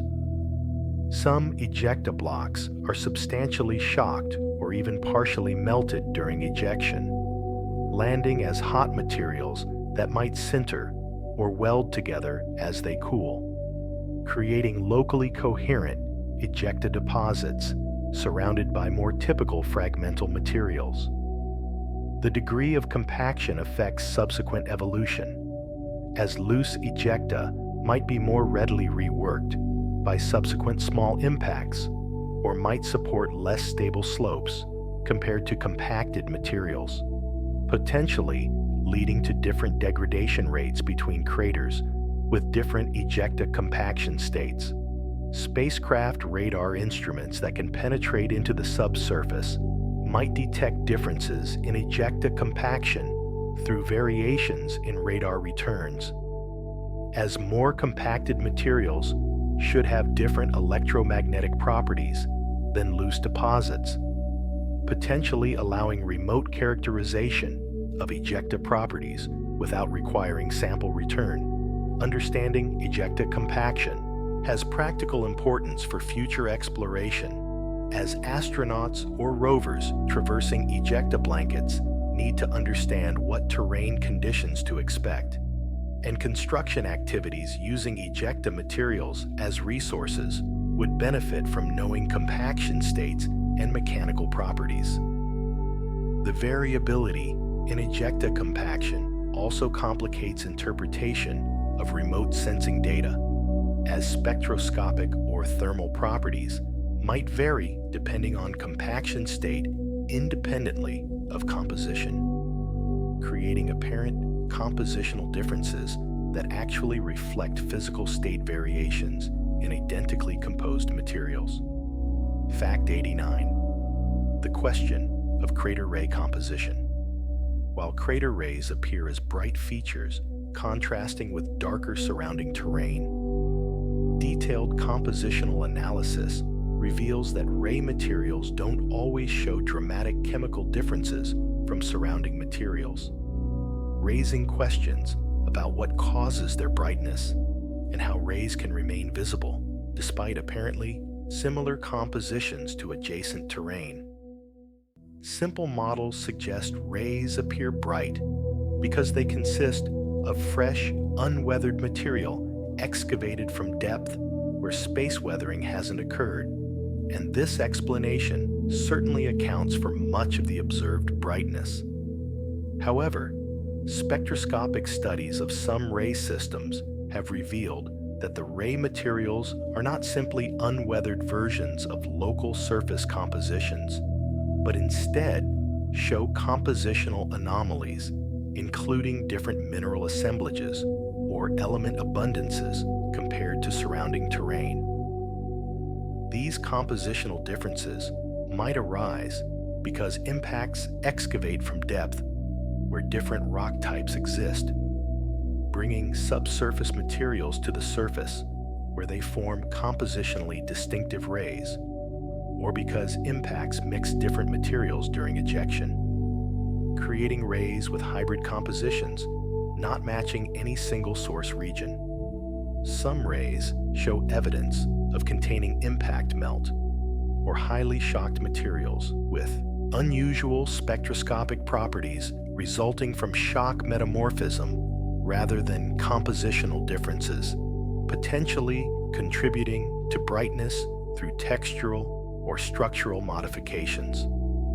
The spatial distribution of compositions within ray systems reveals that rays are not homogeneous, but instead contain mixtures of materials with varying proportions of different components, suggesting that ejection processes thoroughly mix target materials rather than preserving discrete layers or units. Understanding ray compositions helps scientists use rays to remotely sample subsurface materials, potentially revealing crustal stratigraphy or detecting anomalous layers without requiring drilling. Though interpreting ray compositions requires accounting for impact mixing processes that homogenize materials from different depths and potentially alter compositions through melting or vaporization. The compositional study of rays also provides information about how impact processes modify materials, as comparing ray compositions to expected pre-impact target compositions reveals what transformations occur during high-speed ejection and whether systematic fractionation or selective processing affects what materials end up in rays versus other ejecta components. Fact 90. Impact basin. Isostatic state. Large lunar impact basins display varying states of isostatic compensation, with some apparently fully compensated where mantle uplift has restored gravitational equilibrium, while others appear undercompensated, retaining topographic loads not balanced by subsurface mass adjustments, revealing information about the Moon's thermal state when basins formed and subsequently evolved. Isostatic compensation occurs when the mantle flows to balance surface mass distributions, with deep basins that excavate substantial mass being compensated by upward mantle flow that reduces crustal thickness and adds denser mantle material at shallow depths. The degree of compensation achieved depends on mantle viscosity, with more fluid mantles allowing rapid, complete compensation, while viscous mantles might prevent full adjustment even over billions of years. Observations show that different basins achieve different compensation states, with some showing strong positive gravity anomalies, mascons, indicating incomplete compensation and retained topographic loads, while others display weaker anomalies suggesting more complete isostatic adjustment.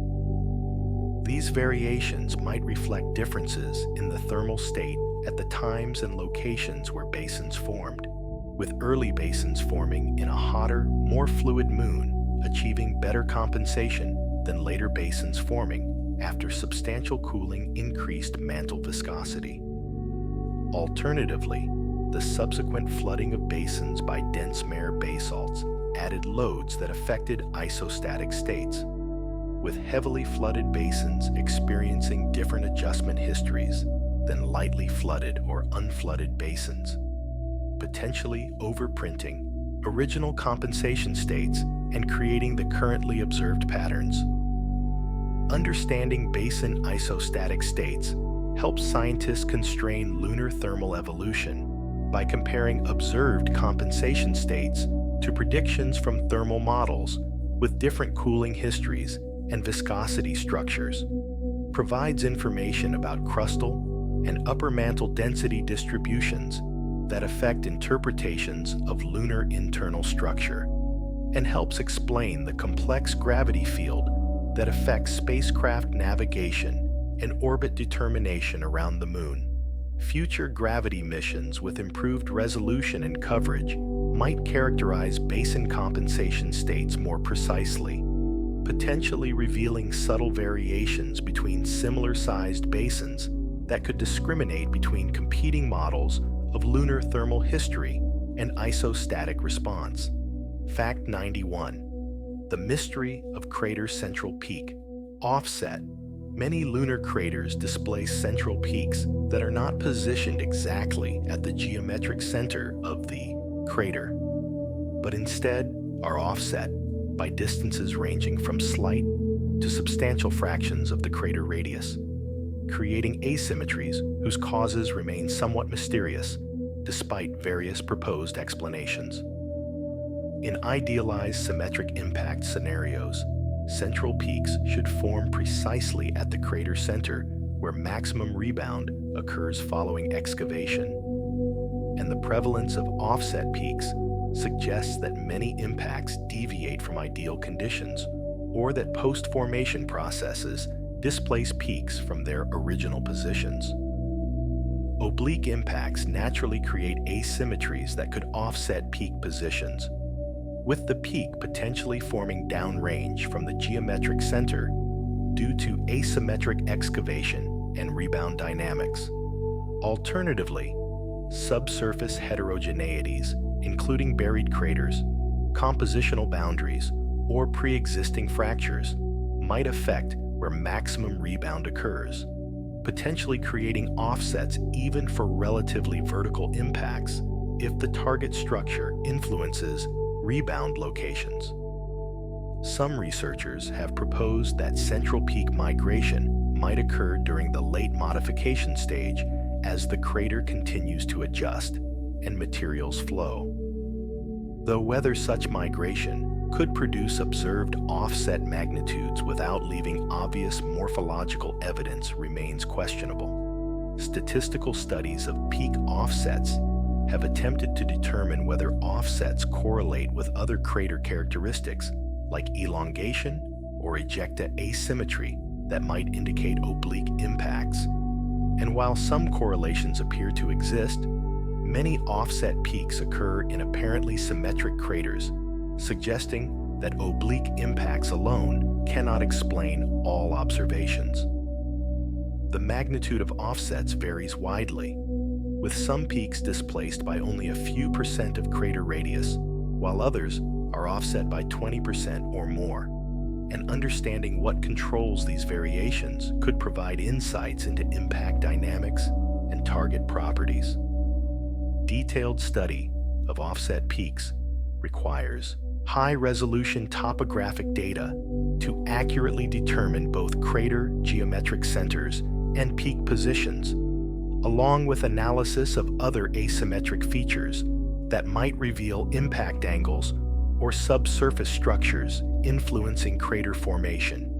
If subsurface heterogeneity primarily controls peak offsets, then the distribution and characteristics of offset peaks might provide a tool for remotely detecting buried structures or crustal variations that affect crater formation but aren't otherwise visible. Fact 92. Ejecta block size distributions. The ejecta thrown from impact craters includes blocks ranging from microscopic dust grains to massive boulders tens of meters across, and the statistical distribution of these sizes contains information about target properties and excavation processes, but remains incompletely characterized for most lunar craters. High-resolution imagery reveals numerous large blocks on ejecta blankets, where individual boulders can be identified and measured, allowing statistical analysis of block populations in the size ranges accessible to current imaging systems. These studies show that block size distributions typically follow power laws similar to crater size distributions, with numerous small blocks and progressively fewer large blocks, though the exact slope of the distribution and any breaks or variations at particular sizes remain subjects of ongoing research. The largest blocks in ejecta fields represent coherent pieces of bedrock excavated and thrown outward without complete fragmentation, providing information about the strength and fracturing state of target rocks, since stronger, less fractured materials should produce larger intact blocks. The distribution of block sizes and their spatial arrangement within ejecta blankets might reveal information about the excavation process, as materials from different depths might fragment differently and land at different distances, potentially creating spatial sorting where block populations vary systematically from proximal to distal ejecta. Some craters display remarkably blocky ejecta with numerous large boulders visible in imagery, while others show relatively block-poor ejecta, suggesting either more complete fragmentation during excavation, burial of blocks by finer materials during deposition, or target properties that didn't produce large, intact blocks. Understanding what controls block size distributions helps scientists infer target properties from ejecta, characteristics observable remotely, estimate the degree of fragmentation achieved during excavation, and predict what sizes of blocks might be encountered in specific ejecta deposits during future surface operations. The study of ejecta blocks also has practical implications for landing site selection and surface operations, as large blocks pose hazards to spacecraft and obstacles to rovers, while potentially providing scientifically valuable samples of bedrock exposed in convenient surface locations without requiring drilling or excavation. Fact 93. The problem of crater overlap chronology. When craters overlap, with one crater disrupting or modifying another, determining the exact formation sequence and whether multiple craters formed simultaneously or sequentially presents challenges that affect chronological interpretations and understanding of bombardment patterns. Clear cases exist where younger craters obviously superpose and disrupt older craters, providing unambiguous relative age relationships.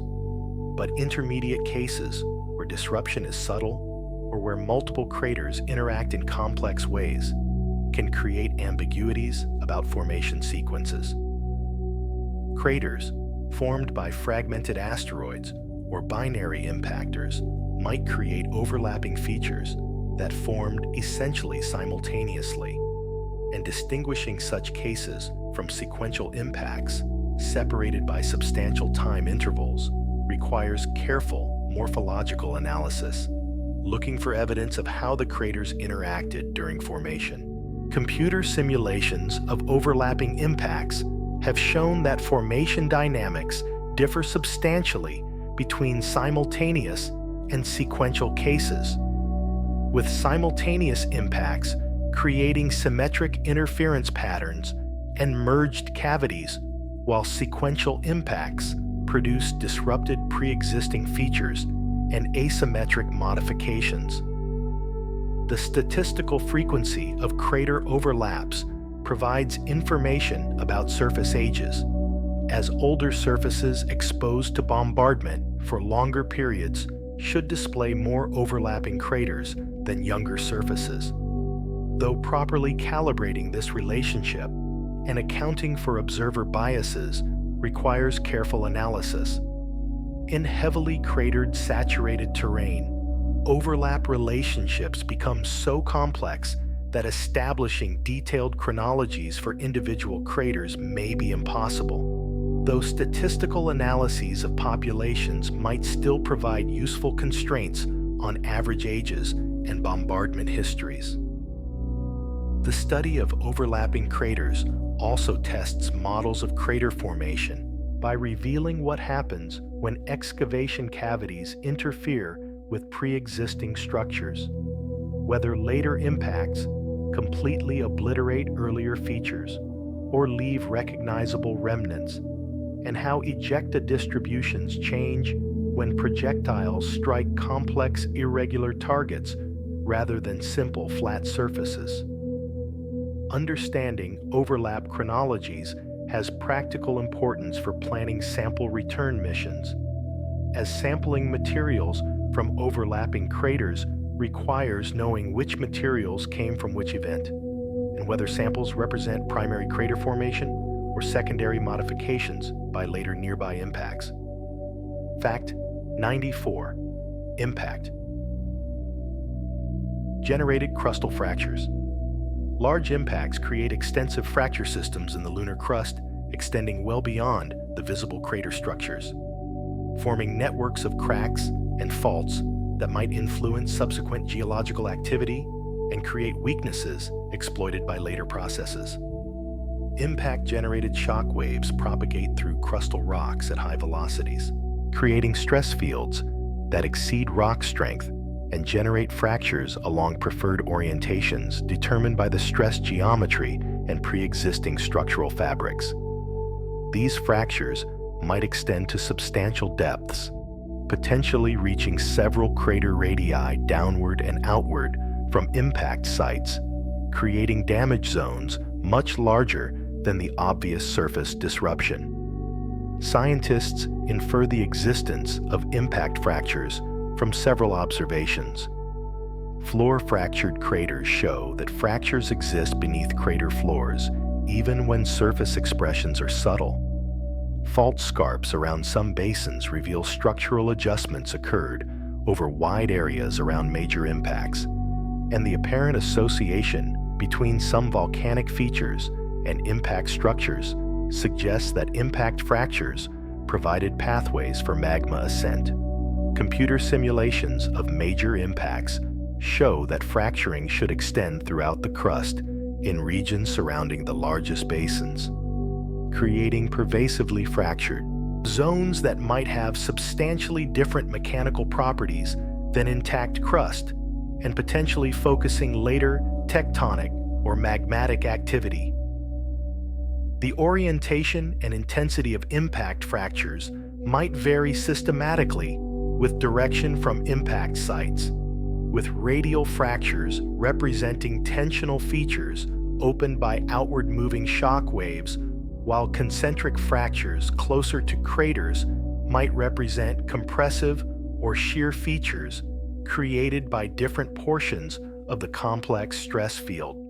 Determining the actual extent and characteristics of impact fractures requires multiple approaches, including gravity analyses that might detect density reductions in fractured zones, seismic studies that could reveal velocity reductions where fracturing has disrupted rock continuity, and detailed mapping of surface fractures that might connect to deeper structures. Understanding impact fracturing has implications for interpreting lunar crustal structure and evolution, for predicting where later volcanic activity might have preferentially occurred, and for assessing how permeable the lunar crust might be to fluid flow in regions where impacts have created extensive fracture networks that could facilitate movement of any volatiles or melts present at depth. Fact 95. The mystery of crater brightness. Variations.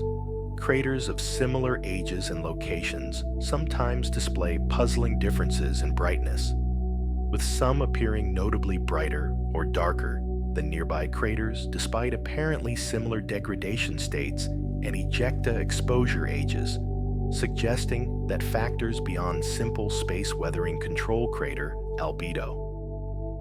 Fresh craters typically appear bright because they expose unweathered materials from depth. But over time, space weathering darkens surfaces through solar wind implantation and micrometeorite bombardment, and most craters gradually fade from bright to dark following predictable patterns.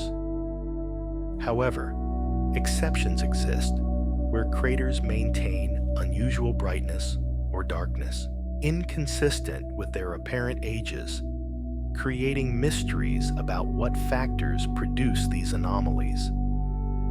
Compositional differences could explain some brightness variations, as certain minerals darken more slowly than others under space weathering, and craters excavating unusual compositions might retain brightness longer or appear darker initially, depending on the minerals exposed. The presence of impact melt might affect brightness if melt weathers differently than fragmental ejecta, potentially creating bright or dark features depending on melt composition and cooling history.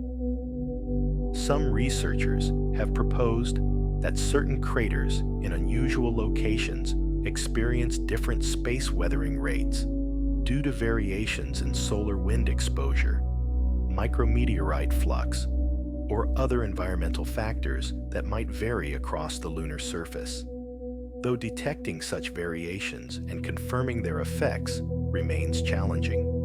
Alternatively, brightness anomalies might reflect post-formation modifications, including volcanic mantling that darkens crater interiors, unusual mass wasting that exposes fresh material on crater walls, or possibly even the mysterious transient phenomena reported by some observers if real outgassing events alter surface properties.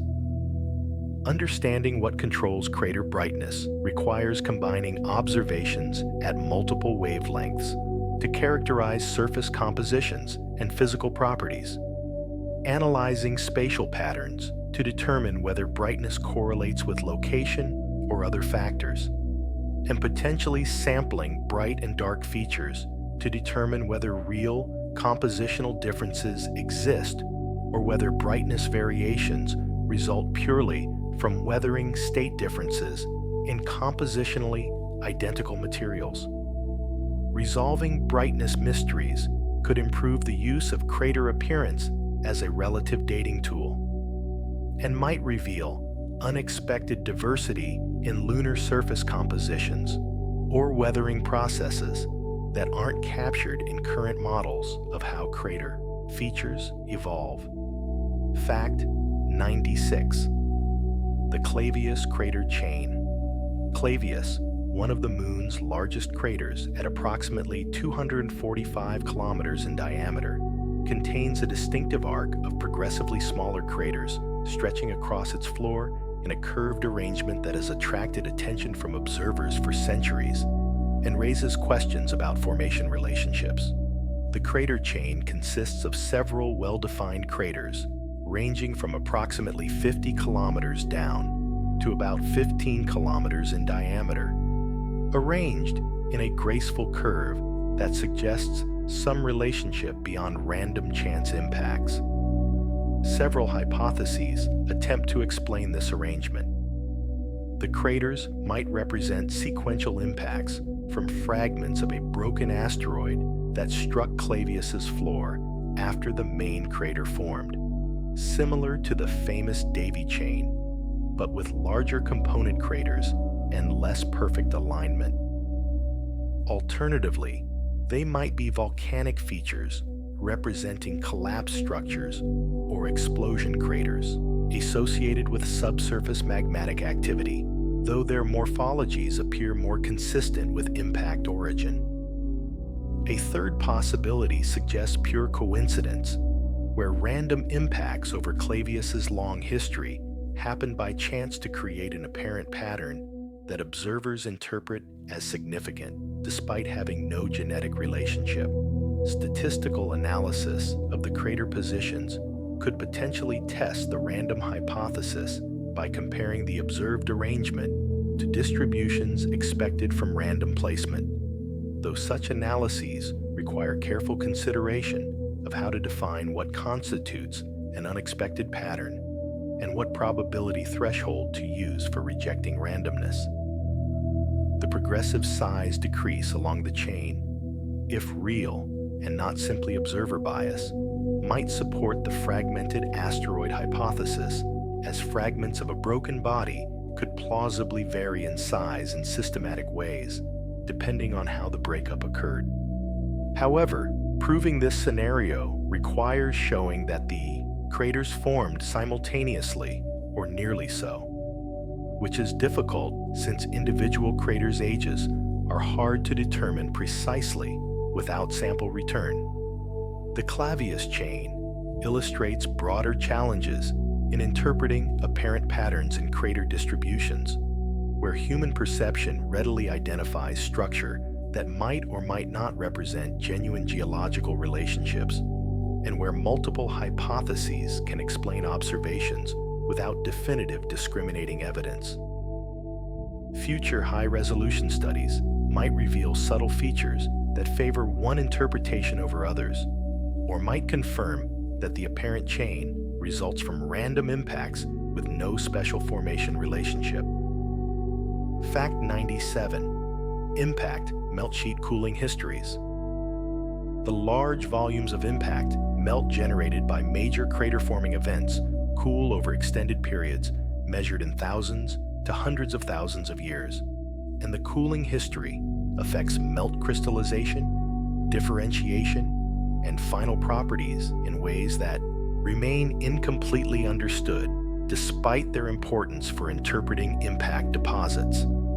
Immediately after impact, melt exists as superheated liquid at temperatures potentially exceeding 2000 Kelvin, far above the melting points of constituent minerals, creating an initially homogeneous melt that doesn't yet show the mineral crystallization or differentiation that develops during cooling.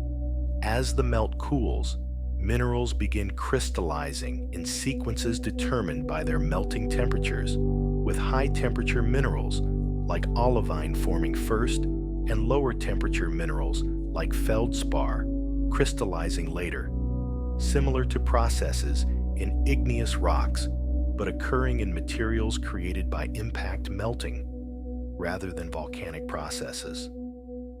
The cooling rate depends on melt sheet thickness, with thin melt deposits cooling relatively quickly, while thick accumulations insulate their interiors and cool much more slowly, potentially taking tens of thousands of years for the last melt to solidify in the largest impact basins.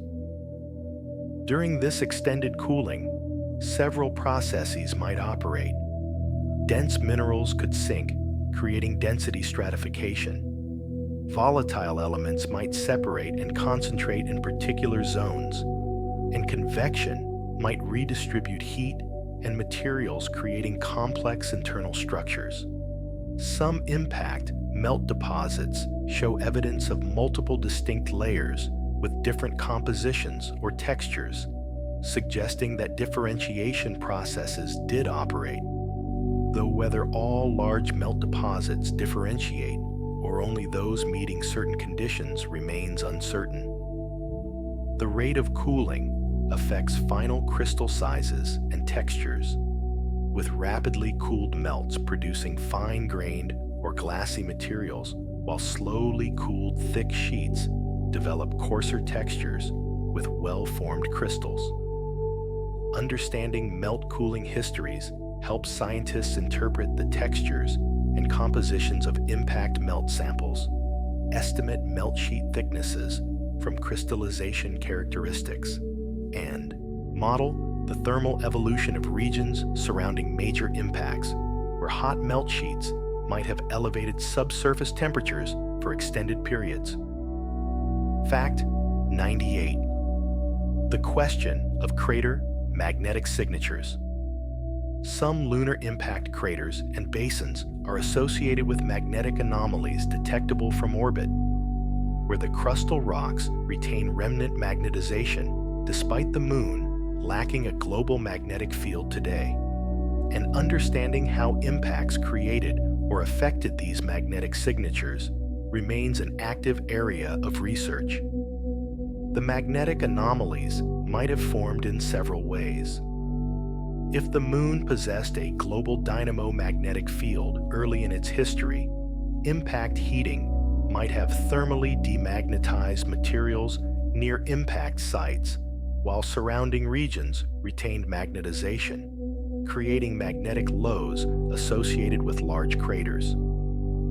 Alternatively, impact processes themselves might have generated strong transient magnetic fields through various mechanisms, including plasma expansion, electrical currents in vapor plumes, or shockwave interactions, and these transient fields might have magnetized impact materials as they cooled.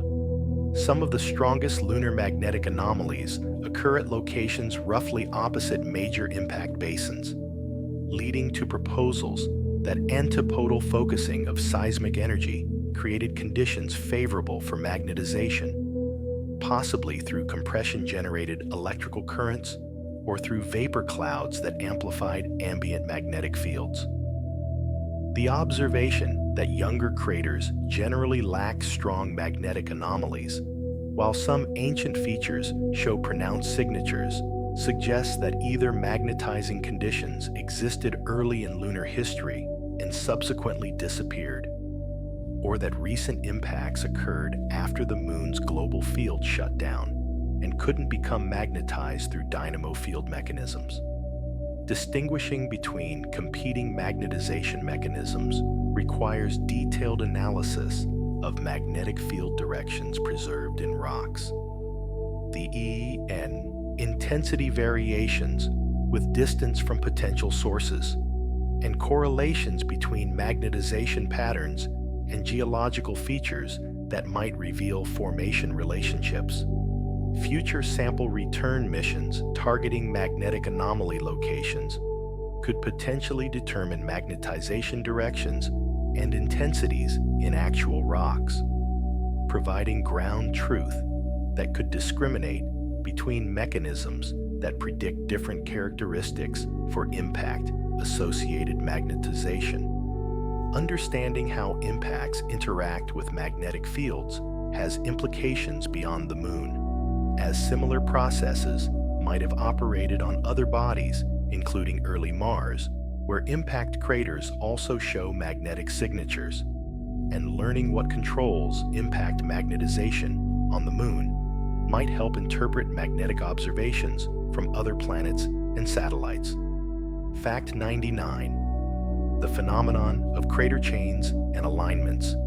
Beyond individual cases, like Davy Crater Chain, statistical studies have examined whether lunar craters show preferred alignments or linear arrangements more frequent than expected from random placement, with controversial results suggesting either subtle systematic patterns or simply random fluctuations in finite data sets.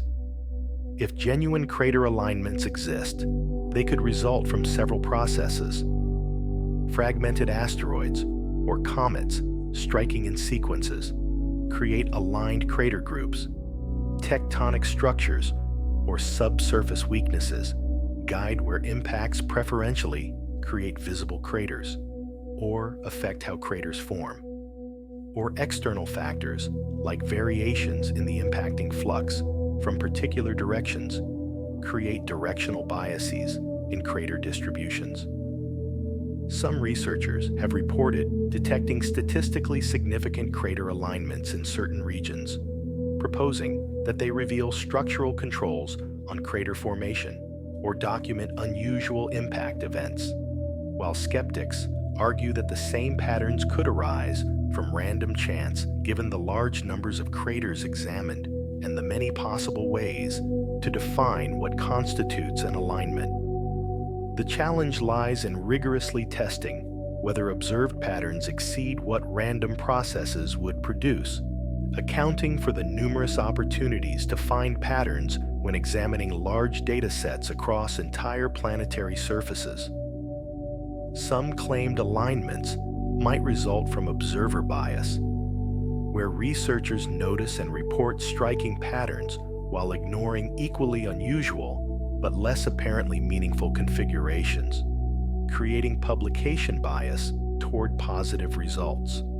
The most convincing crater chains show clear morphological evidence for formation relationships, including similar degradation states, suggesting similar ages, systematic size progressions along the chains, and distinctive morphologies consistent with secondary impacts or fragmented impactors, while less convincing cases rely primarily on geometric alignment without additional supporting evidence. Future studies could potentially resolve some controversies using improved statistical methods that properly account for multiple testing and selection effects, larger crater catalogs that provide better statistical power, and high-resolution age dating of chain members to determine whether apparent alignments represent simultaneous or closely spaced impact events. Understanding whether crater alignments reveal genuine geological phenomena or simply demonstrate how human perception finds patterns in random data has implications for how scientists approach pattern recognition in planetary datasets and what standards of evidence are required to claim discoveries of non-random arrangements. Fact 100. Future mysteries and unanswered questions. Despite decades of intensive lunar exploration, including orbital remote sensing and sample return missions, fundamental mysteries about impact craters remain unanswered, ensuring that lunar crater research will continue providing scientific challenges and discoveries for future generations of planetary scientists. Among the most pressing unsolved questions: what exactly triggered the late heavy bombardment, if it occurred, and how did its intensity and duration vary? Why do some craters produce abundant impact melt, while seemingly similar impacts generate little? What mechanisms control the transition from central peaks to peak rings to multiple rings? And can we predict which morphology a given impact will produce? How do impacts into volatile rich targets differ from rocky targets? And what signatures might identify ancient impacts into ice or other volatiles? What fraction of lunar magnetic anomalies resulted from impacts versus other magnetization mechanisms? How quickly do craters degrade under current bombardment conditions? And has the degradation rate varied throughout lunar history? What determines whether impacts trigger volcanic activity? And did any such triggering occur for observed floor-fractured craters and basin-associated volcanism? How extensively does impact fracturing extend into the lunar crust? And what influence do these fracture networks have on subsequent geological evolution? Can we definitively identify the oldest lunar craters and reconstruct bombardment conditions during the Moon's first billion years? What happens to crater morphology and preservation in permanently shadowed regions where temperature never exceeds 40 Kelvin? Answering these questions will require new missions with advanced instrumentation, sample returns from diverse locations, including polar regions and ancient terrains, improved laboratory techniques for analyzing impact materials, better computer models incorporating realistic material properties and three-dimensional impact geometries, and continued theoretical work developing testable hypotheses about crater formation and evolution. The study of lunar craters connects to broader questions about solar system history, planetary evolution, impact hazards on Earth, and the general processes by which planetary surfaces form and change, ensuring that crater research remains central to planetary science even as attention shifts toward other bodies and new exploration frontiers. Because understanding impact processes fundamentally requires detailed study of the accessible, well-preserved crater populations that the Moon uniquely provides among all bodies in the inner solar system. The Mysteries of Lunar Craters, 100 Facts